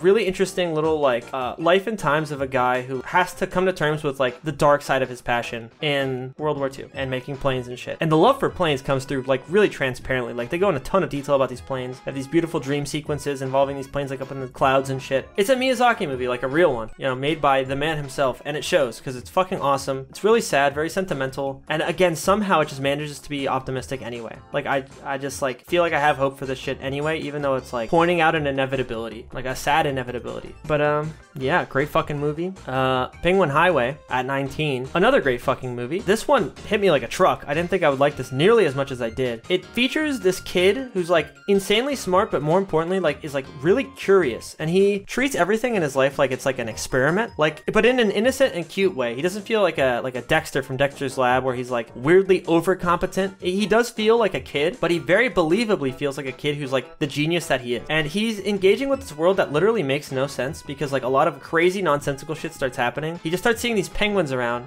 This one girl that I don't remember if she's like his babysitter or what, like throws these cans into the sky or into the air, and they like turn into penguins. And it's just like during the day they turn into penguins, and then at night they turn into bats. And he doesn't know why, and he's like trying to conduct experiments, and he finds like this massive floating orb of water, and he's like, I wonder what this is. And they start like throwing shit into it and fucking with it. He gets like a couple of his friends in on it, and then it just evolves from there and goes absolutely fucking buck wild and gets very fun and very loopy. I love that movie. It feels like a very sincere and innocent like expression of creativity that no movie quite captures the same way. I recommend it to anybody, like a bunch of this other shit. 18, Space Dandy. I just rewatched this actually like not too long ago, like maybe 2 weeks ago. While it wasn't as consistent as I remembered, because there are some episodes that just don't hit that hard, especially season 2, it is still just very continuously like this really brilliant expression of like multiple different people's creativity. creativity. Because the whole thing here is that Watanabe like got together all these different people he knew in the industry, and he just kind of like let them run wild with different episodes. Like he'd give some of them like, oh, like you can be the director on this episode and you can write for it. And then on another episode, he'll be like, hey, Masaki Yuasa, you have full creative control. You have like every role. You can animate it, you can direct it, you can write it, whatever. And he did that for like 2 seasons of the show. And it shows because the show's like all over the fucking place thematically. But it does like the Cowboy Bebop thing or like the Samurai Champloo thing, where while it's like often quite wistful and fun, it also gets like serious and like heavy at times. And they also are just like very happy to just randomly kill off the main characters and just bring them back next episode in like a way that's like simultaneously lacking continuity and also like containing a very strange sense of continuity. You have to watch it to know. Just know it has a zombie episode in episode 4 season 1 that I love a lot because I love zombies. I don't need to explain that anymore. All the main cast members are lovable. I just love all their designs. I love like their stupidity. I never get sick of like this Ed, Edd and Eddy adjacent like group of 3 idiots like running around being idiots in different like subtle ways that like when combined is just like chaos that just like ends worlds and galaxies and universes. That shit is fucking awesome. And Space Dandy, I could watch like a million iterations of it. I hope they keep making it forever, but I don't think they will. 17, Katanagatari. Again, not part of the Monogatari series, but it is an Ishii adaptation, which is the guy who wrote it. He wrote the light novels. It's like this 12 episode thing. They're all like double length, so it's really the length of a 24 episode show. Each one's like 48 minutes long, and they each are like an arc. Each episode is like, because they have to collect 12 swords, of whom the main guy is one of them because he's like the swordless swordsman or whatever. His whole thing is that like he has like this style of martial arts that was taught to him from his dad that's like meant to function in lieu of a blade. It's meant to break swords and like fight swordsmen. It's very interesting. And this girl from the kingdom, like she's like a tactical advisor to the shogun, and she's like tasked with the job of gathering these 12 cursed swords. Again, one of whom is this guy, or was he one of them? Might be that I think they just get the first sword immediately in the first episode, so it feels like they're only looking for 11. But either way, the bond between this main dude and like this tactical girl is like great. Lots of like fun little side characters are introduced every episode, but it also, again, it's one of those shows that goes back and forth between being like very wistful and being very serious, and it almost feels like there's no transitional phase. Like they'll just approach something that's meant to be very serious in like a very irreverent way, or something that's very sad in like a very lighthearted way. There's just a lot of, I don't know, weird but like good and fun vibes continuously that culminate in this crazy final episode that I won't spoil. I just say watch it. It's a great show. Cool art style, great soundtrack. The fights are all fun. Each individual episode has like its own set of themes and shit. Give it a look. It's cool. 16, Night is Short, Walk On Girl. This is like a continuation of Tatami Galaxy, sort of, in the sense that it's like in the same universe and like the same characters are kind of featured in the background a little bit. But it features like the 2 main characters are unique to this movie and their arcs are also unique to this movie. I mean, what I like from this movie, like why I have it so high up and what I got out of it, is it just features this girl just kind of having like the best night of her life because she chose to, really. Like she realizes sort of by doing this that like, or at least I realized by watching her do this, that she can just do whatever she wants because she decides to. Like any day of her life can be a great day if she just decides to like use her time in a way that she hasn't really thought of before, or to like just take risks and say yes to things that are like kind of scary. Which sounds like a very simple and like rote message, like very trite, but I don't know, it's communicated like implicitly. It looks amazing, is very fun and expressive, and I love it start to finish. I'd say just watch it. You'd get it much better if you just saw it for yourself. And there's probably other shit going on too, like thematically, and I was probably too focused on like my reading of it to notice. I'll rewatch it eventually, and maybe I'll think something different. We're nearing the end here. 15, Attack on Titan. I love this show. I thought that I wouldn't, because I watched the first season when it was new in like 2013 or something, and I was like, man, it's like drags in the middle, and like, sure, it's cool that they're like Titans or whatever, but like the characters are kind of boring, like who cares? And then I rewatched it and I was like, who cares that the characters aren't that complicated? The Titans are so fucking cool, and the fights and animation are like amazing and creative and like really fun to watch. And then the story develops in a way that's like continuously exciting and interesting and like keeps me on my toes. Like as far as conventional like action dramas go that like kind of have like a mystery element that like keeps you guessing, this is like the peak in anime, in my opinion. It just, I don't know, the 3rd season, dude, the way it all culminates in like these crazy fights, they're just so fun, and it feels like appropriately grand, big in scale and importance, and like emotional weight. It's just dope. It's just really dope. I love watching like these characters evolve, even though they're not that like deep. Like watching Eren slowly just become fucking like a machine of rage and like losing his humanity is like so interesting. And learning like the secret behind the Titans and shit is so dope, which again, I won't spoil, but it does go in like really fun, interesting directions that I think will lead to a really, really fun last season. Especially, I haven't read the manga, so I'm not spoiled on that yet, but I think we're in for a really fun 4th season. I've had some basic things told to me. I understand the general direction of where it's going, and I'm excited for it. Dr. Stone, number 14. This was a surprise, right? Fairly new show. I just love this like little loop of them like needing something and then Dr. Stone inventing it and like explaining how it's made. That combined with just like cool character art and like a setting that that makes it exciting that he's inventing all these things just makes me want to watch this shit forever. Like, I just enjoyed it. Like, I was like enthralled, start to finish, like just super into it. Again, I could just watch this shit forever. I'm excited for the sequel. Opening and ending themes are all bangers. There's nothing I don't like about the show other than that it kind of lacks in like the animation department just because there's no like crazy, fluid, awesome fights. It's just not about that, which I'm fine with. 13. Made in Abyss. I think that this show is like the peak of the idea that like a strong premise can make any show super dope as long as it's executed like fine. Because the Abyss on its own, just this great abyss that's like largely unexplored and like hostile and like you can't come back after a certain point of depth and shit. It's just like super mysterious and fun and exciting. And the fact that it's explored by way of such beautiful art and music and these like fun, interesting characters and like, I don't know, they present all these cool mysteries to you. It's like very grimdark at times. I just love it. I'm so curious to see the sequel. Like, I really just want more of Made in Abyss. I believe there's a movie that I haven't seen yet that I'm excited to watch, among other things. I'm looking forward to it. The show fucking owns. Nothing about it I don't like other than, and this is why it's not higher, the midsection's like a little slow, where they meet the girl with like the weird horn hair, and then they just don't get as far in the Abyss as I would have liked in season 1. So I was just like disappointed with like the speed and in the progress, but as long as we get a season 2 or at least more movies, I'll be satisfied. I'll put it that way. Number 12, Promised Neverland. I don't know, dog. As far as like dramas, mystery dramas that are like based almost entirely in like tactics, right? Like watching them like engage with this oppressive force in like Isabella is so fun. I feel like these kids are just impossibly fun to watch. I was just rooting for them the whole way. I was on the edge of my seat for like almost the entire duration. Everything other than like Lady Crone or whatever her name was, she was like kind of a weird inclusion. Like I get why she was there, but we could have done without her. Was great. I loved almost all of this show. Very curious to see where it goes. I loved the ending, and I know there's more coming, which is what I'm excited about. I really want to know about like the outside world and stuff, and the show does a great job of making that like tantalizing, like wanting to know what that info is like, because you like get in the heads of these kids who have never left here, you know what I mean? This is like their life, so you kind of understand how they feel with regard to the world outside being scary and completely unknown. It's like a whole fucking apocalypse where like aliens probably run shit, you know what I mean? Very fun, very cool. I like it a lot, and also very sentimental, surprisingly. Like towards the end we get like some very, you know, tear-jerky moments, but like in a good way that didn't feel cheap to me. But speaking of tear-jerky, at 11 we got the Shape of Voice. What the fuck is the actual English title? It's not that. A Silent Voice, that's what they call it. This shit fucking kicks ass. This was the first anime, or really anything, to make me cry in like a decade. Like I hadn't cried in such a long time, and then I watched this movie and it fucking blew my socks off back in like 2016. And I watched it again and it's still fucking phenomenal. The art is insane. It's like as beautiful as I could possibly hope an anime movie to have been at the time, especially. Super expressive, very fluid, very fun, really, really tragic and sad, like continuously. But again, not like these other shows I mentioned previously that are like kind of manipulative. It feels as though this was very sincere, just very heartbreaking, but like very empowering to like see them come back from all that and like forge these really strong, powerful bonds that feel like they're meaningful and like they have a reason to be so close and to like want to be close to each other. Just a beautiful fucking movie. I guess for the uninitiated, the premise is that there's like this deaf girl that like gets transferred into this new school, and then this kid,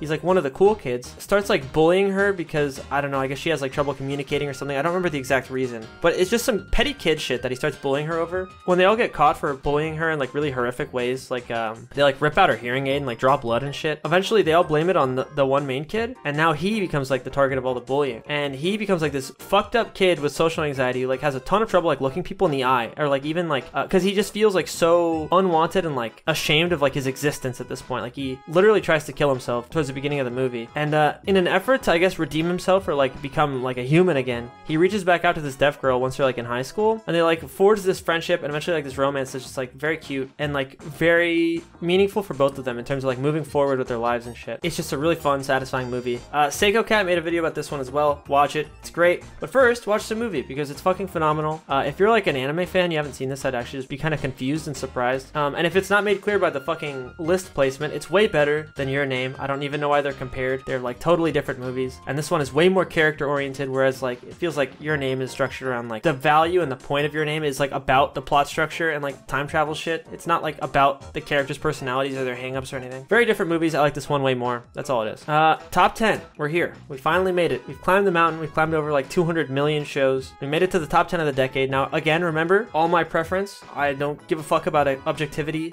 or whatever other people like.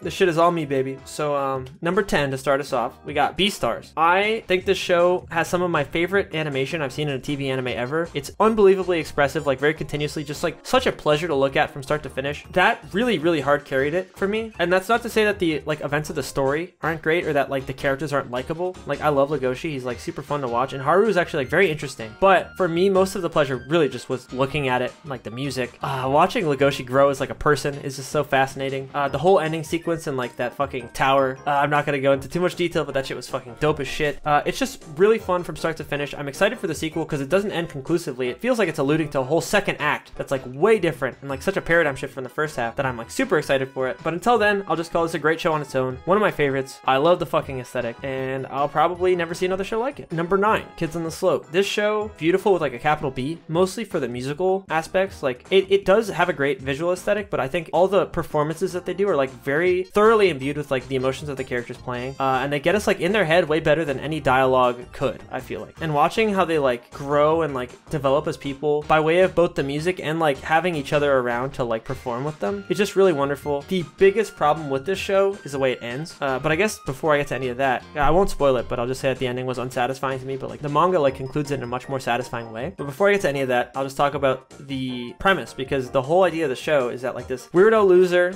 is like living with, I don't know if they're like, I don't remember if it's like his aunt or something, but she's like stuck up and rich and annoying, and so he's just miserable. And he like plays piano, but he plays like classical piano, and he meets this dude at school like after he gets bullied a bit that's like known as like the bully. He's like the top dog. He doesn't like run with a gang or anything because he's kind of like hard to get along with, but he's just like this fun-loving huge fucking dude, has his own little hang-ups that are explored later, and they form this very sincere and lovable friendship that is one of my favorites in anime in general. Like watching these two as like a duo do anything was like really fun and satisfying and heartwarming, and then watching them perform is like the epitome of that, with one guy on the drums and then the other guy on the piano. Like watching him like come into his own in jazz piano is like super satisfying, and like watching him find something to love about life in jazz is great. And then we like learn about like the big guy's backstory and like what music did for him and how it's like saved him. It's just so wonderful. There is a bit of like a melodramatic like romance plot that I'm not like, well, I did care about the romance and I like it overall. I'm not crazy about the melodrama of it. I just feel so powerfully about like the music and presentation in this show that it just puts it way the fuck up there, like all the way up here. It's possible that this might get moved down over time just because of the melodrama. Like I could see, you know, plenty of the past few shows that I've listed all the way back as far as, you know, Attack on Titan or Night a Short Walk on Girl being above this show, but for now I just feel so strongly about the music and presentation that I can't not put it as high as it is. Just great. I love this show. Number 8, Yomushi Pedal. As far as sports anime go, this is like the purest distillation of just like effort will lead to reaping reward in like a, I mean, I've used this word a lot, but like an extraordinarily uncomplicated way. Like this show is super simple, super inspiring. They play the music at the right time, so it makes me feel real good, and then I cry. And they do that every time for like 62 episodes, and I never got sick of it. It's just fun the whole fucking time. It's inspiring the whole fucking time. It's badass the whole time. I love watching like all the different styles of like bike riding, because the whole point is that it's like a competitive biking show where like it features this main kid who wasn't even like a sporty kid. He just rode his like mom bike to Akihabara all the time to like buy anime merch, and he's like developed such good like biking fundamentals and cadence because of it that he like becomes like a really good climber in the bike team, and it's just so inspiring, so fun. Like again, my love for this show is super simple. It's not like a show with a lot of super interesting themes or anything. I just love the characters. I love how hard they try. I love watching them succeed, and I'll just keep doing that shit. I have a big ass fucking wall scroll that I'm staring at right now featuring these characters. I love them a lot. Great fucking show. Number 7, Barakamon. Another show that I have a similarly uncomplicated relationship with. I think it's just super fucking cute and nice that this guy, he was having some turmoil in his life as like a calligrapher, like a professional calligrapher. By the way, this is the sequel to Honda-kun that I alluded to fucking 2 hours ago or whatever. Watching this guy basically be forced to move to this small island to like collect himself and become a human again. Watching him like join this community and like learn to like love these people and like love his calligraphy again and like reimagine his approach to it and everything is just so fucking amazing and lovable and sweet that I could watch it all day. All the little side characters and villagers are lovable. The Japanese that I've learned thus far means that I can usually understand what most characters are saying, but Jesus fucking Christ, like the older people on this island, like the weird dialect they speak is fucking incomprehensible. Like they are serious like country blumpkins, and it made it like more endearing now that I like understand a bit more of like what their position is. Like these aren't just folks, these are like folks in the boonies, and they're so welcoming and like loving to this guy who shows up out of nowhere, like the city boy. They're just so sweet to him, and like watching how it like opens his heart up, it's just so nice. I recommend this to fucking anybody. If you have a beating heart and warm blood, please watch this show. Oh god, 6 left. Okay, Steins Gate. Come on. If you haven't seen Steins Gate, it's probably because you watched the first few episodes and you were like, oh, it's kind of boring. I don't get it. I don't see the hype. Just keep watching.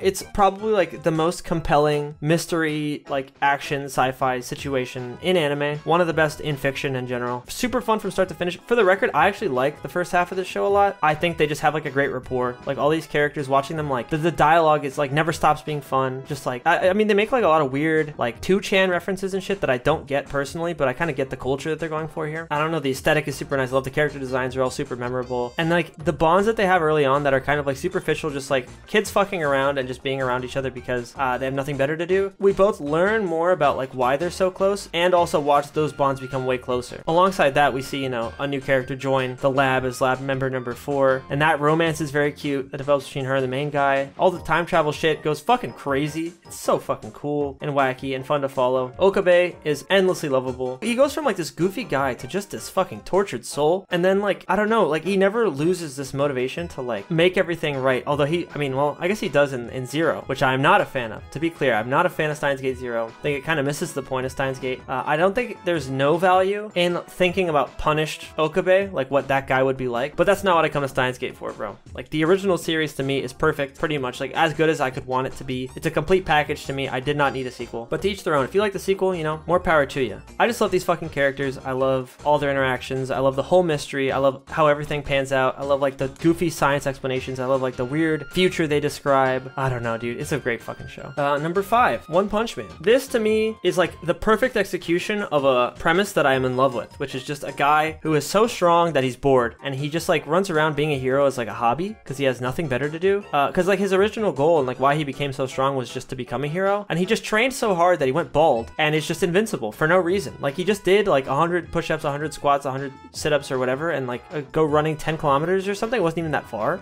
And he did that every day until he became just like a fucking creature of destruction for no reason. And just the lack of logic behind that is like my favorite thing ever. Like I love when shows don't feel the need to justify dope, funny shit. And this show's a perfect example of that. And that on top of unbelievable animation, fight choreography, great gags that I never got sick of. It's just perfect. As for season 2, I only watched a couple episodes and there was a noticeable dip in quality, but that doesn't really affect my rating. This is just my impression of like season 1 and like the OVA, which I love a lot. Season 2, I don't count because I could just read the manga for the rest of it anyway. I don't think we're ever going to get a full adaptation of everything. But I do agree that season 2 is not as good, but it's still good. Like I think it's odd that people are saying that it sucks. Like it's still One Punch Man. I still love it. It just looks worse. They did a lot worse job animating it, which is to say that they still did a good job. It's just could not possibly touch like the flawless job they did the first time around, just by having like unbelievably talented staff on board. Huge fan. Will never stop being a fan. Love all the side characters. Love the little like hero ranking system. I love Genos. I love fucking Tatsumaki. I love all these characters. They're just, I can't even put it into words. Like this show is just another, like the gags just never get old. I love it. It's awesome. Number 4, Hoseki no Kuni, or Land of the Lustrous. This show I think is the single best looking TV anime ever made, at least thus far that I've seen. Maybe there's some 2020 shit that pops the fuck off, but as far as I've seen, this show alongside Beastars, because they're both from the same studio, represents like the future of TV anime. It's like they take 3D animation and then they like combine it with 2D to make this weird 2.5D like beautiful art style that probably makes it a lot easier to animate in like really expressive and lifelike ways in a TV anime. Like you very rarely see that in TV anime, especially consistently. There are usually some scenes where they clearly did like cost saving measures and the characters stand still a lot, but not in this show. Like they never stop expressing themselves like physically in like really fun to watch ways. My love for the show again is very pure. The music is unbelievable. It looks amazing. I rooted for the main characters the whole time. The fights are dope. The story, like the mysteries behind the story are really exciting, and I'm really curious to see what happens. I could just read the manga because that's also very beautiful and interesting, probably from what I've heard, but I love the anime adaptation so much, like for anime specific things like the soundtrack and the art style, that I'll probably just wait to see if they ever make a sequel, which I mean I hope they do. God, the backgrounds are so gorgeous. It just looks so good and everything's so beautiful about it. I can't not love it. I'm very much like a pretty colors guy. If you just get me on board to your show on like a kinesthetic level, like if I just love like watching everything move and like just seeing all the like the parts of it come together, you got a fucking masterpiece on your hands as far as I'm concerned. Number 3, this is the one exception I made, the Monogatari series. Now I know that Bakemonogatari came out at the end of 2009, but bear with me because there's like 14 or 15 like spin-offs and like second season, third season, fourth season movies, and they're all from the 2010s. Plus I just love it so much that it's literally 3rd on the list, so I'm not gonna not include it. Hate me if you want for that, I guess. I'll cover all the other 2000s shit in a 2000s video eventually, maybe, so who cares. I love Monogatari so fucking much. The aesthetic, the character interactions, the weird arcs where Araragi has to like navigate these people's problems and like figure them out, despite the fact that like sometimes their solution is like so stupidly simple that it was like something he didn't even consider. The way people speak all like cryptically, like for the same reason I like Zaragoto, I love the show way more. It does does have weak arcs, unfortunately. Like Tsukemonogatari, I'm not a fan of. I thought it was pretty boring. And then like Nisei Monogatari is like a little too much on the fan service side. I think the show actually has like great fan service insofar as I just think it looks good. But they do, I don't know, bro. They got like underage characters that are like just featured way too prominently. I'm not a fan of that. Really gross. But we take those when the show is fucking amazing otherwise. You know what I mean? I will just take that on the chin. If the show's gross, I'm an anime fan, dog. I've seen thousands of these fucking things. I'm used to it. That's the sad part to say. I've been broken as a human being, so I don't care about that gross shit anymore. I just come for that good fucking dialogue and that character art and shit. Soundtrack is amazing. Sometimes it gets like weirdly serious, even though it's usually like very whimsical, and it's always like cool and fun for that. The movies are the most beautiful anime I've ever seen in my life. Like aesthetically, the Kizumonogatari movies are like my actual favorite anime aesthetic that I've seen. They just took that digital processing shit and they used it the right way, dog. And they took like what, like 7 years to make those? Time well spent. I love Araragi. I love Senjogahara. I love all these characters. I love Karen. I love Oshino. I love Kambaru. All their it's really just moment to moment. They give me something to look at, like crazy cool background art and like weird dreamlike locations and like just bizarre shit alongside really fun dialogue and like characters that I could just think about forever. Great character art, beautiful colors. Like, I don't know. Again, I'm just like a little kid in the way that I engage with shit like this. It's just like if I hear it and it's fun and I look at it and it's fun, music's great, whatever, we're having a good time. I don't care about having like a super cogent, specifically like engaging narrative. I don't need that. I just need all the other shit I talked about. Number 2, this is actually the last thing I rewatched to make this. So I watched this like 3 or 4 days ago. Hunter x Hunter. 2011, obviously. 1999 one will have to wait for a different list. This shit is fucking incredible. I think it's like a feat of art that this exists. I don't know how they made it. Togashi is a fucking genius. Because they just made Naruto before Naruto. Like Naruto bit this fucking show super hard. I guess this manga. And they made it better than Naruto. It's like flabbergasting to me. And I love Naruto, by the way. I think Naruto's like dope. And this is just better in almost every single way. Every character, but Gon especially, is like this super unique, incredibly deep and like nuanced character. On his face, he's just like this cute, nice boy who's like very simple. But like when you think hard about like his actions and like the whole shit in the Chimera Ant arc, dude, the way he like evolves as a character and like how his motivations change, so fucking cool to watch. Killua is a great fucking character. Like watching him like deal with the baggage from like his family and then like trying to like understand his relationship with Gon and like the fact that he cares so much about him and like wants to be by his side, but also feels like he doesn't deserve to be by his side and that he's somehow like tainting Gon or like just like is like too shitty of a guy to be beside Gon. It's like super interesting. Like watching him wrestle with that is really cool. The power system's cool. Nen is like the dopest power system in anything. Like the way these characters can like basically invent any ability they want based on like these weird natural proclivities that they have towards like being like an emitter or like a transmuter or like a manipulator or a specialist or whatever. All super dope, fun. We see a myriad of fucking cool, interesting, unique powers and watch them all fight in like interesting ways that are like thoughtful. None of the fights are basic or like animation expositions. They're all like actually like well thought out. Every like move that they throw out has like a purpose. It's just dope. Every arc is like unique and serves to like build on what they've already created in like a new meaningful way. I don't care what anybody says, the Chimera Ant arc does not have pacing issues. It's good the whole time. Every episode's good. Every episode adds something new. Almost all the dialogue is dope. I love Leorio. I think Kurapika is probably my only issue with the show because it feels like he just kind of vanishes off the face of the earth like halfway through. Like after York knew, he's just like not there at all. I wish he were integrated more in some way, or at least we got like a, you know, we'd pan away to him every 15 episodes and get an update or something. But other than that, I have literally no complaints. Hunter x Hunter would be my favorite show if not for my favorite show, which is Ping Pong the Animation. That's the easy number 1 for me. There was no doubt through everything else I watched on this list. And keep in mind, Hunter x Hunter was a rewatch, so I already knew I loved it a lot. But through everything else I've watched, I just kind of knew Ping Pong would not be usurped. I was like, okay, so Ping Pong's number 1, but what's next? You know what I mean? Like, what's after Ping Pong? And it's kind of hard to say. I don't know if I'll ever watch a show that I love as much as this. I really want to. I want a new favorite, because the idea of a show that's better than this gets me very excited. I just would love to love something that much. But in the meantime, we have this show that's about this kid who's really good at ping pong, and then he loses his motivation for it, and his friend who's been by his side and watching him be good at ping pong and who drew like his love for life and inspiration to like be something from his friend's love for ping pong, that guy kind of like loses his identity when he realizes that his friend is like struggling, but he sees his friend as like a hero, so he wants his friend to like figure that shit out himself. So in the meantime, he's like, I'll be the villain, and he becomes like the robot. Like he was already seen as very expressionless, and he was called robotic by a lot of people like growing up, but he's like, fine, if the hero's not here, I'll become the villain. I'll become the robot so that he has to rise to the occasion and defeat me. And man, the music, characters, everything is perfect and on point, and I love all of it. Like the core ethos of the show, which is just like, if you engage with something purely and consistently because you love it and you care about it and you want it to be like everything to you, then you can just do that. I don't know, dog. It's that that message that means so much to me and that I love so much personally, combined with this like wonderful animation and art style that's like incredibly unique, combined with like actually just like brilliant writing. I don't even know how much of the show I can attribute to like Taiyo Matsumoto's writing because he's a mangaka versus like Masaaki Yuasa and like related staff making unbelievable music, animating things in such a beautiful way. I haven't read the manga, so I guess I need to do that to truly judge it. But for now, this is easily my favorite piece of media in general, other than I guess Super Smash Bros. Melee for the Nintendo GameCube, which I love about the same. And I think they're pretty closely interwoven. I wanted to make a video about this, or the two of them combined, but I don't know, I wrote it and rewrote the script like 4 times, and it's very hard to describe it in words, so here I am doing it in a very stream of consciousness way. That'll never truly encapsulate it, but I tried my best. My love for the show is very pure. I love Peko, I love Smile, even like the kid with the stigmatism. Dragon is somebody who I found immensely relatable. You know, all the scenes where he's like fucking anxious as fuck, like sitting in a bathroom stall because he feels like so alone in his success as the best ping pong player like in his region, and like how he feels as though he can't lose because he's been taught that like failure is death. I think back to all the times where I would like enter melee tournaments, and like this happened more than once where I like would feel so nauseous from anxiety and like just not eating for hours because I just have no appetite that I would like go like fucking dry heave in the bathroom. You know what I mean? Like this shit is real and it's visceral, and this show catches it all perfectly, and then like it culminates in this beautiful fucking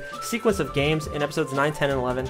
It's just perfect. It's just such a perfect show. I wouldn't trade it for anything. Please watch it. Yeah, especially if you've ever been competitive in anything or really passionate about anything that could even be vaguely interpreted as like something that you need to apply yourself to consistently to become great at. Watch Ping Pong. It's perfect. This is the only show that I would call perfect insofar as I would change nothing about it. I love it. And that's my piece. I fucking watched everything. I sat down and I watched every show. Let me like flip through my bullshit. Is there anything I wanted to even say? What is there to even say? Dude, as for like observations, like the general overall situation for anime right now, and I haven't seen 2020 shit, so I don't know, but up to 2019, anime is just getting better and there's more of it now, which is weird. I would assume that we could only go in one of those two directions. I think we need less anime, but it's already getting good, so it's fine. I think anime is going to keep getting better. Like the baseline average anime is better now than it was in 2010. That's like an obvious trend I noticed. 2019 anime is observably better than 2010 anime almost across the board. Like 3 of my like top 13 or 14 on this list were from 2019, if that's like any indicator. Great fucking year. 2017, 2016, also great fucking years. I have high hopes for anime. I think Studio Orange is taking it in a brilliant direction with that 2.5D style I mentioned. I think CG is getting way better, and that's going to be really important going forward. I think there's more staff now. There's a bit more money in the industry now, so hopefully that helps. I'm excited. Again, like I said earlier in the video, I'm probably going to take a hiatus from anime just because my fucking brain is fried from watching like literally hundreds of shows in a row.